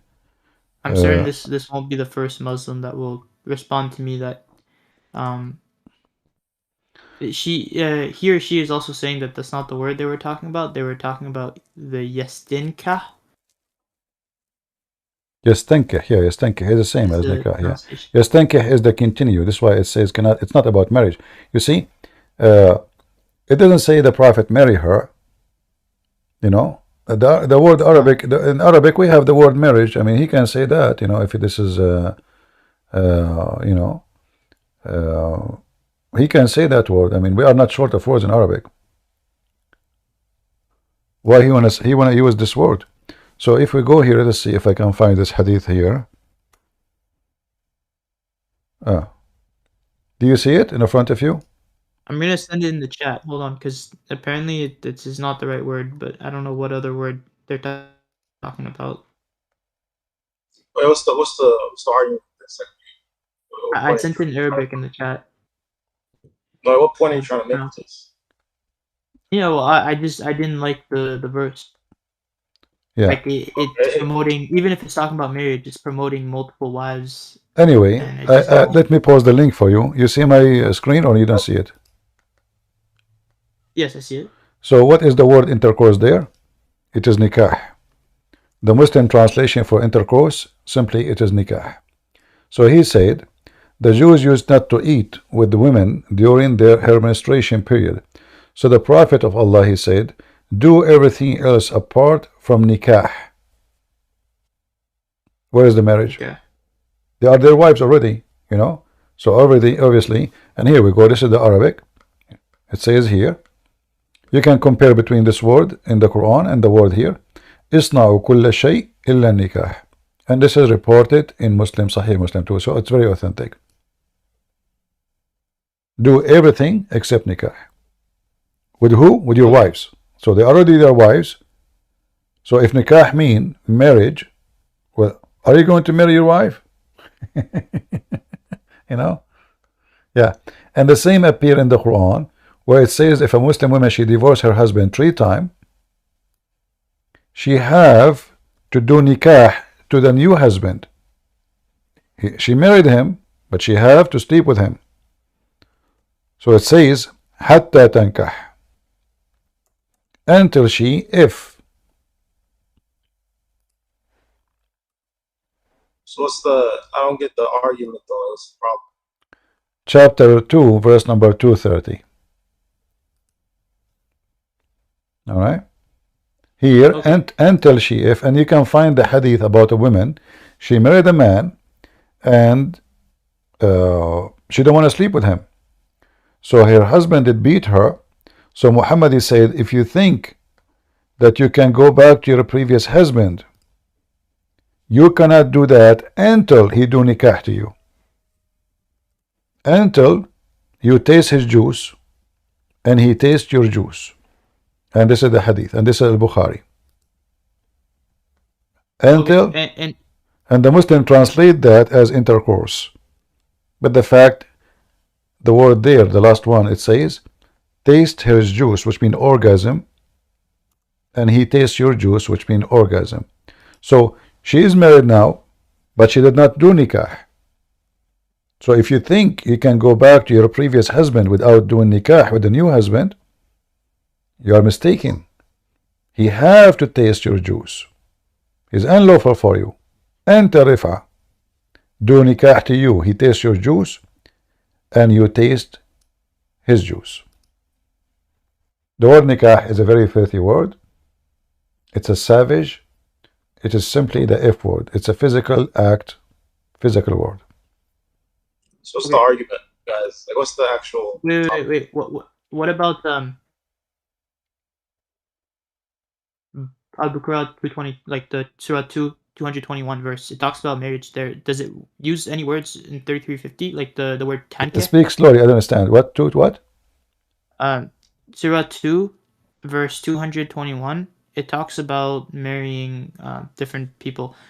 Does it use any of the words that is found in 3350? Like Okay. she's saying that tanke is a word that is she's talking about that talks about marrying in 3350. You know, if the word tankah mean marriage, and the word tankah mean to if in the same time, that means marriage in Islam is the effing word. So is tanka and nikah the same thing? This is what they claim, but obviously nobody uses it. The Arab will not use this word. Tankah is to if. Okay, Tankah is tankah is to if. It's consummation was the problem. Consummation? What's the argument? They're saying consummate. No. This will have nothing to do about consummation. It's about doing nikah to, here this verse about doing nikah to non-Muslims. So there's no word marriage here, the word marriage does not exist. But because Muhammad is a savage man, he is using that word, and the Muslim, they say he meant marriage. But obviously the word marriage, like you see the word marriage, we have it in the Quran, zawj. Zawj. Yeah. You do not need to use the word nikah at all. Why you want to use such a word? This is the F word. So you can say tazawaja. That's it. Zawj. What's the argument? Huh? What's the argument? What's the problem? What's the issue? I don't understand. Are you a Muslim, Clay? Alhamdulillah. Okay. LP, can you give us a break, please, so I can talk to Clay? Okay. If you don't mind. Go ahead, Clay. The argument is, what is the word nikah mean? Consummation. So, consummation, so it's not marriage? So, and we use it like if somebody gets married, the nikah is when they get consummated. You know what I'm saying? So the marriage is not nikah, correct? So marriage is three things. It's the walima, the nikah. Marriage is what? Marriage is what? Marriage is three things. Is what? First one? Yeah. So three things to be married. You have to have the walima, the dowry, and the nikah. What is the first one? The walima. What walima? Like you announce it to people. You have food, what does this have to do? Walima mean food. What does this have to do? What are you talking about? Food? So now you can't get married unless you have a food? No, you have to invite people, so it can be like a public thing. Where do you get this from? This is in the Sharia. Where are you going to show me? Okay, what do you want me to show you? I'm show you. Like you need, my friend. There is nothing. It's called walima. You need witnesses, not walima. Yeah. Yeah, the witnesses. Walima is mean massive food. No, it could be just dates. Like it doesn't have to be like. No, this is what walima mean. You need witnesses. Now I want to ask you, who was the witness of Muhammad when he married Zainab? So the Prophet ﷺ, one of his rights is he doesn't have to pay dowry, and the woman doesn't need a witness. See, so marriage in Islam, and you agreed that you have to have witnesses, but Muhammad, he can sleep with women without witnesses, so he's fornicating. It's not sleep with women. These are his wives. He's married. How his wife? You say the marriage will not be valid unless we have witnesses, correct? Yeah, it's one of his privileges, though. So now Muhammad have a privilege, guys. He can sleep with other women. so if a Muslim, if other Muslim, he do have the same as Muhammad, he will be stoned. Is that correct? Yeah, but Muhammad Sallallahu his marriage was like capped. So after his last wife, he wasn't able to marry anymore. So what do you mean last wife? After his last wife, the man had died. What last wife? What are you talking about? Any woman? He was capped. He was capped at 11 wives. So listen. Why Muhammad have a privilege that he did not need witnesses? Isn't it witnesses to prove that there is no fornication in the process? Isn't this is the point? Yeah, okay. So Muhammad is a fornicator. So Muhammad is not a Muslim. Muhammad is above Islam. Every Muslim, he can have only 4 wives maximum in the same time. Otherwise, if he have number 5, he will be killed. Muhammad, he can have unlimited. Every Muslim have to have witnesses. It's not limited. It's not unlimited. He have unlimited. There is no any women she offer herself to the Prophet. Any women, no number, no number. No, it was capped. So after his 11 wives, my friend, don't tell me there's no. Okay, can you show me a verse in the Quran that says there's limited numbers for you? 1 second, I got. If you want, I can help you.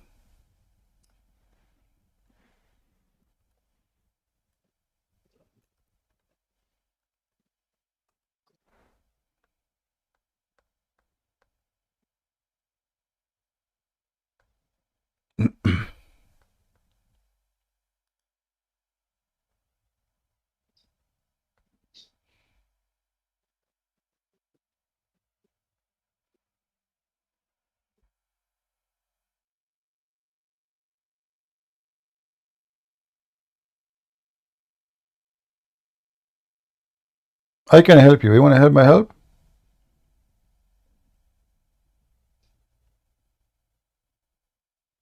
Go to chapter 33, verse number 51 and 52.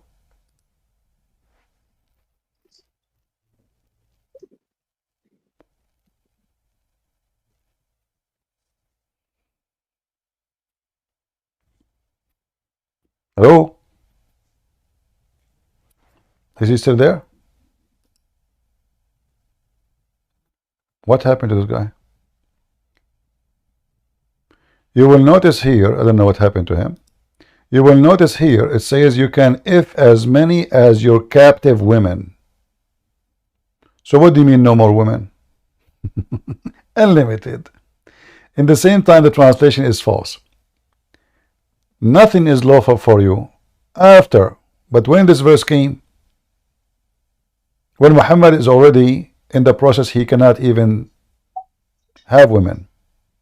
Are you there, Clay? Yeah, I'm on my phone, so I can't like go back and forth. But, all right. So as you see here, I hear what you're saying. it says that the prophet here in verse number 52, you are looking, I can find it for you in 2 seconds. It's not lawful for you more women, but doesn't say, by the way, to marry. This is false translation.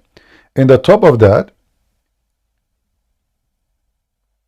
this does not include all the slave women you own, the one you capture from their husbands.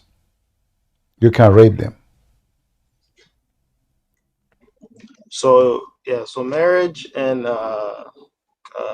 there's no marriage. captive, There's no marriage. Where is the word marriage? Can you show me the marriage? it says two different things. Okay, but your prophet, do your prophet marry? When a woman she offer herself, is she is married to Muhammad, or she offer herself sexually? So offering is as she wants to get married, but like, marriage. Where is the word married? Can you show me the word married in the verse?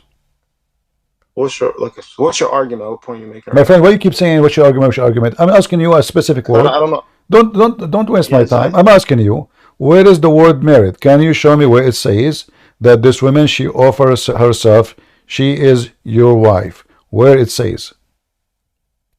What verse are you reading right now? Well, you are the Muslim. You do not know what verse I'm talking about. I don't know what verse you're reading right now. It's in the front of you on the screen. Any believing woman, she offer herself to the prophet. Offer herself. Is that a marriage or sex? It's sex. It says yastankihuha, and it's you who said it's consummate. This is your words. So what the prophet he do? He do the sex. She offer herself. The prophet he boom the women. Why? Why the prophet have a privilege? Why the prophet have a privilege that any women they can offer themselves? He have already many women. Oh, okay. So that's your claim. Now prove from the seal that ever happened. What?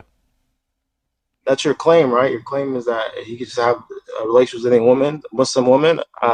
Show me where that happened in Sirah. This is your claim. Give me a break. Show me where this happened in the Sirah. Many women they offer themselves. And are you saying to me, just don't waste my time. Just go. Guys, show me. I'm showing you the Quran. So now the Quran is wrong?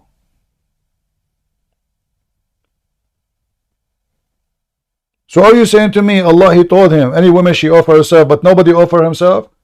Or read the interpretation, you will see a long line. This is why the verse after it, when women they start coming to Muhammad, long line, and many of them they don't look good. Look what that Muhammad he made a new surah. Now he noticed that he's stupid. Old women, not good looking women, not pleasant women, all kind of women they offer themselves. So what Muhammad did?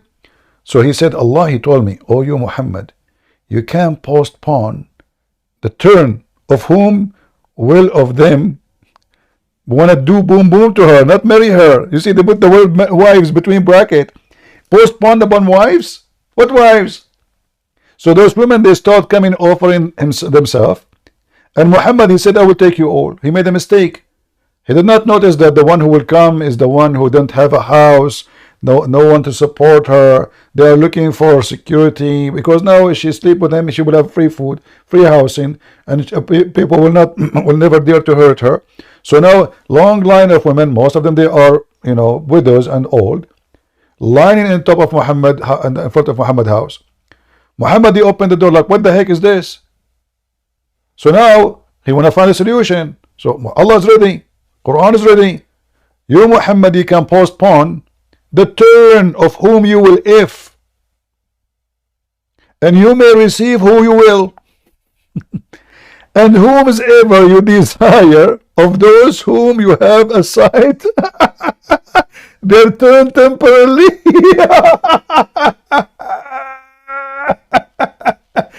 I like to have a spare tire in my car. Her turn temporarily, and no sin to you to receive her again. Like, okay, you know what? You stay here. Okay, I will be back to you. Just give me 5 days because the wrong line. I mean, so Muhammad start giving tickets. You are number 50. You are number 100. And this guy says to me, show me from the books of Sharia. It's your book. Just get out of here. I don't have time for stupidity. You see, I'm not here to argue with kids. I'm here to speak to men who have decency. It's in front of you. You can delay, you can if now, you can if tomorrow, you can refuse. What is this?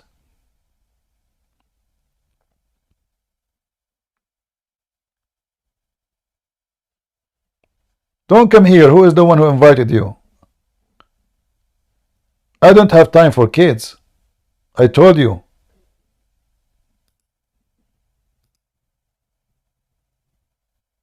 Show me. So what is this in front of us?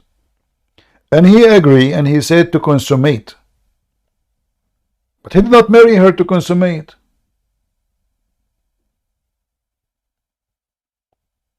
And why everybody need a witness in marriage, otherwise fornication, except Muhammad?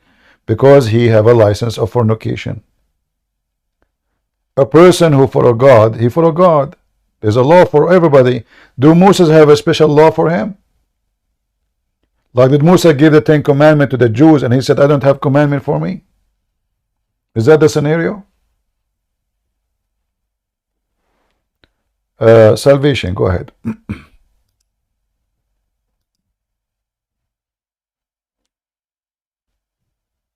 Hello. Go ahead. Peace of Christ be with you, CP. Same to you. Am I audible? Go ahead, brother. What do you want to say? Yeah, I'm first time here, and I'm listening you since last 4 years. And as English is not is my first language, so please you should have to manage with my poor vocabulary and grammatical mistakes. No problem. I would say thanks to you. I'm listening since last 4 years, and I learned a lot from you. And no, I mean, no, I know a lot about Islam, about everything you been told uh, in your streams, videos, and I wanna say you that I never ever be I mean fan of anyone's, not any movie star or singer, uh, but you are the one and only personality uh, existed right now after Jesus Christ.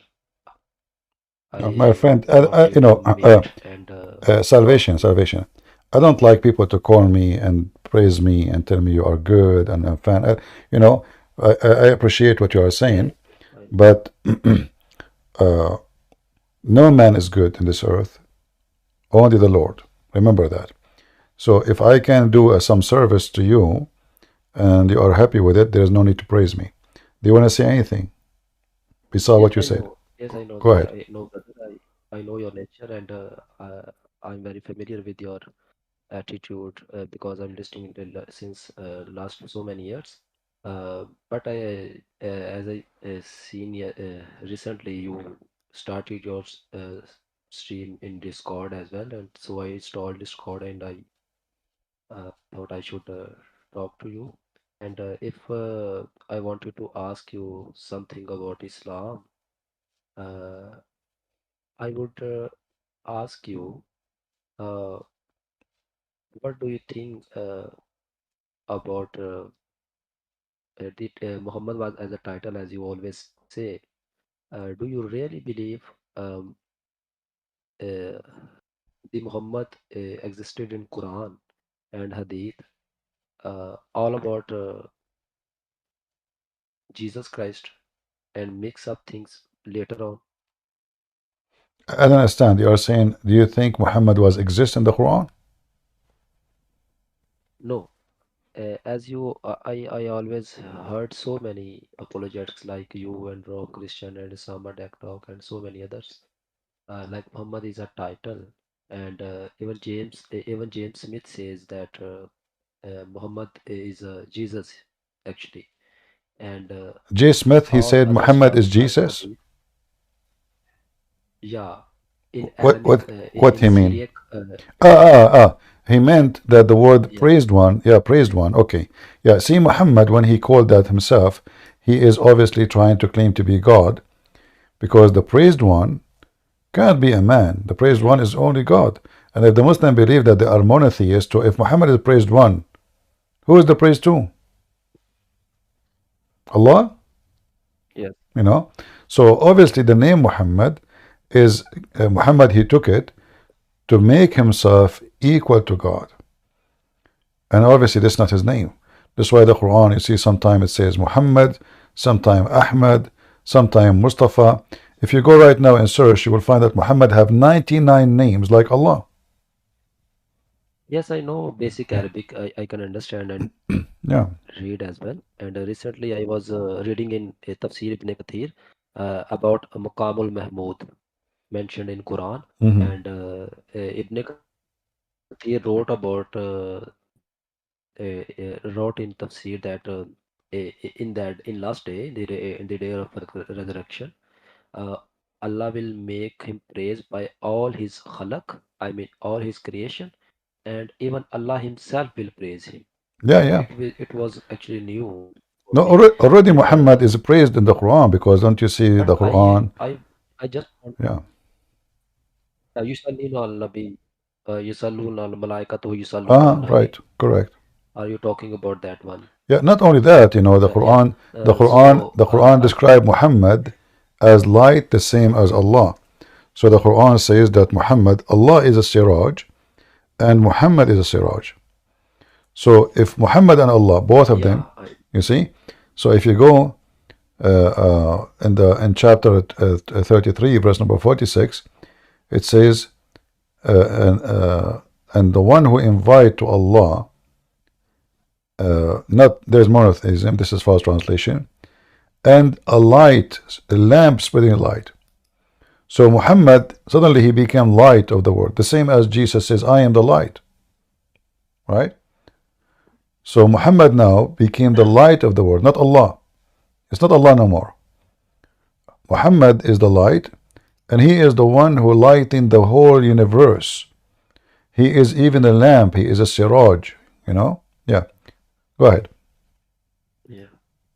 And I also want to mention here something we always actually every Christian and Muslim, even Muslim, neglect this because all with all other prophets they wrote Rahmatullah alayh, as you know, and Muhammad has Sallallahu Alaihi Wasallam. Yeah, But when they translate this Darud in English, right.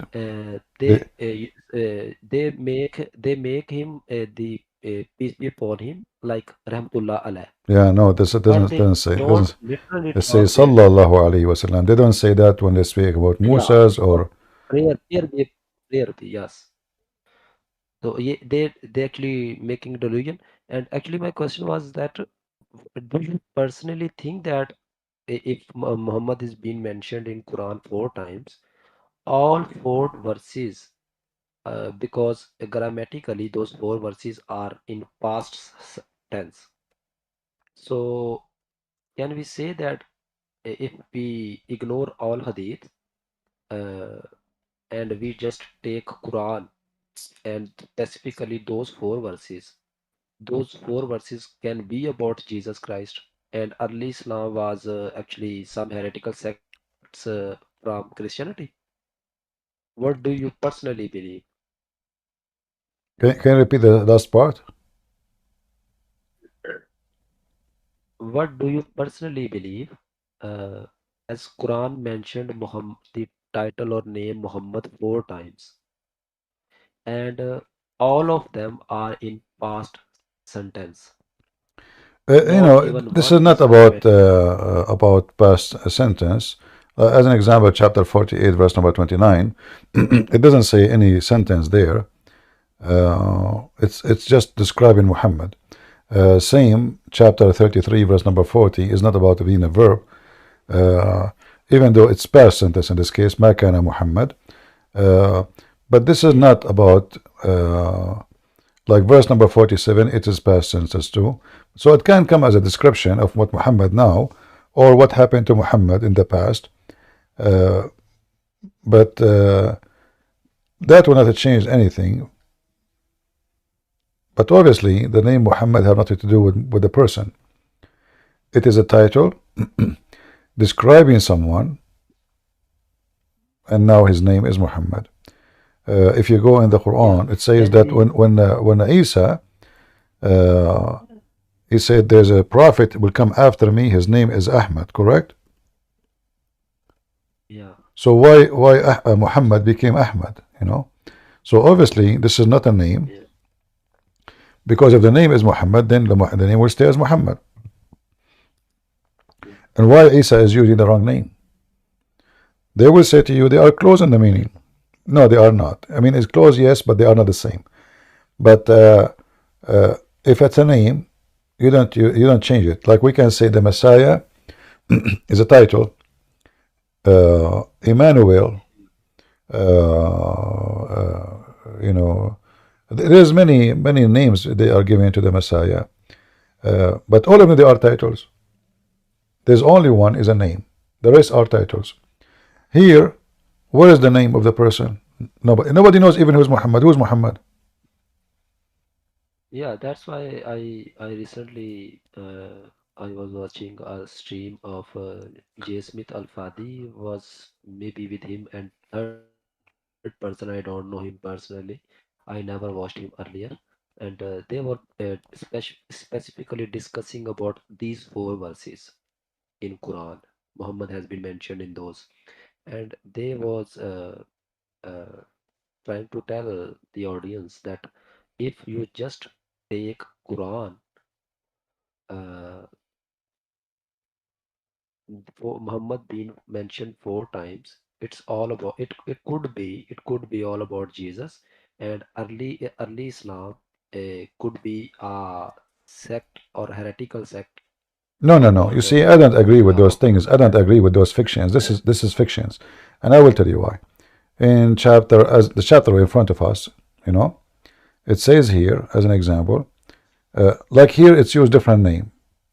Same time, why I want to say those things which doesn't make sense. So which is a Christian sect says you can have fornication? Which a Christian sect says a woman she can offer herself to Jesus? What is that? I mean, this is not even right. No, but Siddhi, you have to comprehend my point. I'm not trying to argue, but just to reach and conclusion. All these commandments and I mean all these I don't know what to say, uh, special treatment not given to Muhammad specifically. I'm just talking about those 4 verses because all the or if we talk My about friend, my friend, Quran my 33 friend, don't waste your time. 33:15. Don't waste your time with fictions. I know that I know those channels. I respect them. They are doing what they think there is right, but there's none of those have to do with Jesus. None of them. That is not true. Actually, in fact, it's an Yeah, insult. that's all. It is an insult. Like here, as an example, chapter I 3, was verse just wanted 144, to it listen says, your point of view. Muhammad is no more than a messenger, many of where messages pass away before him. If he died or is slain, is that the story of Jesus? No, because the Christians knew very sure that Jesus was crucified. Nobody believed in such a thing. In the same time, if you go to the other verse as an example, it says here, Muhammad was not the father of any of your men, and he is the last of the prophet. Is Jesus a prophet? Yeah, in a sense, actually Christians believe that Jesus was a prophet because he prophesies. No, but God prophesied, but Jesus, my friend, people call Jesus master, call him prophet, call him rabbi, call him, but he is not. He is God is a prophet too, because the prophecies come from God. But obviously, here is speaking about a prophet, not about God. The Christians don't believe in that. Then it's if you continue, uh, it says here, chapter 48, verse number 29. It says Muhammad is the messenger of Allah. Do the Christian believe that Muhammad is the messenger of Allah? Jesus, sorry, No, we Jesus. don't actually. Jesus. Do they believe that Jesus is messenger of Allah? No. The Arabic is clear. Do you believe that? Do you believe? Are you Christian? Are you Christian yourself? Yes. Okay. Do you believe that Jesus is a messenger of Allah? No, not Okay. actually Allah, but So what does have to do with we Jesus? believe Jesus is being sent by the God, and No, he no, no. You actually see, we can Jesus believe is not sent by the God. Jesus is sent by the Father. So there's difference. Secondly, the Father, his name is not Allah. Number three, here you see talking about killing others.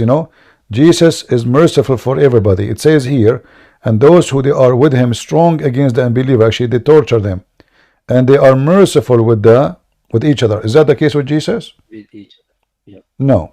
Jesus, he said, forgive them, Father, they don't know what they are doing. Those who they are crucifying him.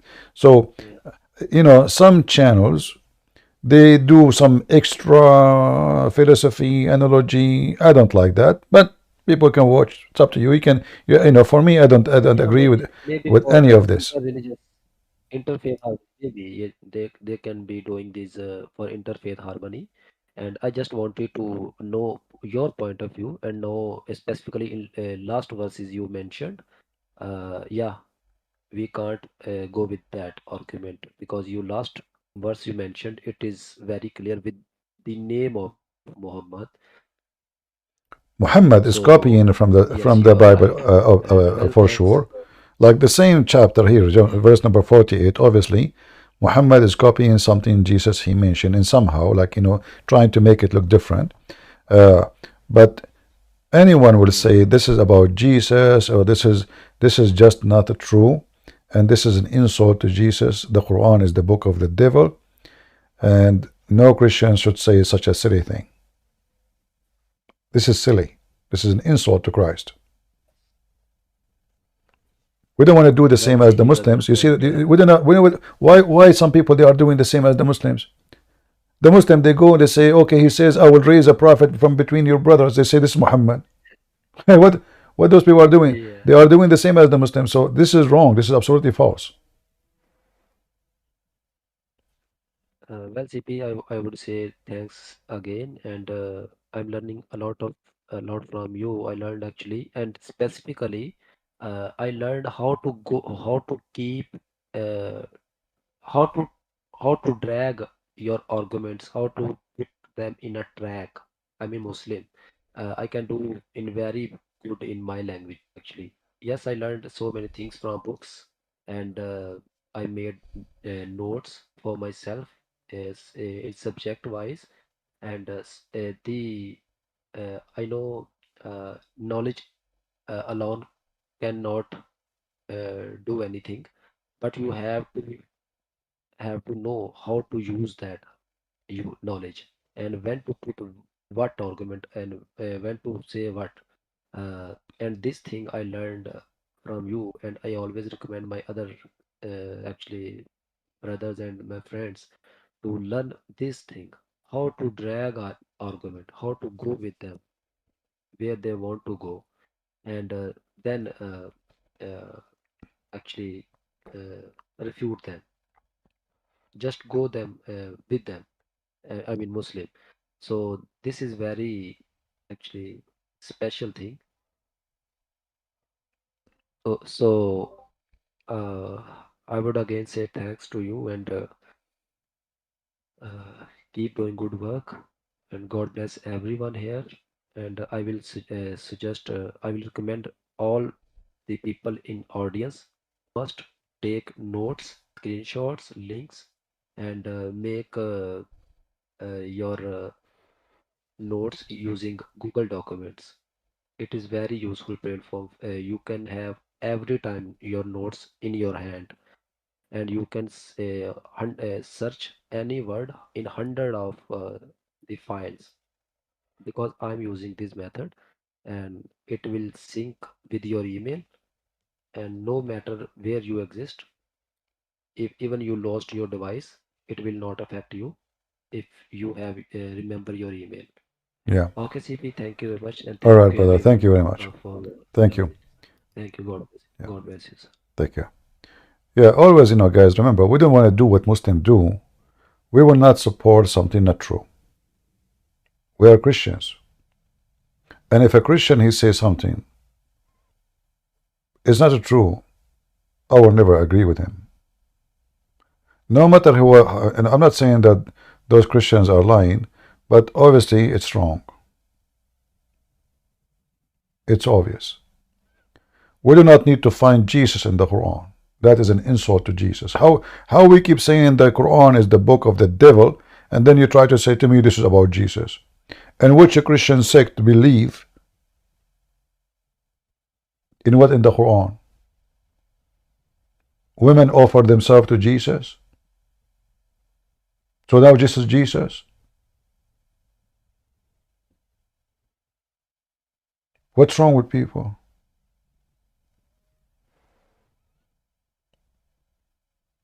I'm not sure who was here first, C or Soldier. Which one was first here? Yeah, I believe I was first. All right, go ahead, Soldier. Well, first of all, it's an honor to be here on your stage, listening to you for about 2 years. Anyway, so I take the opportunity to hold discussions with people who are, whether they be Jehovah's Witness or Mormons, but I try to do so in a very kind of friendly, non-combative way. So for example, with Mormons, I speak about that verse that their entire religion hinges on, where uh, uh, the prophet in the you can maybe help me out there. He said that from this branch he'll be disconnected, or he'll rejoin the branches, and you know and they say that that's Joseph Smith, right? That's the Mormons. So I go to that verse and I show them, okay, the very next verse is actually interpreting or an explanation of that previous verse. All right. So with Jehovah's Witness, I go to whether it be Revelations 1:8, where Jesus says, I'm the beginning and the end, the Alpha and the Omega. Or I go to the place where it says, in the beginning was the Word, and the Word was God, and the Word became flesh. Right. So those are just really nice one-liner intros. I ask them, so what's their understanding of this verse? Now, with Muslims, it's a little bit trickier because they do not, I guess, believe the Bible is is is is it's still believable despite them referencing it when convenient.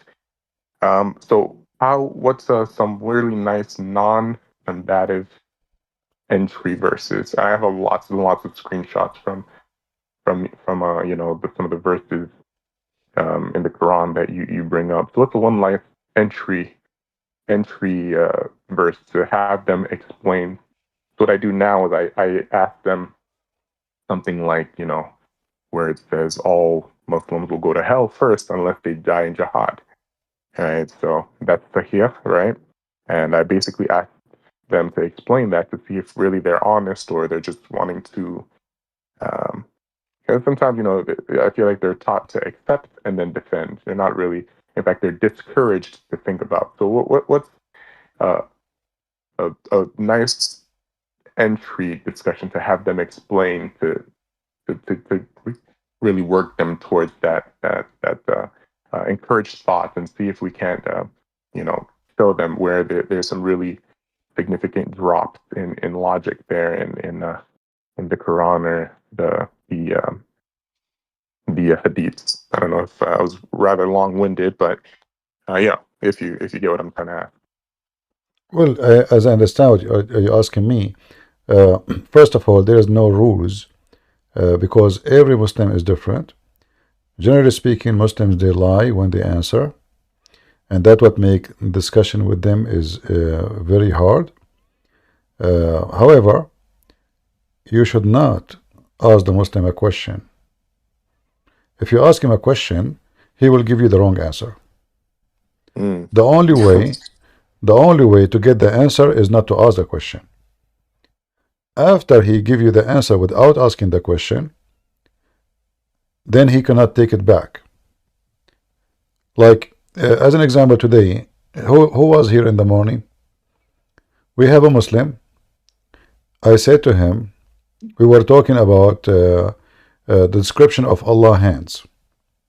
So he mentioned hands, so I took opportunity and I asked him, if there's a dog, do we say he have 4 legs or he have 2 hands, 2 arms and 2 legs? He said, this is stupid. You don't say that. You have 4 legs for sure. And then right away I showed him the verse in the Quran saying that Allah, he said that the dog have 2 arms. Now he cannot take it no more. He cannot take it back. He start cursing me. So if I show him the verse before I make him give the answer, the whole answer will change. Actually, he said, after he said that, and it's recorded in Ramble, you can go and see it, and even in YouTube, he said, if I know that you will, I do not know you will say that. I do not know. So this is what the Muslims are. They are sneaky snakes. They listen to you, what is your question, and they have already answer. The answer have nothing to do with decency. So you will never get an answer for a question in a decent way. Maybe like 1 of a billion Muslim, he will give you the correct. Maybe he's ISIS, you know, ISIS. They will not, you know, they will say this or this, you know. but normal Muslims, they love to defend by lying. ISIS will kill you, you know. They will not defend. He said, yeah, this is what it says. You like it, we will kill you. So because now they feel themselves weak. If you live in a Muslim country, do you think I can even ask the question? Can I say that? No. So now they don't know what to do. So now you got them busted. You don't ask them the question. You have to go like in a circle until he fell into your trap. It's a trap. We don't debate Muslims. You cannot debate a liar.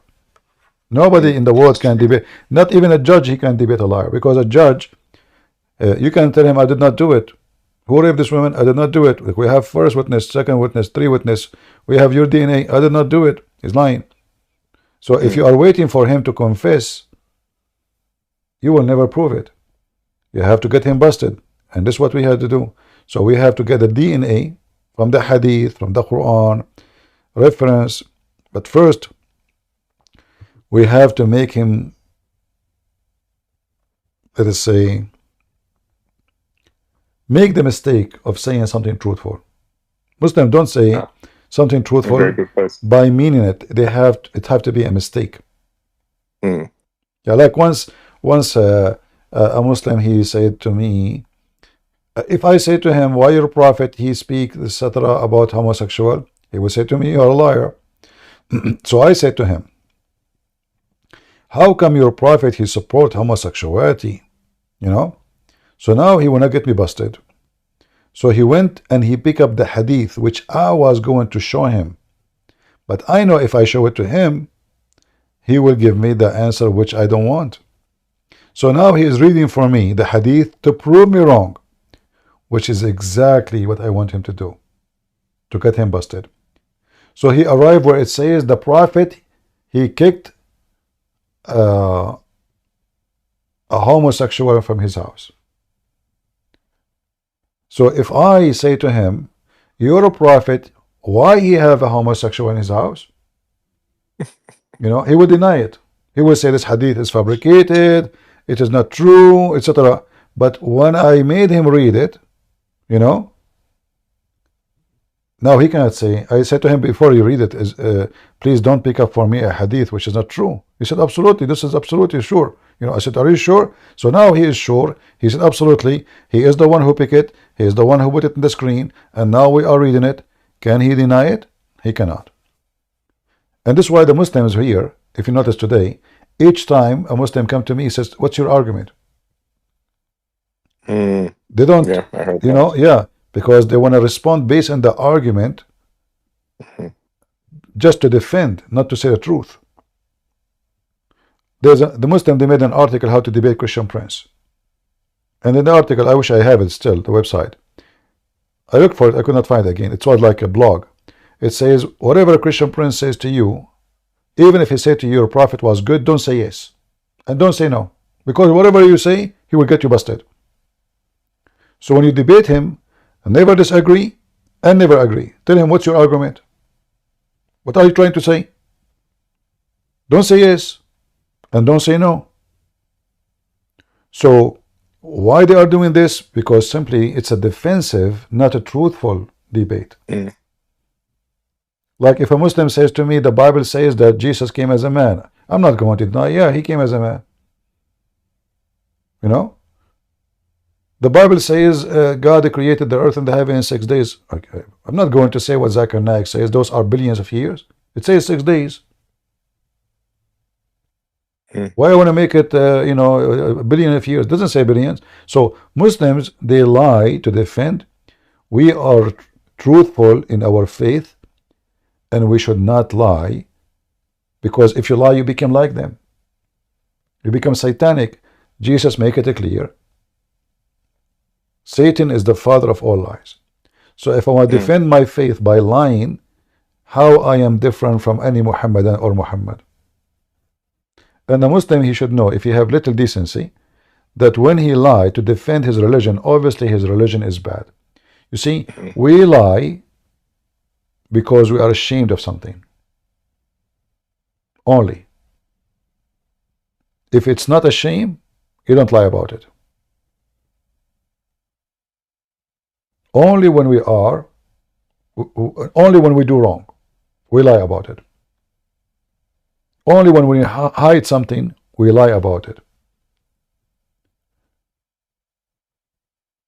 If this is my faith, and people, they can read it, people, they are not stupid, they can read, they can check.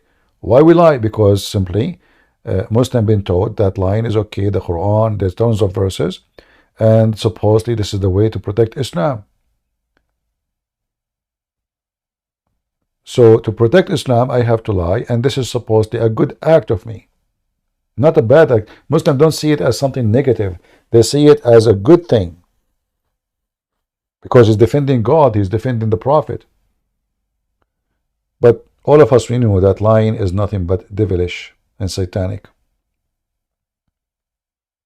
and Brilliant. it can't be godly. So always you have to see. It's like, you know, I debate Muslim the same as a lion. He play with his prey. You know, yeah. You don't. I'm not here to kill it. I want to play with it. Yeah, come to think of it, I do remember when somebody called you childish once. You're like, so how old did you say I'm a child? You're like 5, 6 years, 6 years old. You're like, so Aisha was a child. So that's Yeah, you see, excellent. Okay. exactly. Like how? Okay, I'm a child. Okay, so what do you mean by child? What age? So Yeah. anything he say, but you know that mean you have to be. Let us say some people are not gifted. Some people are not so fast. Debate need a lot of brain process. You know. Because It's not a case you study, you take your time. It's just people are waiting for you to say something in a second, you know? And this is the problem of Muslims.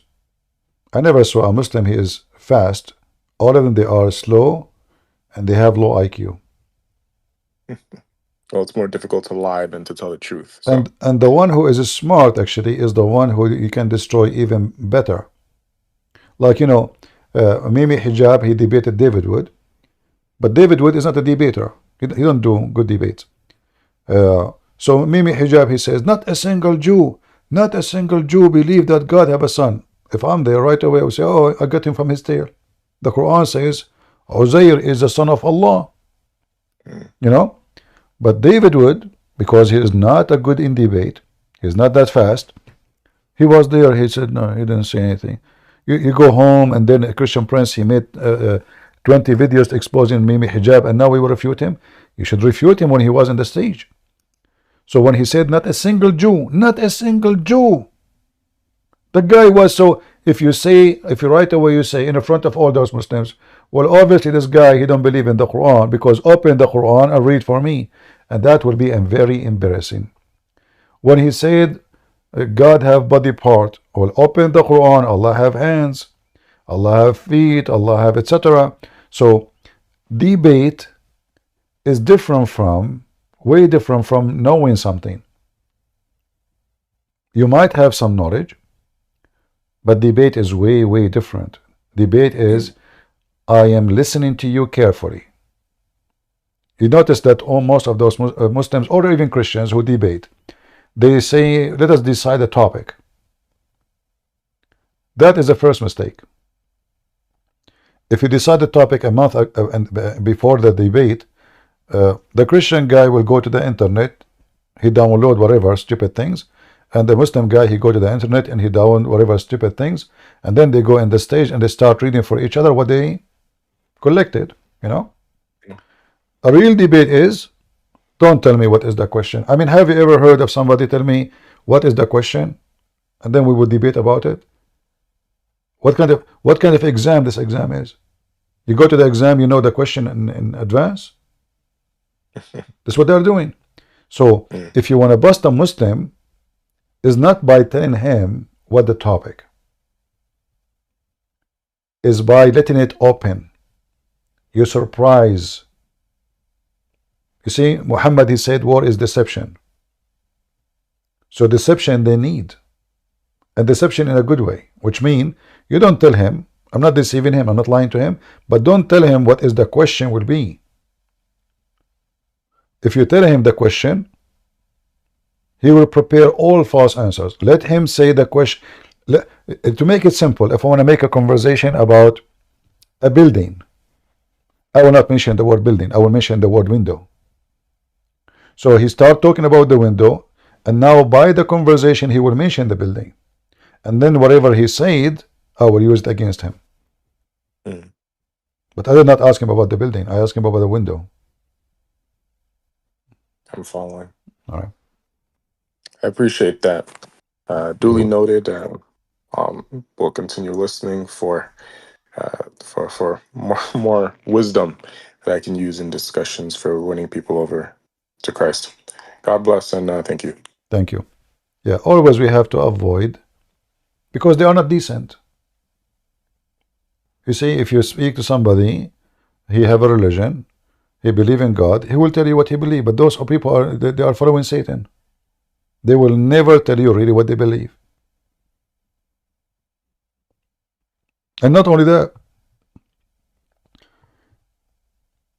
they go, like when Muhammad Hijab is speaking to David Wood, he deny Allah have body part. The same idiot, he go to speaker corner, he says Allah have body part. The same guy. Why? Because there he was comfortable, and he is not in a professional debate, he is just speaking to someone. When you say to them, your prophet, the Quran teach having sex with kids, Mimi Hijab, he deny. But in the speaker corner, he is comfortable speaking to a Muslim Shia. He says, if you read the Quran, there is no indication nowhere. It says you cannot even have sex with infant. Nowhere. So now he is debating a Muslim about that she should follow the Quran and the Hadith. So the same person, the same Muslim, his answer changed 180 degrees depending on the location and he's talking to whom. So when he's talking to a Muslim, the answer is totally different. When he's speaking to a Christian, the answer is the opposite. And this is why you should know that Islam is nothing but devilish. See, my brother, go ahead. Sorry for making you wait. Why you guys don't use names? I mean, why we use C and D and names? Well, Names I are think for my names are picture for free, isn't it? For free. my picture is the enemy of Allah. My name is the enemy of Arabic speaker. I noticed that a lot of Arabic speaker cannot say chulala, and it's pretty funny. Is that true? They cannot say what? CHU, chew. CHU? No worries. Yeah, no worries. I have. I wanted to say that it's really nice that you always mix comedy, humor, and intense. So there is always a tension release, tension release. And I also wanted to say that thanks for letting some of the Christians talk to you. Some of the mods here, they do aftercare, like the Kaya after he converted. He has many questions, and so a lot of people do follow up in the chat. So in the chat, we do sometimes things that are not great, but they are doing the CP aftercare. So I just wanted to sort of, probably you already know this. Now, I wanted to ask you, I noticed the trend that a lot of these Christians really love to argue with Abdul intellectually, but we know that Abdul has low IQ when they embrace Islam. So I asked Prophet AI, and Prophet AI said Abduls generally struggle with three things: the theological understanding of God and salvation, number two, moral concerns about Muhammad, and number three, the examples of Jesus Christ. So you have like decades of experience in this. Do you agree, or do you think there are different angles? Because I think when arguing with Abdul, we should try to keep it simple. Am I correct? Or No, Abdul, they struggle with anything as long they feel it is negative about Muhammad. So, and even the ones they think it is positive, they will deny it if you can flip it into negative. As an example, the Muslim, they keep saying Allah have 99 names. Then if you are going to do examination for each one of them, you will see the Muslim, they will start washing their hands from each name one by one. And then they will stay maybe with the 20, 30 only from the 99. So Abdul, he denied nothing unless you flip the table on him. So yeah, I think sometimes. Oh, go ahead. Yeah, they struggle always, but depend on the person, depend you are talking to who, where he live, what kind of education he have, and what kind of family he grow up in the house. Some they grow up in a good family. That usually is a person who say to you, yes, it says that, you are right. As we see many, they leave Islam, right? When they speak to me, those are people, they grow usually in a good family. They did not learn taqiyya and we should lie and defend Prophet Muhammad by lying. So they grow up in a nice family, nice house. They are nice people. And then when they see the truth will set them free. But then there's the other kind of Muslims, and those are the majority. They would deny anything and they will struggle with anything, but they will not say they are struggling. They always struggle. Yeah. Like a breastfeeding for adult. Mimi Hijab, he make videos about it, he make fun of the Muslims, but it's in his book, so he's struggling with it. They made him and Ali Dawa, they made just a page in YouTube and I think in Facebook or Twitter. I think it's called Sept File, something like this. It's just to bully Muslims' belief. And they are Muslims. But why they are doing that? Because they themselves, they are struggling with those beliefs. So every Muslim struggle with everything. Muslims oppose Muslims. Muslims fight Muslims. Muslims kill Muslims. Muslims don't agree with Muslims to the point nobody knows who is the Muslims. Yeah, I think as someone coming from Indonesia, I appreciate how you treat some of the Indonesian Muslims nicely. I think they belong most of the time to the first one, from decent family. But we have seen a lot Muslims talking like Scientology people, metaphysical, metaphorical, and they argue like philosopher, which is absolutely annoying. I have a question for you before I go. Okay. It is about Hadith 5394 and 7502. I don't know if you can easily pull this off because I can't really. Hadith what? 592? 5394 about intestines. I think it's like believers have one intestines and the non-believer have 7 intestines. Yeah. Let me see if I can find it in English.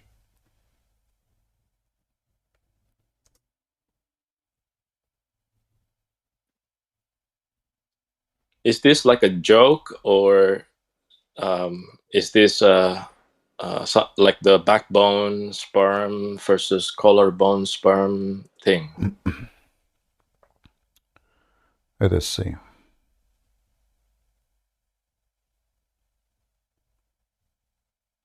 You were able to find that in English in the same sunnah.com? What is the number of the hadith in sunnah.com? Are you using the Arabic number or the English number?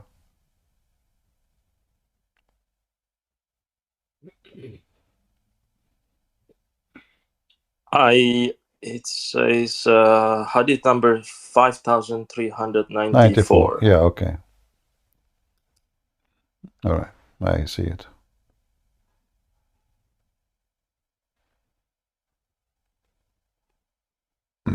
Because it puts parentheses, so it doesn't come clear to me whether it is.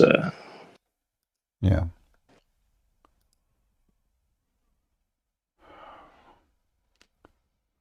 Yeah, but you know, here in a Muslim, they can always come with the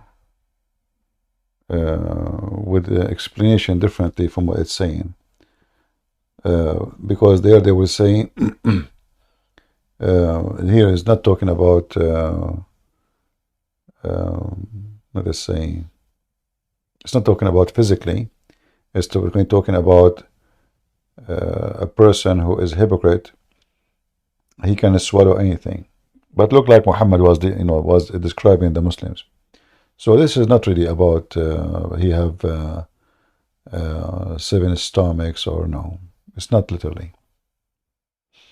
Okay. Yeah. How about 7502? 7502. It's this is a the more you read this, the lower your IQ becomes. It was about the womb. The womb got up, and Allah said to it, "Stop! What do you want?" Yeah. The whole thing doesn't make sense, and I wonder if this is something that they try No, to soften. this is physically. This is not metaphorically. And it's stupid. We have to say it's stupid. There's more stupid than this one. There's like the you know what they call it, the belly bomb.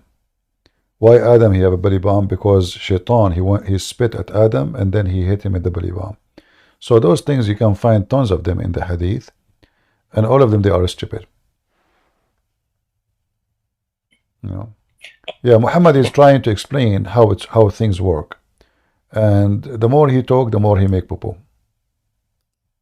You know. I agree. To the point, like he is now talking that this thing is even talking. You know, like it's a talk.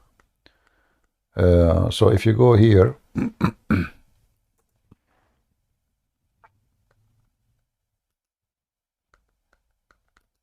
I mean, obviously, even a child will not say what it's here. Allah created the creation, and then when He finished from His creation, the Raham, the womb, got up, and Allah said to it, "Stop." I don't know. I should not continue. I mean, this stop. So the rahim get up by itself. So what the Quran is saying, the first thing Allah created, He created the womb. But how that can work? And where the rahim is going? Where you going, rahim? Where you going? Allah, you need to go. You know. So stop. What do you want? It said, at this place I seek refuge with you from all those who severe me. I know what to say. It's just a stupid thing from a stupid man. I mean, all those fiction is stupid stories, and you know, but there's a solution always for those. They will say to you, it's weak. You say to them, Al Bukhari. They say, this is your Bukhari. Who is Bukhari? Isn't it, if you know, a human being? You know, like the guy who called me before. He said to me, "Do you?" I said, "Do you trust Ibn Kathir? Do you promise?" He said, "But yeah, he's a human being at the end of the day, you know." I said, "So why you are quoting for me a human being to explain the Quran? If a human being can make mistakes, if he can he can mistake someone else, it's mean he mistake too, you know." And this is Muhammad, you know, he keep making poo-poo. So now the womb is talking to Allah. Good, at least he did not make a hadith about the penis. When he created the penis stand up, and he said to him, "Where are you going?" What the heck is that? I noticed you have two patterns. You said before that you read the Bible, you close your eyes and you imagine, right? So I think most Abduls don't do this, because if you close your eyes and you imagine, that means the womb must have a mouth. Have a mouth. The womb is a creature by itself. Yeah, it's a person. Right. So it doesn't really, they don't really think beyond this. And I think most Christians find this very bizarre, because we imagine this. So we say, if you know where you go, you must have eyes, you must have mouth, you must have legs, or something like that. And it's just bizarre. And then our IQ drops, and then we went to the chat room, and then we start arguing. And then, but before last thing, I noticed you also said, like, when you're trying to deliver the final blow to Abduls that were starting to have doubts, you started to talk about Jesus heals, Jesus forgives sins, Jesus resurrects. Is this your technique? Because I think this is actually good to speak more about Jesus instead of pointlessly pointing out Muhammad's immorality. Or, like, what do you think? Or is this just case by case? No, you know, it's a point where I feel that it is time to mention that, so he can compare and he see the different. It's like, you know, a person is in a dark room, and then he's in dark room for long, and then suddenly you expose him to the light. So he cannot resist. He cannot say this is not true, especially if you are saying showing it to him from his book. So there's a moment, not always you say that, you have to wait. If you feel the person, it's just either to make the person feel ashamed and repent, or to make the person feel ashamed and regret debating me. Depend of the person. If he's rude, trashy, liar, there's no point. So you mention what Jesus did always, because Muslim cannot deny anything about it. Or what they say, well, Jesus was given that by Allah, so why Muhammad not? What Muhammad was doing while Jesus was healing the blind man. Muhammad, he kicked the blind man out. Muhammad was going after women while Jesus was healing thousands of people. So we have to do compare, but that would be in a point where you feel that this person is listening to this, or to shame him. I see. Yeah. At two extremes. Okay. I will let the other guy coming in. So thank you, CP, for what you have done. You're welcome. And by the way, the hadith you gave me here, this one, then the Muslim should ask themselves about every single part of the body. As long the womb speak and have will, that means every single part of our body have conscious, brain, free will, thinking, and decision by itself. Actually, it's true. When it says stop, what do you want? That means Allah doesn't know. Yeah, and that's another issue too. And in the top of that, the womb is seeking refuge. How the womb knew what refuges about, and who refused refuge from who. It's like when Adam, he says, "Fetch me before the sunset." I mean, the guy did not even see the sunset yet. You know? Yeah, and then Alhamdulillah, I can't Yeah, believe so that. Muhammad is I heard of that. Muhammad is a stupid man. And you mentioned those who they speak about philosophy, etc. Philosophy cannot help them. You know, philosophy can just help them to waste time, but it cannot help them to defend Muhammad. What philosophy is that? Either this conversation is true, or this story is a fabrication. This is not philosophy. Yeah, somebody said that this is actually more than philosophy. They're behaving like Scientology because they start chasing the ex-Muslims. They want to find out who you are, where you live, what city, right? So it's very evil in that sense, you know. But we can deal with that. So we always remind the new people, don't really say, you know, where you are or what city First you of live. all, this is not the business of anyone. Even if you speak to your friend, like now, why anybody need to know? Why? I mean, are you going to visit you? No, we are in a chat. If you go to a church, you meet people for real, you trust them, you tell them whatever you want, and this goes for anything in life. You don't share your private information with anyone because there is scammers, there is even your phone number. Like now, I saw in the news about the new scam. Scammers, they call the phone company and they tell them that you lost your phone. They have your name now, they have your address, they have your phone number. So they call the company and they tell them, I am him, supposedly, you know, and I lost my SIM card. Can you please send it to me? But I changed my address. The company, they will send you a SIM card, and then suddenly the one who really owned the number, which is you, your phone stopped working. And the scammer, now he got access to your SIM card, and by having that, now he can go to your YouTube channel, he can go to your bank account, because all of them, they are associated with your phone number. This is why I advise everyone who have a phone number, actually, you have to go to your company, either online or contacting them, and make I don't know what they call it, two authorization, which mean it's not just a SIM card will not work unless I authorize it in a certain way. So you can do that online. There's some website they do, some companies they do that online. So no one can activate the SIM card, not even you, if you don't remember exactly the activation code or something nobody knows, you know, or even through your phone itself. Like if it's installed in different phone, the company, they have their way to let us say 2-step authorization or even 3 steps. Otherwise they can hack you, and this is a new way to steal information. So the more you give people information about you, the more you are risking your bank account, your scams. People, they can call your mom, say, hey, your son have accident, his name, etc. And like now you go and chat and you tell about yourself. There's a person is listening. You just said you bought a bicycle, let us say. He say, yeah, I was with him yesterday when he bought a bicycle, it was red, you know, blah, blah, blah, blah. So he need money, you know, can you, and family, they believe because they love their son. They don't, they stop, their brain freeze, you know. So the more information you share online, the more stupid you are. You know? Yeah, we have to be wise. I agree. I agree. Some people. CP, I'll let the other guy speak to you. If you have advice for the mods in the chat, they tend to be agitated, but these are all good people.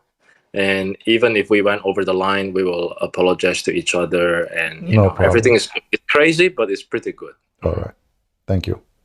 So who was here first? The cat. The cat. The cat. Meow, go ahead. Hello. Hello, Meow. Assalamu alaikum, brother Christian Prince. Wa alaikum assalam. You know, huge fan, actually. Very much. I know you don't like the praise very much, but I appreciate what you do. I wanted to ask, considering the argument usually is that the Christian faith is so fragmented, is there any particular churches that you feel most accurately reflect what the church should look like, or where would you? Church, when we say church, is about individual, group, individuals which make a group. So every individual group we have to judge, because it's not about a church represent, it's about people they present or they don't. So if you are a person who go and join people who they claim to be Christian but they are liberals, those are not Christians. It's not about the name of a church, it's about who is in the church. It's not about being Catholic or Protestant or Orthodox. I don't believe in this. I believe who is in the church. So if I go right now to a church, there's nobody there except Catholic, and they totally agree with me in everything, this is my church. The same for Protestant, the same for Orthodox. If one of them he says to me he supports homosexuality, well, obviously it's not a Christian. If somebody says to me that we believe in the same God of Muhammad, obviously he is a false Christian. So this should be about individual, because you will notice that there is many who they are Catholic, against Islam, against even many high positions like even the Pope. They criticize them, and the same for Protestant, the same for Orthodox. So as the Lord he said, from their fruits you shall know them. So we shall not judge a church by the title. We should go inside and see. See, and I feel like similar to the way that people find different hadith and it'll reflect in their Islam differently. I feel like people will take different fragments of the Bible or interpretations, and you'll find within the church, there's some people that they'll put the rainbow flag on the church itself, and it'll. They cannot find a single verse in the Bible that supports such a thing, and they cannot take any fragment from anywhere. Those are just a bunch of hypocrites, and they are not Christians. There's no. Does it outright condemn it? Well, yeah, the Bible condemn it very clear. It's not a choice. It's not an option. It's not like maybe not. No. So same as for the God of Muhammad. The Bible says, who is the Antichrist? The one who denied the Son and the Father. As simple as that. There's no need to argue about it. So the Bible is so clear. But people, they justify sin. They like sin. So he want to claim that he is religious, and he claimed that he believes in God, but he is open-minded. So we can fornicate, we can take drugs, we can sleep around, and God, he loves us. That's not true. The Bible speaks clearly of hell and heaven. So there is people will go to hell, and there is people will justify their sin because they are nothing but evil. The Lord, he says, be aware of false teachers. They will come to you in the clothes of a sheep, but they are wolves. So I think it's a testing of the forgiveness. So when you're sold a God that is all forgiving and benevolent and loving, I feel like there's our God is not all forgiving. That's not true, because the all forgiving is about what? Is about the one who repent and never do it again. Jesus said, go and sin no more. So all forgiving is not true. All forgiving is like a license for, forgiven, he's forgiven, so we can do as we wish. No. So this is not a true statement. The Messiah will come with the glory of his angels, and he will say, bring those who disobey me and slay them. That is the Messiah, which they don't want to mention his name or quote what it says. So God will forgive you, yes, but God will not forgive you for playing the game of forgiveness, which means you confess your sin or convince your sin that this God is loving, so I can go and play in the yard. I commit all sin. I play in the dirt like a pig all day long, and then I will go and he forgive me. That's not the story. Not the story. Not everyone says to me, Lord, Lord, will enter the kingdom of my Father, but the one who will do his will. So are you doing his will by non-stop committing sin and then asking God for forgiveness? No, that's not the truth. Those are false Christians, and they are, it's like giving themselves drugs. Let us say even they want to give themselves a position that they are decent. You know, we go to church. We are Christians. No, you are not. We don't care for how many crosses they wear, and we don't care what they call their church name.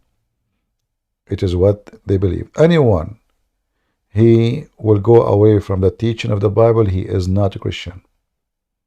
And the Bible is so clear. Well, then, on the note of the Bible, do you feel that there's, if someone only had time to sit and study with one Bible, similar to the issue with the churches, a Muslim or someone of another faith might say that there's several varieties of Bibles and all these languages it's translated into, and still, even I know you gave the even if there are different languages,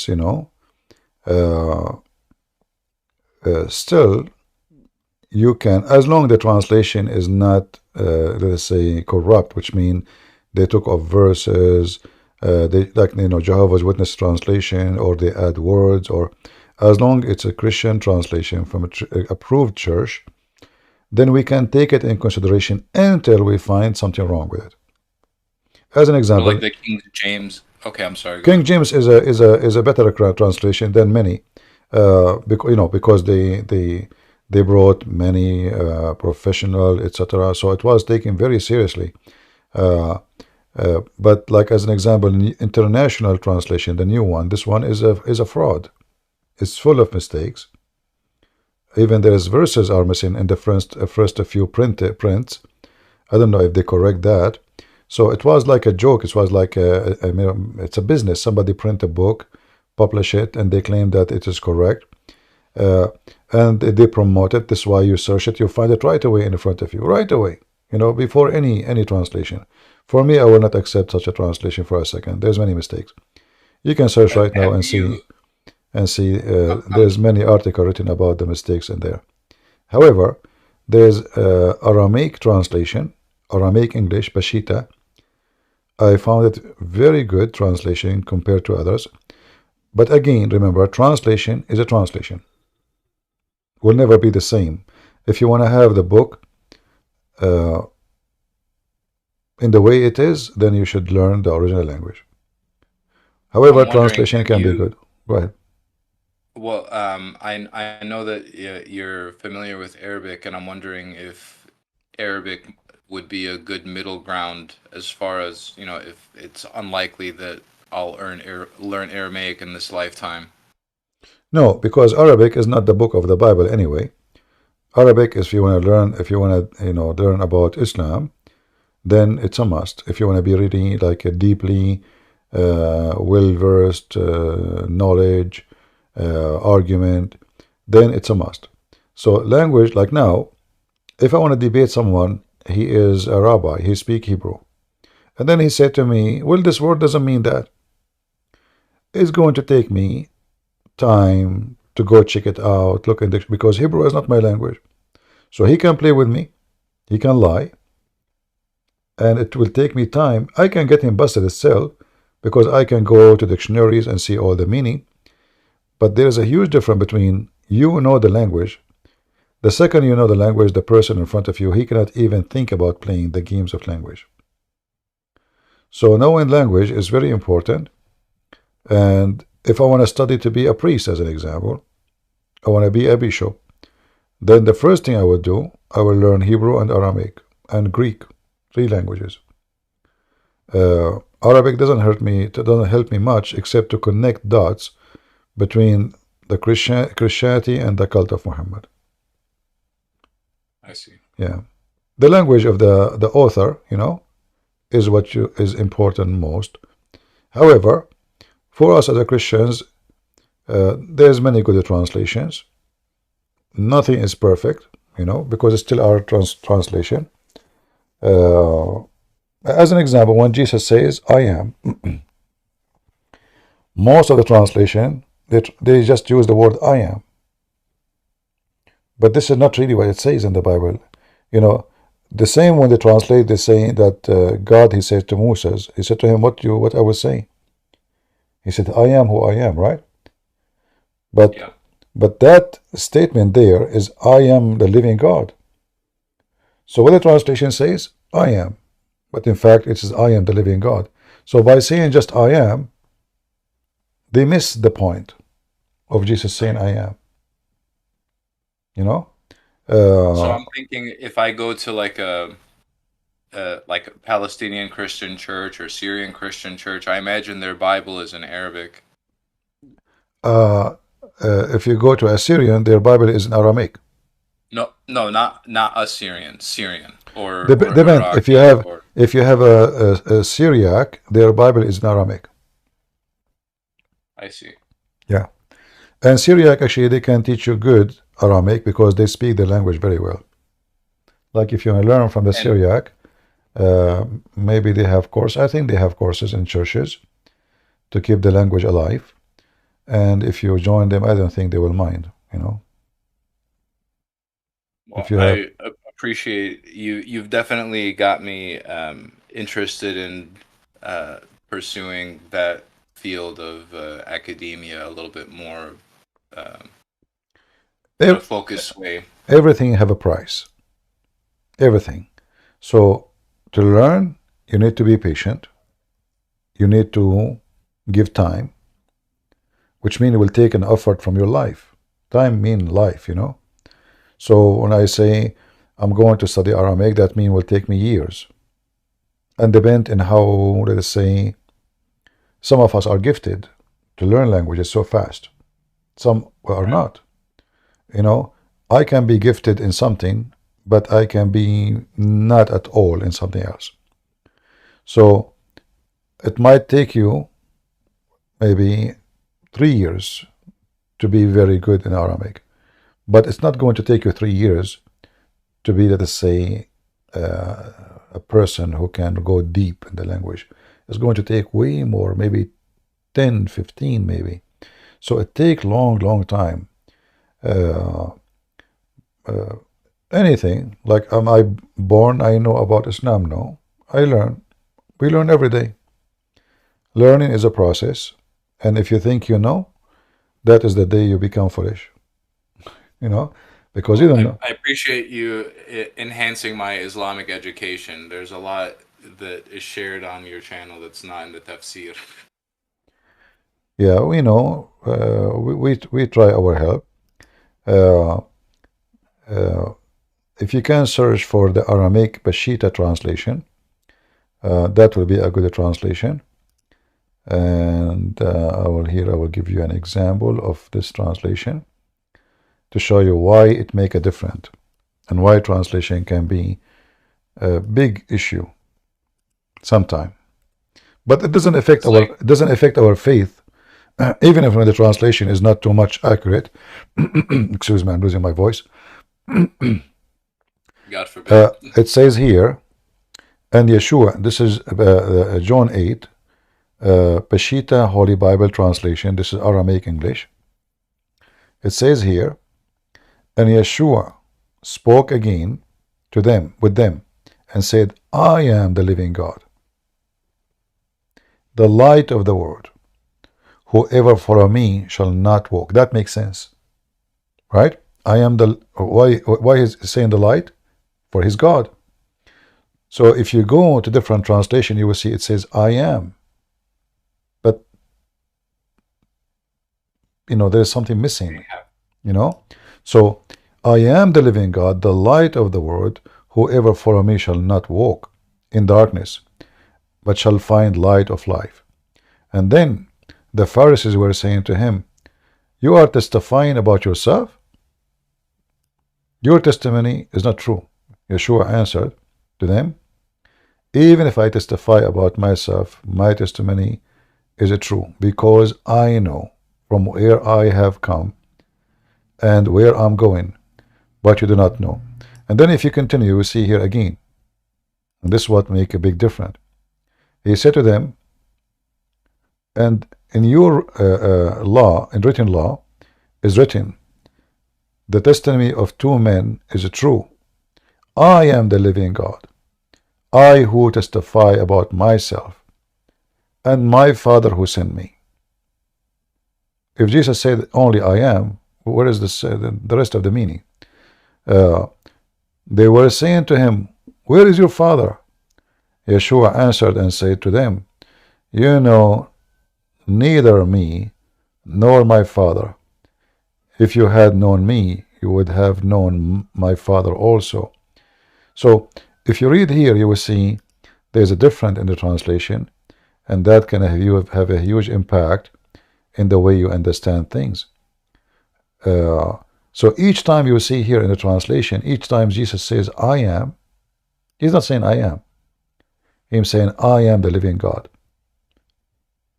And you can check the Aramaic, or you can check the Greek. You will see how accurate that is. I'll definitely be looking into this in my own time. I have one brief question that I was hoping you might be able to touch on. It was concerning the Sufi Muslims, because I know that among the Sufis, they're the dancers and the artists and the poets, and I feel like they have a much more Christ-like philosophy about the way they practice their Islam. I know that they're also looked at with a side eye by the rest of the Islamic community. You have a wrong understanding of the Sufis. Sufis are a bunch of criminals. They killed a lot of Christians. They killed a lot of Armenians. They are very violent, and they are not artists. If they dance, doesn't make them artists. Ramazan Kadyrov and all the Chechen, they are Sufi. And they dance, and they have a music, and they have parties. So whoever told you that Sufis are artists, this is not true. Sufi is, the Muslims, when many nations, they converted to Islam because of the sword, they found Islam very solid like concrete, in a way like it's dry. There's no spirituality. Music is haram. Art is haram. So they wanted to have that, and this is what the Sufi is about. But still they are criminals. Very aggressive. Erdogan is a Sufi. Kadyrov is a Sufi. So the Sufism does not make them like, when you mentioned like Christ, like, what did that have to do with Christ? Why what, like, for example, I know that the poet Rumi is maybe one of the more known poets.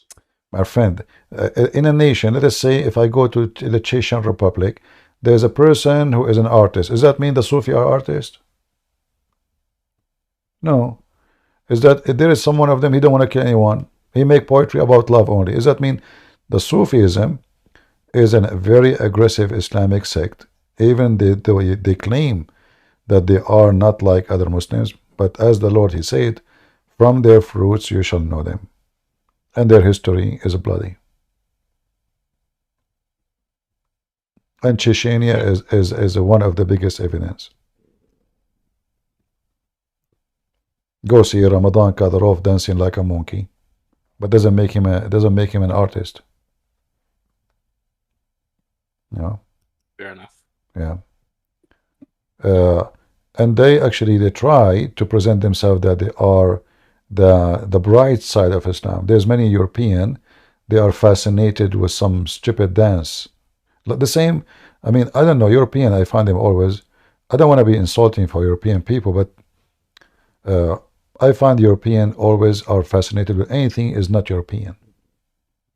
Sure. So you show them a guru. The exotic, something exotic. Yeah, a guru. He sat in there his ass and he starts schooling them about how to live. But people are dying in India. The guru come all the way to LA to speak to the rich people of Hollywood. Sadhguru as an example. Why? Because he's coming to speak to the rich people. So the yoga, and and they are fascinated with the Hindus and etc. But the Hindus' religion is not really a good religion. I mean, discriminate. This is a religion of discrimination. They have ranks. I mean, the caste. Yeah, they have a caste system. They used to burn the women when the husband die. So the Western, they are fascinated about anything. Give them a dish of shit, and it's made in an artist way, they will praise it. As simple as that.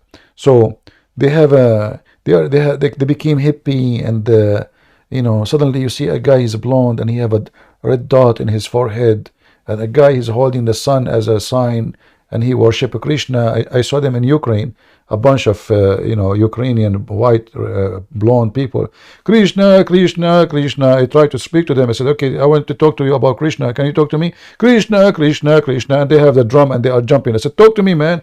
I want to talk to you about Krishna. Krishna, Krishna. They don't even know they don't know what they are doing. So when we talk about, like, they show you those Sufi, they are wearing this dress and they keep going around themselves, right? You remember? I'm sure you know the dance, right? The Sufi dance. Oh yeah, the circle dance. Yeah. So the Western, they bring them to the stages. Those are criminals. So what if they do that? I mean, what does have to do with? I mean, they are European. They lost their common sense, and they fascinate with anything. They want to go to Dubai to see the desert. I mean, it's a desert. The people of Dubai are running away from it. So I think the way that I see it is that if these people could find God, that like the residual dance and the poetry and the architecture would be wonderful. My friend, in another cultural context. I believe that human being, he need let us say entertainment, and I believe that Western people in general, they become so empty inside, so they do not know what to entertain themselves, and they like to they are looking for a change. So the swimming suit was a short, then the short became a bikini, and then the bikini became naked. And now what we can do? We need to change the sign of the gender in the bathroom. Okay, we change the sign of the gender bathroom. Okay, now we need to put so they are just bored. They are empty from inside. That's why the Muslims, they find them a very easy prey. They prey on them. They are shallow, uneducated, easy to manipulate. Like now you see those blonde people going in the street of Free Palestine. They don't even know where is Palestine. They don't know even what the story, but they are going by thousands, and Hamas are using them. This is how foolish they are. So for me, I changed my mind about how European and Western are. And again, not everybody. I'm not saying everybody, but I used to think about Western are intelligent. I mean, look at the Middle East. I'm coming from Middle East. Garbage. Literally garbage. Everything is corrupt. Everything is destroyed. I mean, everything is wrong. But when I came to the West, I noticed, yes, okay, they have technology. They're, they have way things better than what we have. But the people are they are screwed. They lost their common sense. Like in America, they don't even want to have a border. Criminals coming from everywhere. We hear everybody now, every day, a woman raped, a woman killed, drugs, etc. Still they want to, they lost their common sense. They lost their mind in other way. Yeah. Millions of people coming to Europe. I mean, in 20, 30 years from now, European, they will be a refugee in Europe. Literally. You will not find European in Europe. Me, myself, I am an immigrant. But I will not, if I am European, and this is I will never allow that. I mean, this is stupid. So they live in a stupid way. and they get fascinated with anything stupid. Because if you look at all the Sufi so-called art, you will see it's nothing but a form of a drugs. A bunch of people, they keep saying, going around themselves, saying the same words, saying the same sentence, 3 hours, 4 hours, 5 hours. Okay, what is this about? Nothing except stupidity. The same as yoga. Yoga as a sport, I'm not against it. But yoga sitting in your ass for 10 hours is just a form of stupidity. If you want to do something good, it's not by sitting doing yoga, by going and helping somebody else. So, Western are very easy to manipulate. This is what I see them. They are very naive. Muslim, they target them. As an example, jihad love. You know, they see a girl, she is blonde, they are obsessed with white women. You know, you are so beautiful, I will marry you, etc. Protect you, you know, not like those Western, they sleep with you, you know. He sleep with her. Few weeks after, he dump her. And now she is a Muslim. He tell her, you have to convert to Islam, I can't marry you if you're not a Muslim. So now the Muslim is supposed to receive him blessing from Allah. And this Western woman, she don't care. I mean, she don't care about God, Allah, potato, tomato. She's vacuum. She's vacuum machine, empty. So they take advantage of them. They target them. They target their country. And I believe strongly that the Western, if we can call them a race, they are under attack. And they are losing war because of their stupidity. I'm just being honest. Yeah, a lot of them feel that way. Yeah.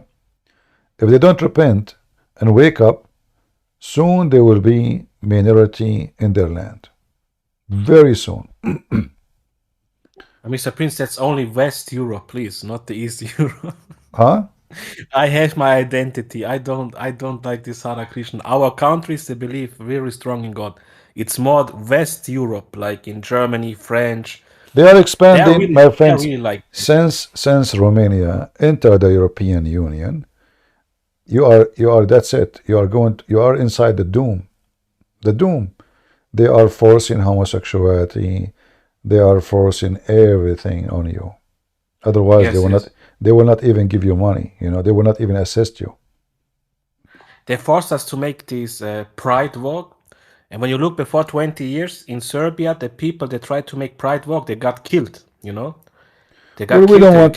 don't want people to kill people, but European Union, obviously, it is good maybe for protection of Europe, but in reality, like the appearance is this way, but in reality, they open their borders. It's controlled by liberals. Europe is controlled by two countries, France and Germany. Yes, yes. The rest is nobody, you know. And Germany is a very awkward country, very awkward. So as long you depend on those, especially Germany, then Europe will not be better. And as long you are part of European Union, then they are the one who will vote in their parliament for what is right for you, not you. They can. We are not CP. We are in Serbia. We are not in the EU. They don't want us. We don't want them. Yeah, you are in Serbia. But I'm saying I thought you are from Romania. Sorry. No, Serbia, CP. Yeah. Okay, good. Yeah, in Romania or like now, even if Ukraine join European Union, they will do the same to them. So they are expanding. They're expanding their madness everywhere. And they force countries who join European Union, you have to do this, otherwise we will not help you. No?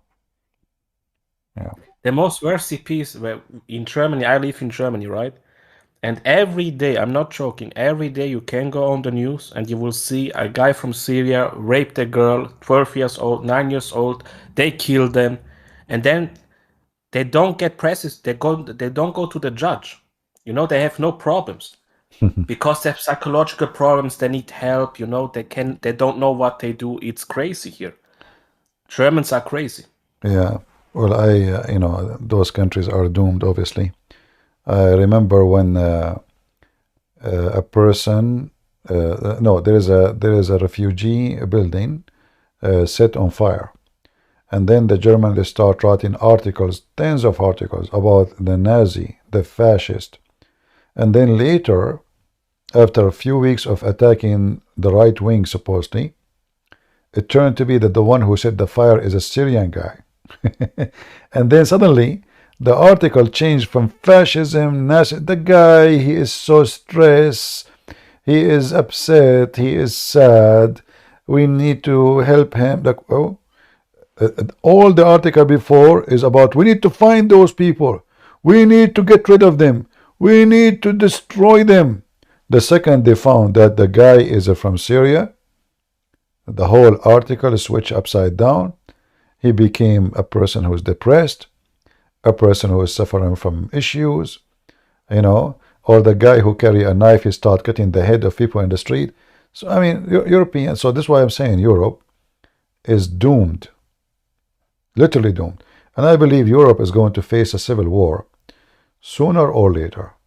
Maybe not now, maybe 10 years. Like now in Germany, there's more than 2 million Turkish. There's more than 2 million Syrian. We're talking about millions, So if those people decide to take a state inside Germany, who's going to stop them? The whole army of Germany is not even in the size of No, Christian Hezbollah. Prince, you know what they do now with the army? The German army said they will now even take people who don't have the German passport because they are so low in people. They are taking soldiers, not German, you mean? Yes. That's the new. Yeah, there's no German. I went to Germany. I did not see a German in Germany. I never met a single German in Germany. Name one for me. All the one I met them, they are not German. Ex-Muslims. I met ex-Muslims. I met Amir, if you know him. Yeah, I know him. He's a good guy. Yeah, I met with his brother. I met with others. I met with a Christian lady. I think she was from Bosnia. I met with ex-Muslim from Lebanon. Even they invited me to their house. The mother, the daughter, the family. Actually, she is the fiancée of Amir. They invited me to their, But I did not see German in Germany. I see all just migrant, Iran, Lebanon, Syria. A guy, he is Jordanian. He is an ex-Muslim. I did not see German. So you are true, Mr. Prince. That's really true. It's sad. We left, but it's actually sad. I go outside, I don't see a German anymore. Yeah. Really. Well, whoever was going to take over the land, he deserved it better than them. The one who don't protect his land, he don't deserve his land. I will not feel sorry for anyone. Yeah. And this will happen to you too. If you don't protect your land in Serbia, somebody will take it. As simple as that. They try, Mr. Prince. We have so many problems. They try from left and right. The EU tries us. They want us to give sanctions. The East give us sanctions. The NATO, we really fight. the European Union and the NATO, obviously they are trying to destroy Serbia, and they are supporting Muslims in Kosovo, and there's no doubt about it. Like even they forbid them, they forbid their currency, they forbid them from striking, they forbid them from celebrating their national days, and the European, they are all the way supporting the Muslims in Kosovo. There's nothing but hatred against Serbia. Very evil. Very evil. Yes, you know what is crazy? It's like with Israel, Palestine, Kosovo is the same. It's our country. We were always there. It's our buildings. It's our churches. And they try now to make a new history. It's crazy. It's really crazy. Yeah, well, this is why you have to fight and defend your country. Otherwise, they will take it over it. Anyway, I love Serbian people. I believe they are strong men and they are not cowards. I respect them for that. Let us take another caller, if you don't mind, my brother. Of course. Thank you for your time. Have a good night, everyone. Bye-bye. Take care. Who is here waiting for long? Paddy? If I was there. Hello, hello, Christian Prince. How are you? Go ahead. I'm fine. Yep. So I was, by the way, thank you for the lesson you told me yesterday. or it really boosted up my endurance, like it really boosted me up. So I decided, as I was reading into the topic regarding can Allah be seen and did Muhammad see his God? Yeah. And I was debating with a Muslim about it. So in their Quran, I think, in their Quran,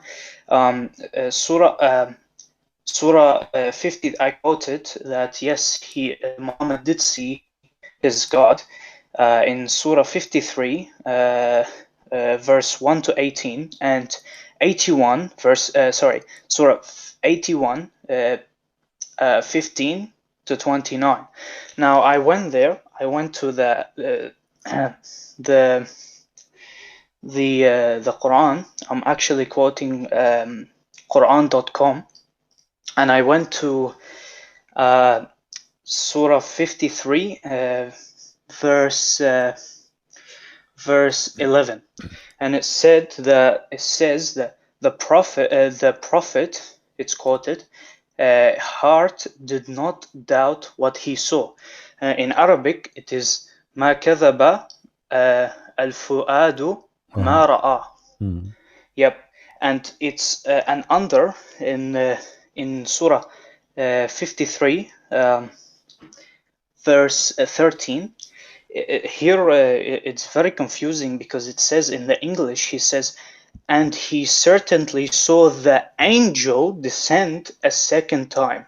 But if you read it in the Arabic, it says وَلَقَدْ رَآهُ نازلا نزلة أخرى ولقد رآه نزلة أخرى. Yes. So where it doesn't say the angel descended, and I went, and maybe I thought that this is wrong, like something is wrong. I went to legacy.quran.com, and I read Surah 81, verse 23, and in the English it says, and he has already seen Gabriel in the clear horizon. But you go in the Arabic, وَلَقَدْ رَآهُ بِالْأُفَاقِ الْمُبَيَّنِ. So it doesn't say it doesn't say all the translation, all the translation is false, because simply there is a problem here. There's a problem here. If you see verse number 10, it says فَأَوْحَى إِلَىٰ عَبْدِهِ مَا أَوْحَى. And this is what makes the biggest problem, because here it says, so he convey the inspiration to his slave. Now, if this is the angel who is coming down, why Muhammad is called a slave of the angel? You know? So, so now what they do, they say, so did Allah convey the inspiration? But they are talking about a person who just came down. You know? Where's the angel? There's no angel. So here, there is a very stupid statement, and the Muslim, they try to cover up for it. Why? Because if you go up, you will see here in Arabic it says ثم دنا فتدلى. Tadalla is like holding a rope and coming down, not closer as you say here. This is false. Tadalla is you holding a rope and going down like in the wall, or but holding a rope, like the same we say when you dalu, the one you carry the water with it. Why it's called dalu? Because you throw the container in the water well. That's why we call it, because it's connected to rope. So here Allah is coming. If this is Allah, is coming with a rope, and then he gets so close in a distance of 2 bow length or nearer. But if this is the angel Muhammad, he saw the angel many times. Isn't it every verse Muhammad receives is from the angel? So what is about? What is the unique about it? And then here it says فَأَوْحَى إِلَىٰ عَبْدِهِ, and then he inspired his slave. And here is the problem. So all what you see here in the translation is just to cover a stupid Arabic mistake, or Muhammad claiming that his God was a monkey coming with a rope. Ah, yeah, I Yeah. got you. Yeah. Yeah, I talked to him about it. He said he never said he never stated that he saw apparently Muhammad saw Allah. He saw actually Gabriel, and he stated something about, if I'll actually pull it up. Just give me a second. What he said. Yep. Here he says, and indeed he saw him in the clear horizon. Yeah. Did I lose you? Yep, just give me a second. Okay.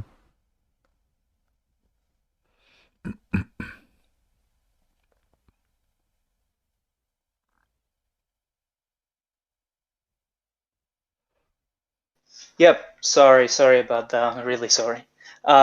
He said to me, and indeed he saw him in the clear horizon, meaning indeed Muhammad saw Jibreel, who brought him the message from Allah in the form that Allah created him, i.e. his true form, and he had 600 wings. And the next sentence he said, give me a second. Yep, and then he quoted. He said in Sahih Muslim, on the authority of Abdu Dar, he said, I asked the Prophet, peace and blessing be upon him, have you seen your Lord? He and peace and blessing be upon him said, I saw light. He said, I saw light. Yeah, I know this hadith, yeah. And in the other word, he said, light, how can I see it? So peace and blessing be upon him. He explained that he did not see his Lord, but rather saw light, he said.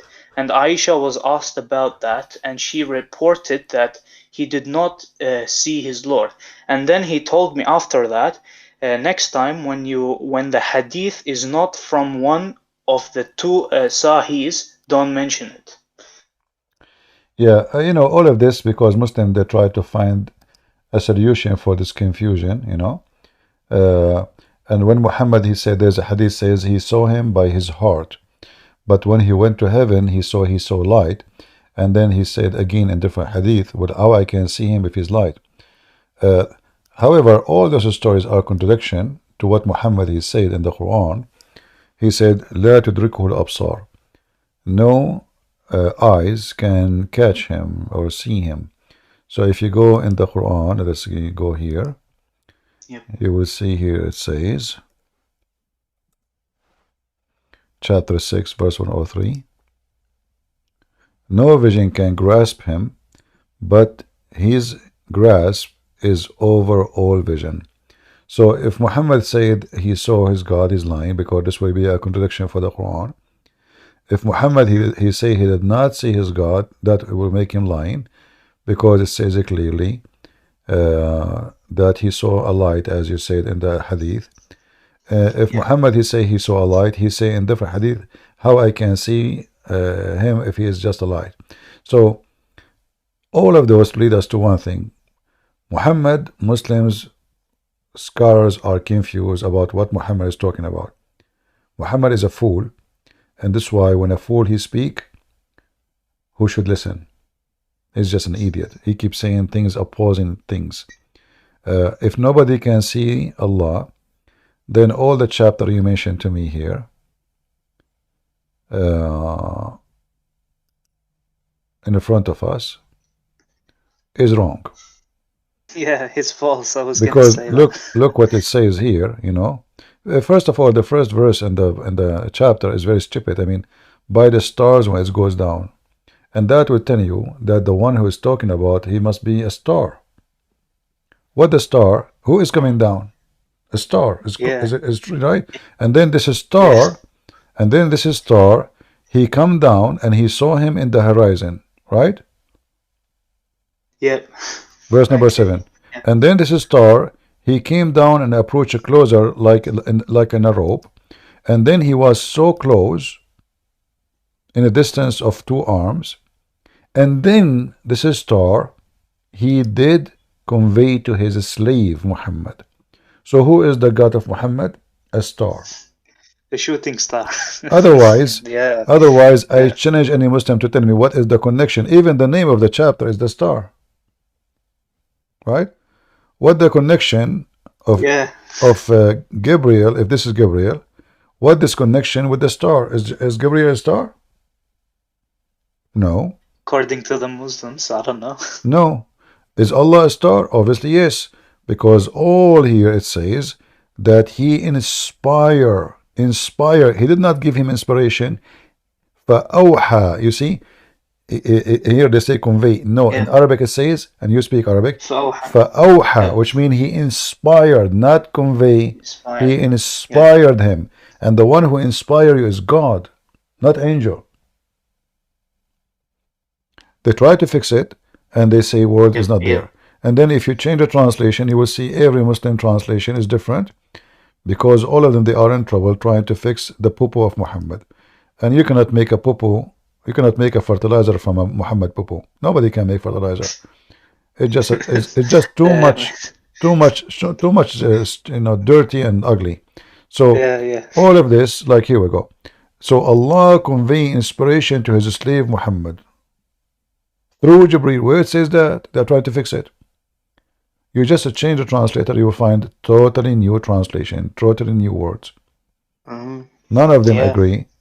None of them agree with the other ones. English community Allah. There's a translation called community Allah. Okay, that's a good one. He revealed to his servant what he revealed. Okay, who? The one who came down. Yep. But is Muhammad is a servant of Jibreel? No. No. And it says it clearly, it continue like, then he drew, then he came closer. So when he came closer, he revealed to his slave what he revealed. And again, revealed is false. Awha is not revealed. Awha is not revealed. Yeah, it's inspired. It's like, inspiration. Yes, inspire something. Well, I encourage you, keep studying, taking notes, and by time, you will learn how to get them busted so easy. Yep. Thank you very much. I just wanted to confirm it with you because the other guy had me like a bit thinking, but then I was like, wait, what do you mean? That doesn't make sense. So thank you for clarifying. All right, thank you. About it. All right. All right, we have Geist. Are you there, Geist? Go ahead. I don't know if I'm saying your name correctly. Hello? Go ahead. You hear me? I do. Okay, nice. I have a question about Christianity, not about Islam. Are you a Muslim? No, I'm not. I'm German. You're German? Yes, a real one. What does have to do with my question? I said, are you a Muslim? No, I'm not. I'm German. So what do you think of Muhammad? I don't like him. What do you think of him? Is he a prophet, false prophet, liar, a criminal? What do you think? Oh, he's of course false prophet. Okay, so what is the question? But I have a question about Christianity. Okay, so what is your religion now? I'm Christian. You are a Christian. You have a question about Christianity? Okay, go ahead. Yes. What, like you did, like you explained the real name of Allah, your video, remember? Mm-hmm. What is the real meaning of the gospel, evangelium? Good news. Is it the book or is it what is it? The book is called good news. Injil is the word Injil, the one used in the Quran too, is good news. So the evangelium is the book or is it Jesus? It's what? Is the evangelium the book or is it Jesus? I don't understand. Can you speak more clear? The gospel, the good news. Yeah, is what? Is it the book or is it Jesus?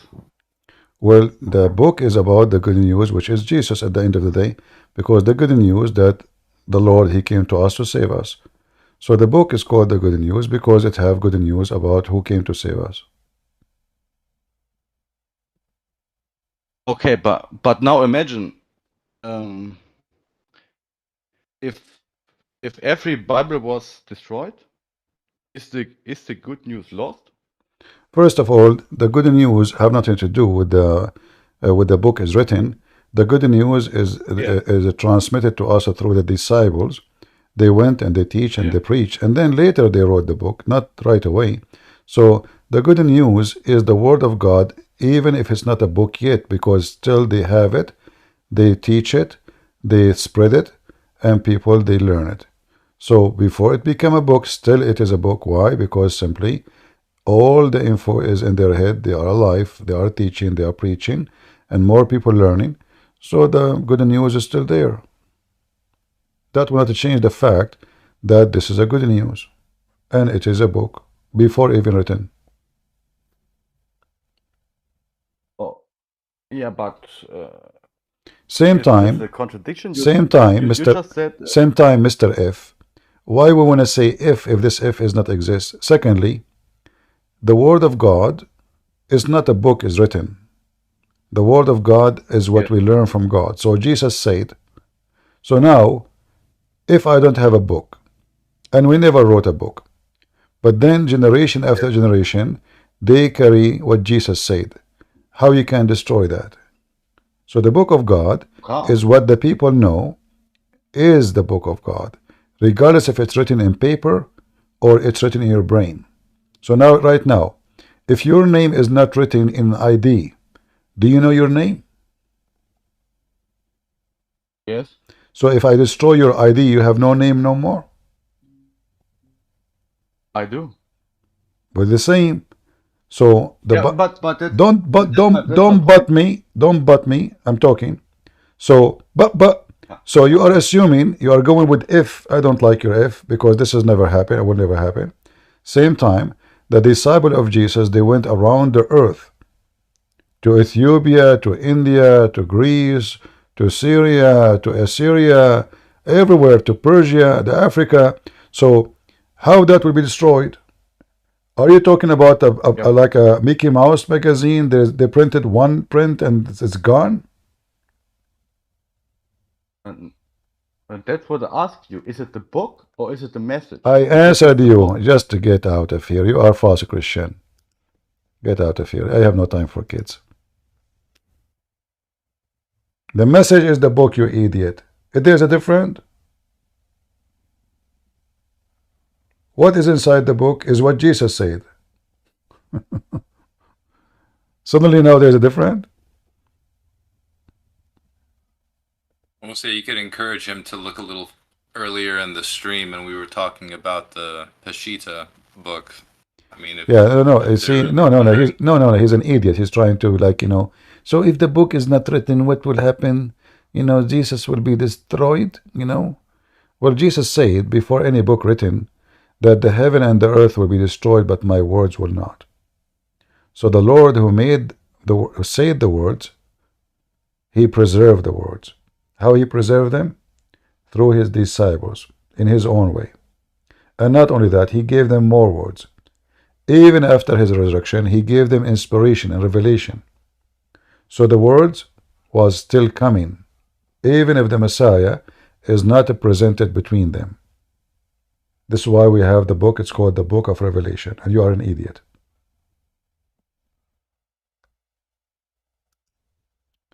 I really want to thank you for your time, Christian Prince. I want to wish you a good evening, and God bless you. Thank you. Appreciate you. Thank you, my friend. I'll be tuned in. Assalamu alaikum. You well. Bye-bye. Thank you. You see, you have to be tough with the silly, because the silly will not notice that he is silly until you spank him. I know there's many, they will speak kindly, etc. Don't. That will make the silly more silly.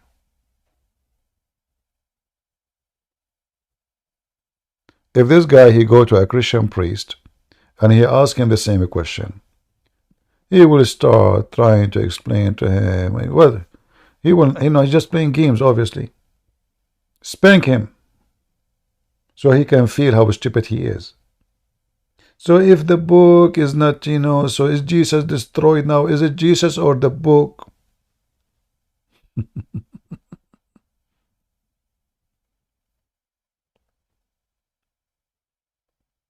The Bible is not about a book. It's not. The disciple did not start writing books right away.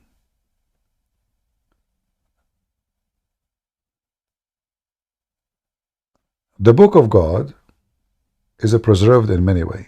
Number one, in the heart of the disciples. Number two, they were inspired by the Lord. He did not leave them alone. Number three, art and mosaic and manuscript. Number four, the believers who spread around the earth, not only disciples. Disciple of disciples, church fathers. How you can destroy a book? Became the teaching of every believer. So people, they can, they can come with those silly questions. Don't have mercy with them. I assure you, he will never dare to ask this question again to any Christian here. But he will go to a different place to play the same game. Right? They play as long as you allow them to play.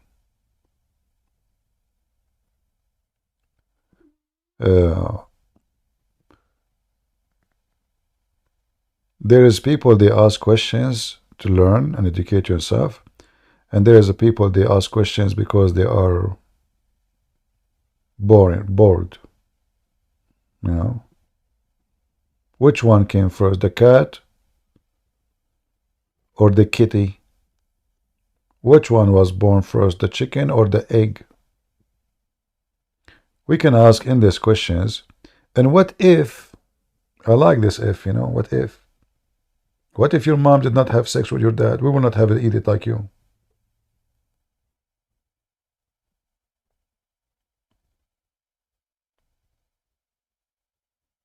You know what I feel sorry? Mostly is women. Women, they go marry men like those. Imagine you have a husband sitting next to you in the bed, and he spent the day asking you silly questions about if. What if I don't meet you, honey? What will happen? Then you will say to him, I will be marrying a different husband. He is smart, and he don't live by if.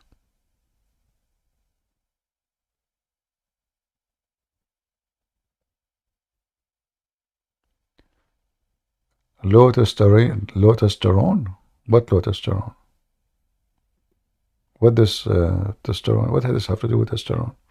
You have to be firm. You have to be sharp with those people. You have to put them in their place.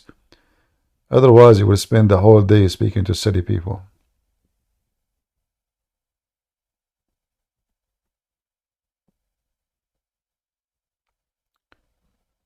All right.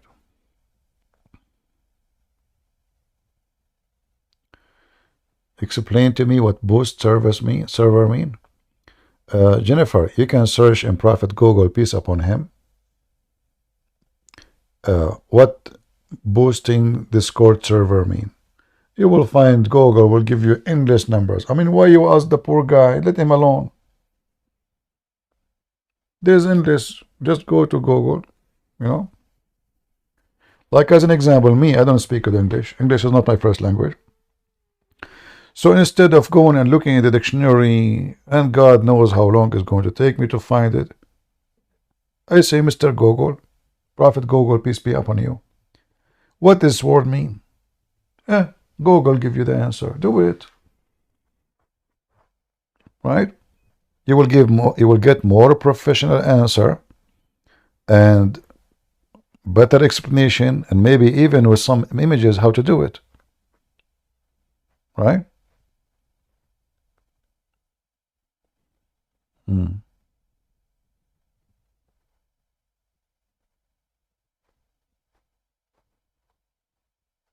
You can ask Google about anything except the GPS. Sometimes he might take you to a closed road and you end hitting the wall.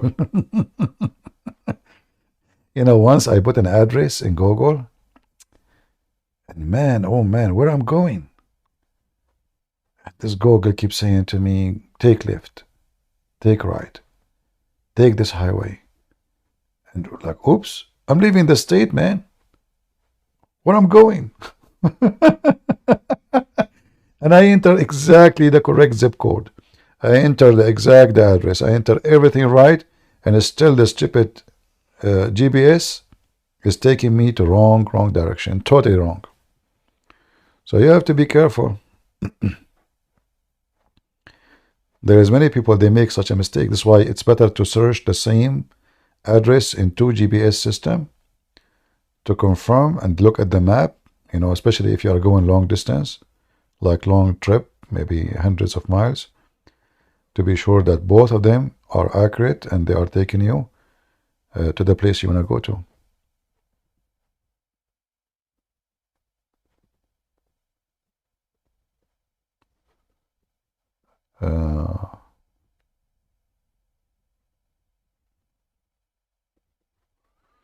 All right, look like we are out of customers and things is getting slow here, and my voice is getting tired. You can tell, right?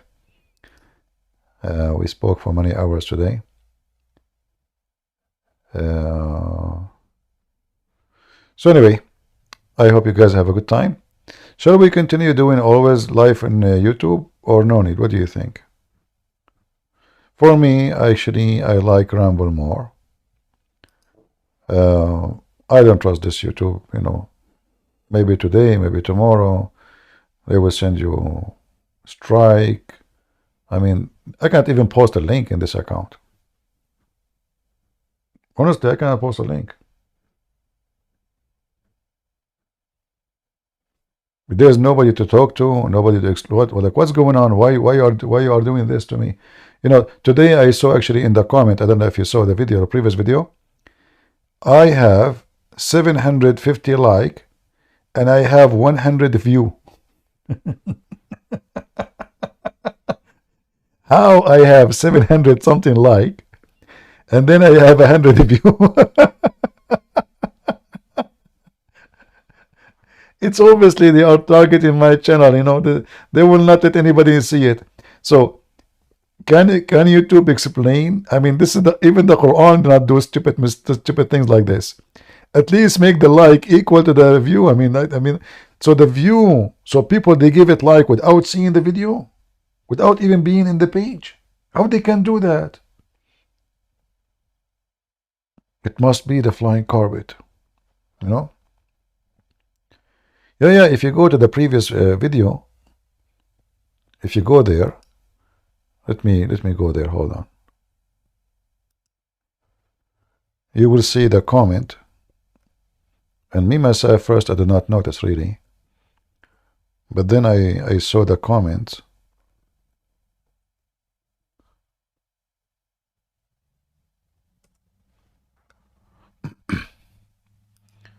Let us see the previous one.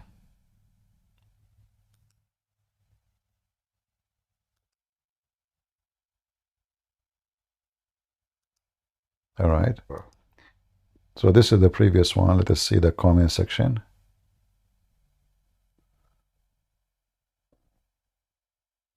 What happened to the comment?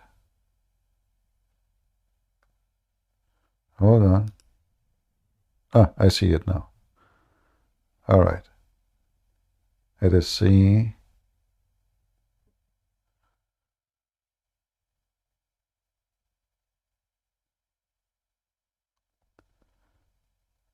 I'm looking for the comment.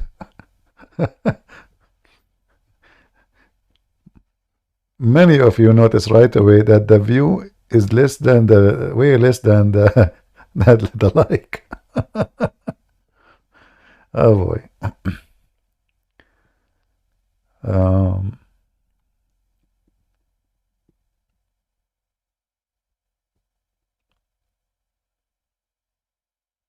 let's see. Okay, hold on. Look at this. This is the gentleman. His name is Holy Bible. Look what it says here. And look, every one of us see different view too. So here it said 15 hours ago. Where did the view go? To 178 and 489 like.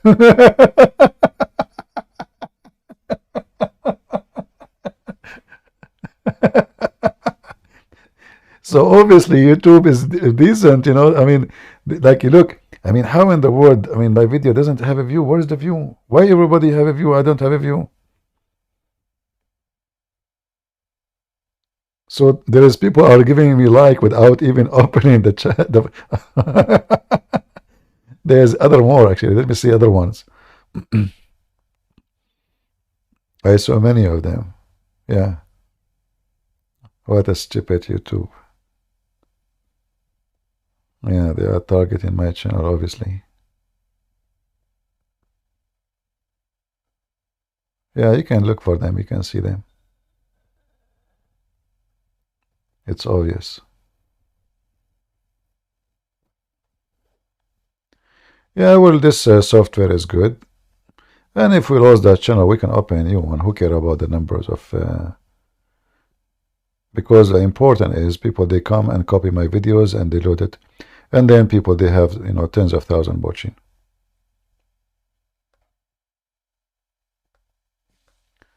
Yeah.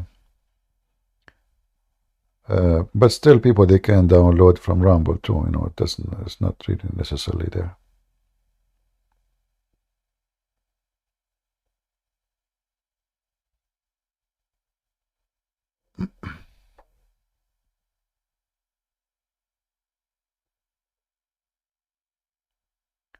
I will not be out of YouTube, because as long people copy my videos and posting them, there's many, they are making a lot of money from copying my videos. And this is why I trust my videos will be there for forever, you know. You know, there's people who do the work for, like, you know, because they want to serve the Lord, but there's people that do it for money, you know. So there's people, they monetize their channels, they receive donations, they etc. Huge channels. And those, they don't even waste a second of my video, especially when I'm debating a Muslim. And those are the one make me feel comfortable that my videos will not be wasted, because always they will copy it, they will post it, because they are making living from it, you know, which is fine for me. I don't mind, as long as the target is, you know, is reached. That is fine.